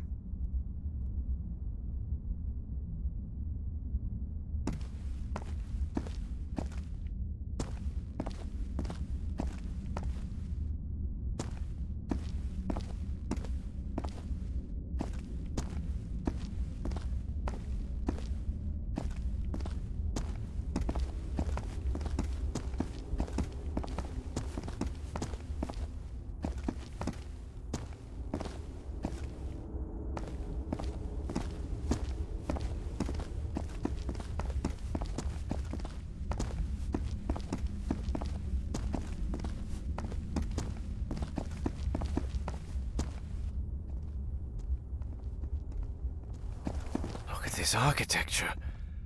Does it look familiar to you? Professor, this looks like the archives. The great library from my memories, but back then it was full of life. This place is in ruins. Makes sense, Evangeline. Millions of years have passed since you were here.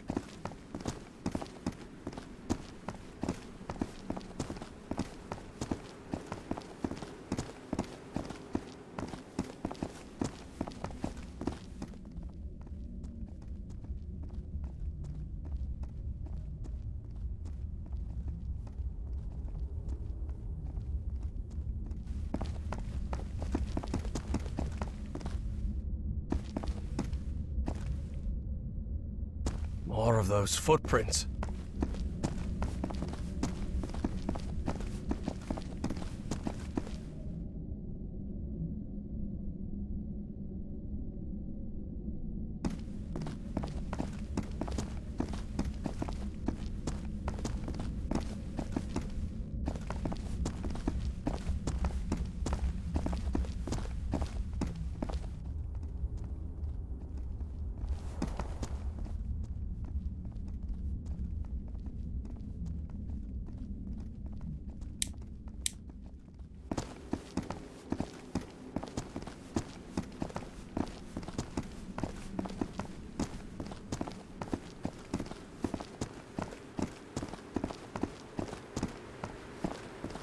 This is breathtaking. If this is the place where I was millions of years ago, the mind-swapping device must be at the top of that basalt tower.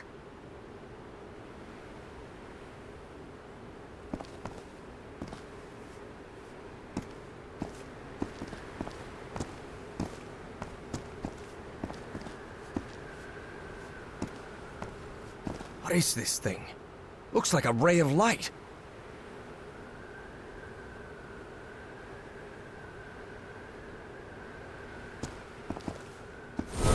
Whoa! The polyps are gathering over there. What's going on? What are they trying to do? I don't know what drives those creatures. I don't understand what they do, or why they do it.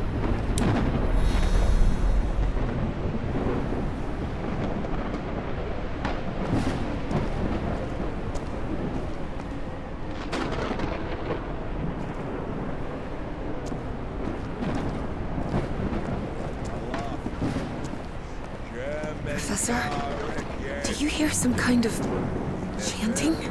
Yes, and I believe I recognize the one chanting. I don't like this.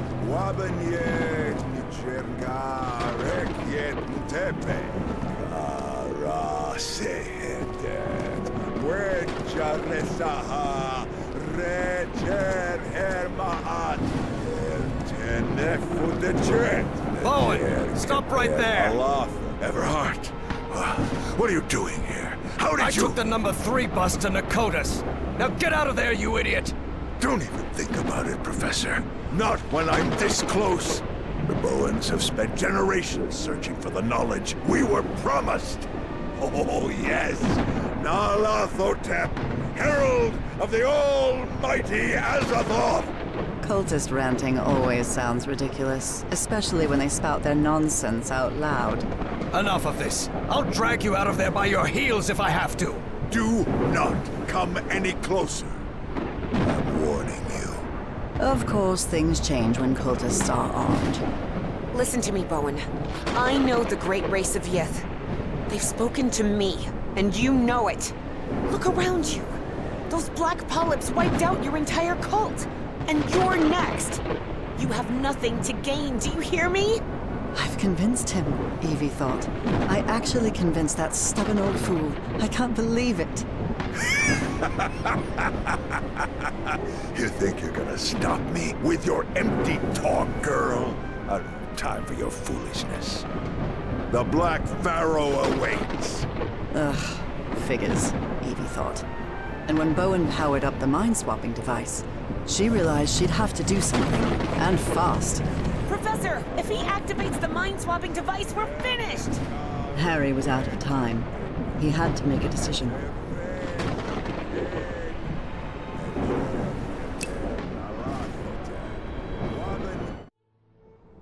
Harry remembered Dr. West's words. Evangeline has to sacrifice herself, Professor. It's the only way to stop Bowen and preserve the space-time continuum. But he didn't give a rat's ass what Dr. West had to say. Harry wasn't going to let Frank Drayton's daughter meet the same fate as her father.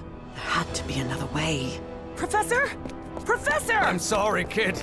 I'm really sorry. For everything. Harry! And as she screamed, Evie watched the stubborn old grouchy archaeology professor sacrifice his life to save hers and all of humanity. Harry found himself in the ooze pool, completely covered in the substance he feared most. He knew this was his death sentence, but at least he was going to make sure Caleb didn't swap his mind with anyone. Are you out of your mind, Everhart? Haven't you seen what that liquid does to humans? I know it better than you do, you kook. No, don't touch that. You'll interrupt the transfer process. No, no, no! Oh no, oh no. Not the ice.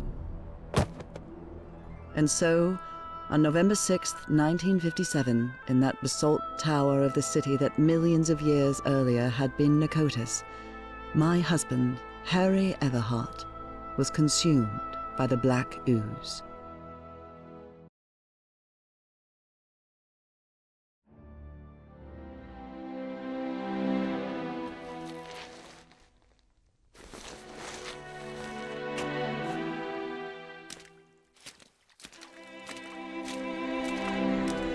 Upon waking in that infinite ocean blackness, Harry thought that he had died. Well, I hope it was worth something at least, he thought. He was waiting to see the light at the end of the tunnel when a voice surprised him. One he recognized instantly. My voice. Harry? Nora? I'm so glad to see you, my dear old pal. Nora? Nora! Am I dreaming? No, you're not dreaming. Then I'm dead, right? No, you're not dead either. I don't understand, Nora. Everything is so confusing. Easy, Harry. We've got plenty of time. Ask whatever you need to ask.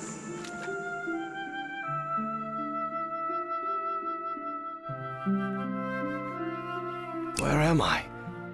Where are we? What is this place? This, Harry, is the Ichor, a place beyond time and space. And now you're connected. Connected to whom? To you? To the Elder God. Both of us are. What or who is this Elder God? It's hard to provide a simple answer to such a complicated question, Harry. The Elder God has gone by many names throughout the ages. Amaterasu, Terrans, Kor Yithar, Kailamanu. His judgment is inscrutable, at times even incomprehensible. And in some way, those of us who are part of him are connected, beyond time and space. I don't know, Harry. Maybe the Elder God is simply God. What does the Elder God want? To offer you its gratitude. It's what I've been trying to tell you ever since you and I parted ways. The shadows. That was you? Exactly. But it isn't easy to communicate with someone outside the Ichor. And I'll admit, an oily shadow probably wasn't the sight you were hoping for. And why is the Elder God grateful to me? First, because you reunited him with his lost daughter, Hacha Folgoffen. But besides that, you've helped with something far more important. What? The Yithians sustained their energy by channeling the Black Ichor. The Ichor is the essence of the Elder God. That process caused him immense pain and suffering, but you've put an end to it. You've given the Great Race another way to transfer their consciousness. And now they live beyond time and space, connected to the Elder God. But Nora, I haven't done anything beyond stopping that kook Bowen. But you will. And at the same time, you've already done it. Nora, I don't think I follow. Harry, it takes a while to understand what beyond time and space means. But you will, my love. Believe me. How is it possible that I didn't die? I'm covered in that black ooze. The blood of the Elder God does not harm those who are connected to him. That's why it didn't harm me on the island. That's why you sent me there, remember? To be who I really was? Now he can't and won't hurt you either. Because connected to him is someone who loves you and protects you. And that's me, Harry.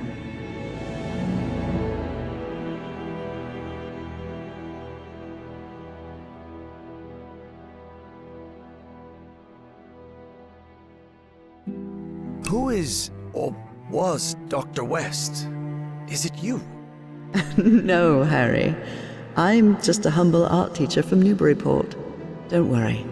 Dr. West will be waiting for you when you wake up.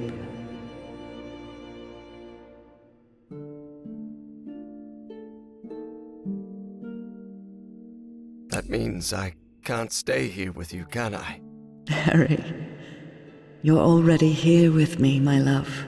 We've been together for all eternity. What? But you need to go back to your time now. There's a life waiting for you, an important task you have to carry out, and people who depend on you.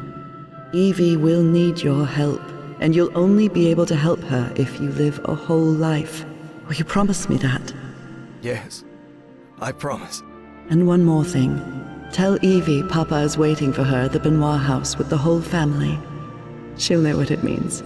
I'll tell her. Well, I guess this is goodbye, old pal. For now. I love you so much, Nora. I'm going to miss you terribly. Don't be sad, Harry. It's only a matter of time. A matter of time and space. And remember, I love you too, Harry. Harry, can you hear me?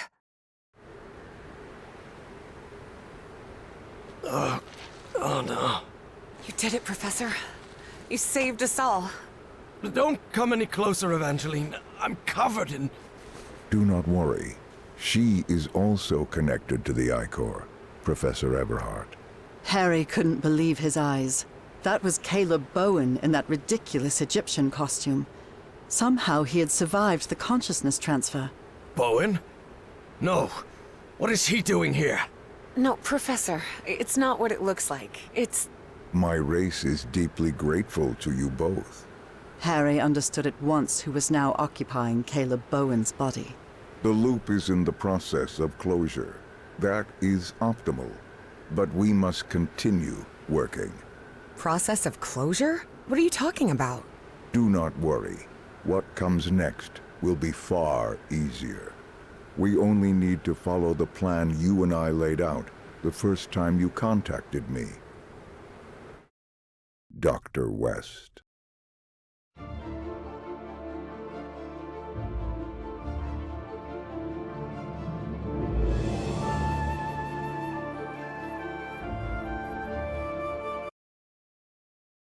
Harry Everhart died at 12:30 on May 6, 1983.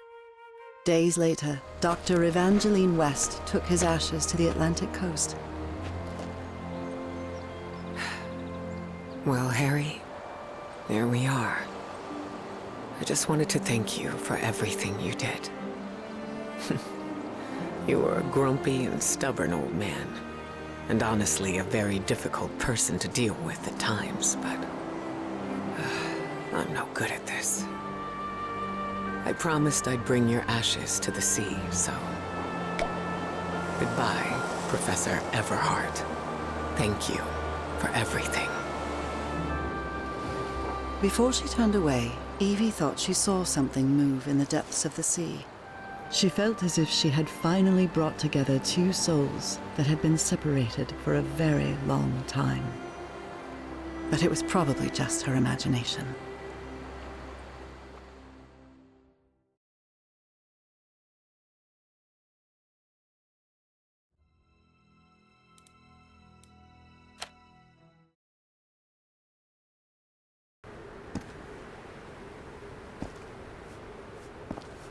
What is this thing?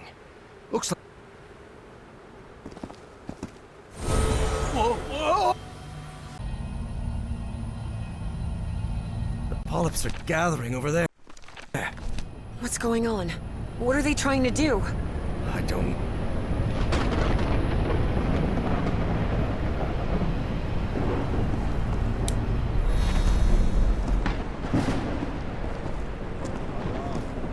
Professor?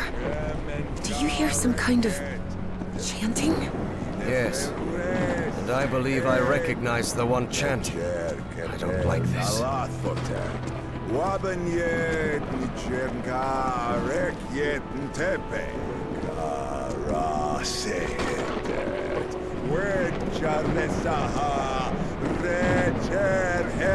Owen! Stop right there! Everhart, what are you doing here? How I did you... took the number 3 bus to Nakotas. Now get out of there, you idiot! Don't even think about it, Professor. Not when I'm this close. The Bowens have spent generations searching for the knowledge we were promised. Oh, yes. Nalathotep, herald of the almighty Azathoth. Cultist ranting always sounds ridiculous, especially... Enough of this! Listen, look... and when Bowen powered up the mind-swapping device, she realized she'd have to do something, and fast. Professor! Harry was out.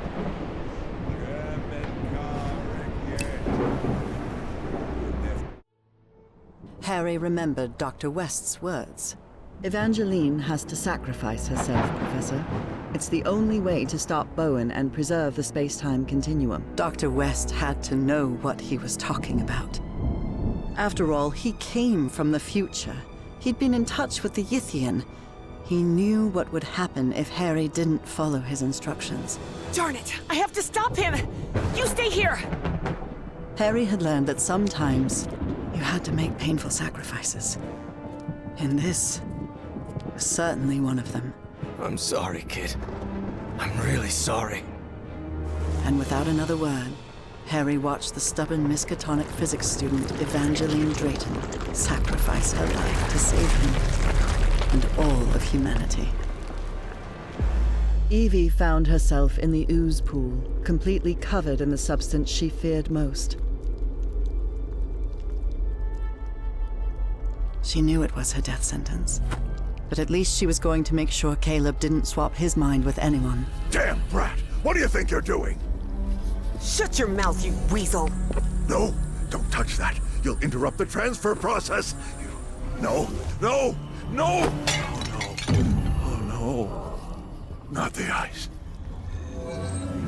And so, on November 6th, 1957, in that basalt tower of the city that millions of years earlier had been Nakotas, Evangeline Claire Drayton was consumed by black ooze.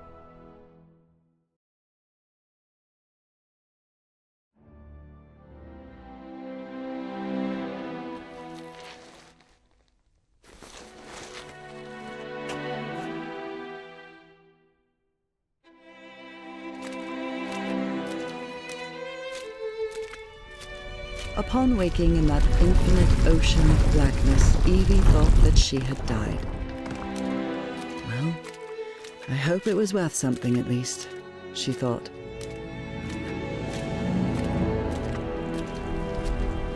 She was waiting to see the light at the end of the tunnel when a voice surprised her.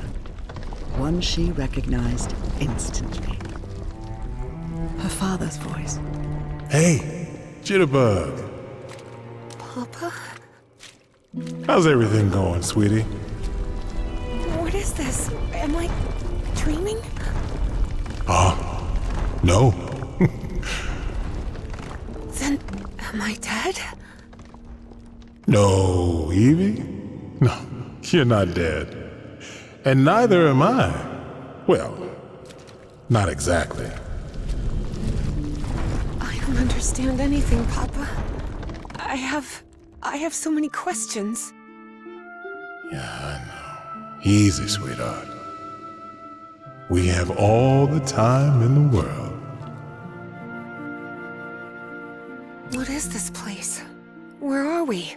Well, this is the I-Core, kid. The core of the Elder God. The Elder God? What is that? Let's see, I don't know how to explain it. You know, I've never been too good with words, Evie. I know he had many names through the ages, but to me, it's simply the Elder God. His acts are hard to understand sometimes, but in his way, he connects us all beyond time and space.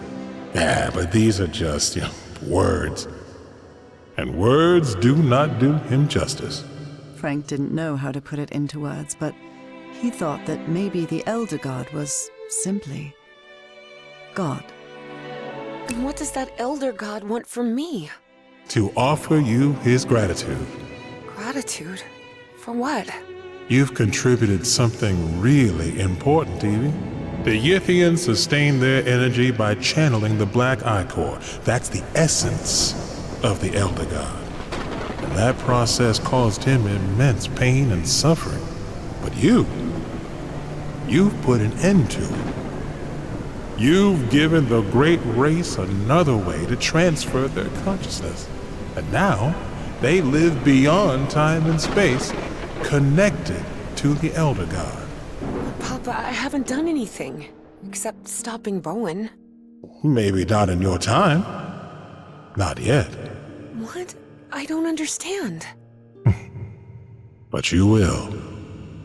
Believe me.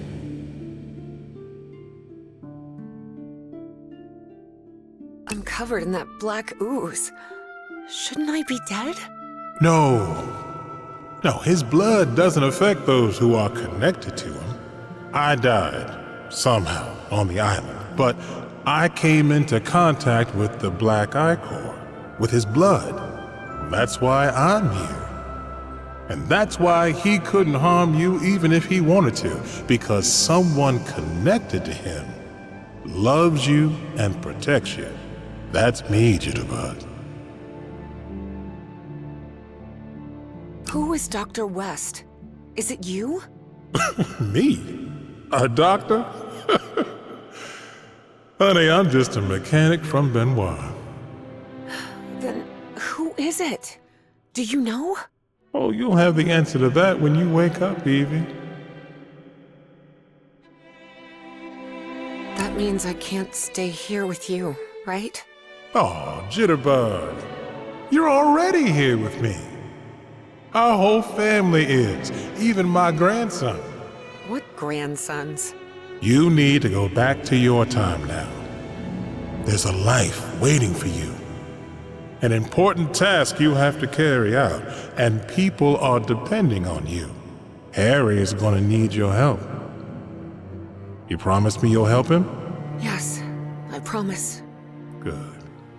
Oh, and one more thing. Tell him his wife is waiting for him in Englewood. Don't worry, he'll understand. I will. Well, I guess this is goodbye, Jitterbug. For now. I love you so much, Papa. I'm going to miss you terribly. Well, it's only a matter of time, a matter of time and space. And remember, I love you very much, Evangeline. Evangeline? Evangeline! Can you hear me?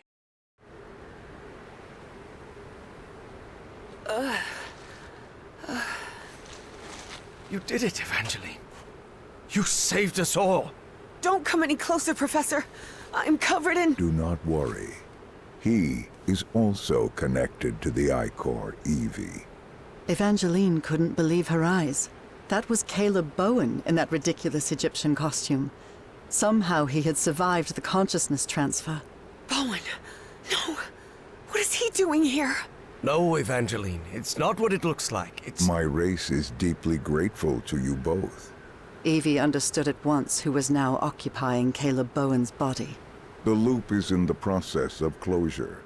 That is optimal. But we must continue working. Process of closure? What are you talking about? Do not worry. What comes next will be far easier. We only need to follow the plan you and I laid out the first time you contacted me. Dr. West.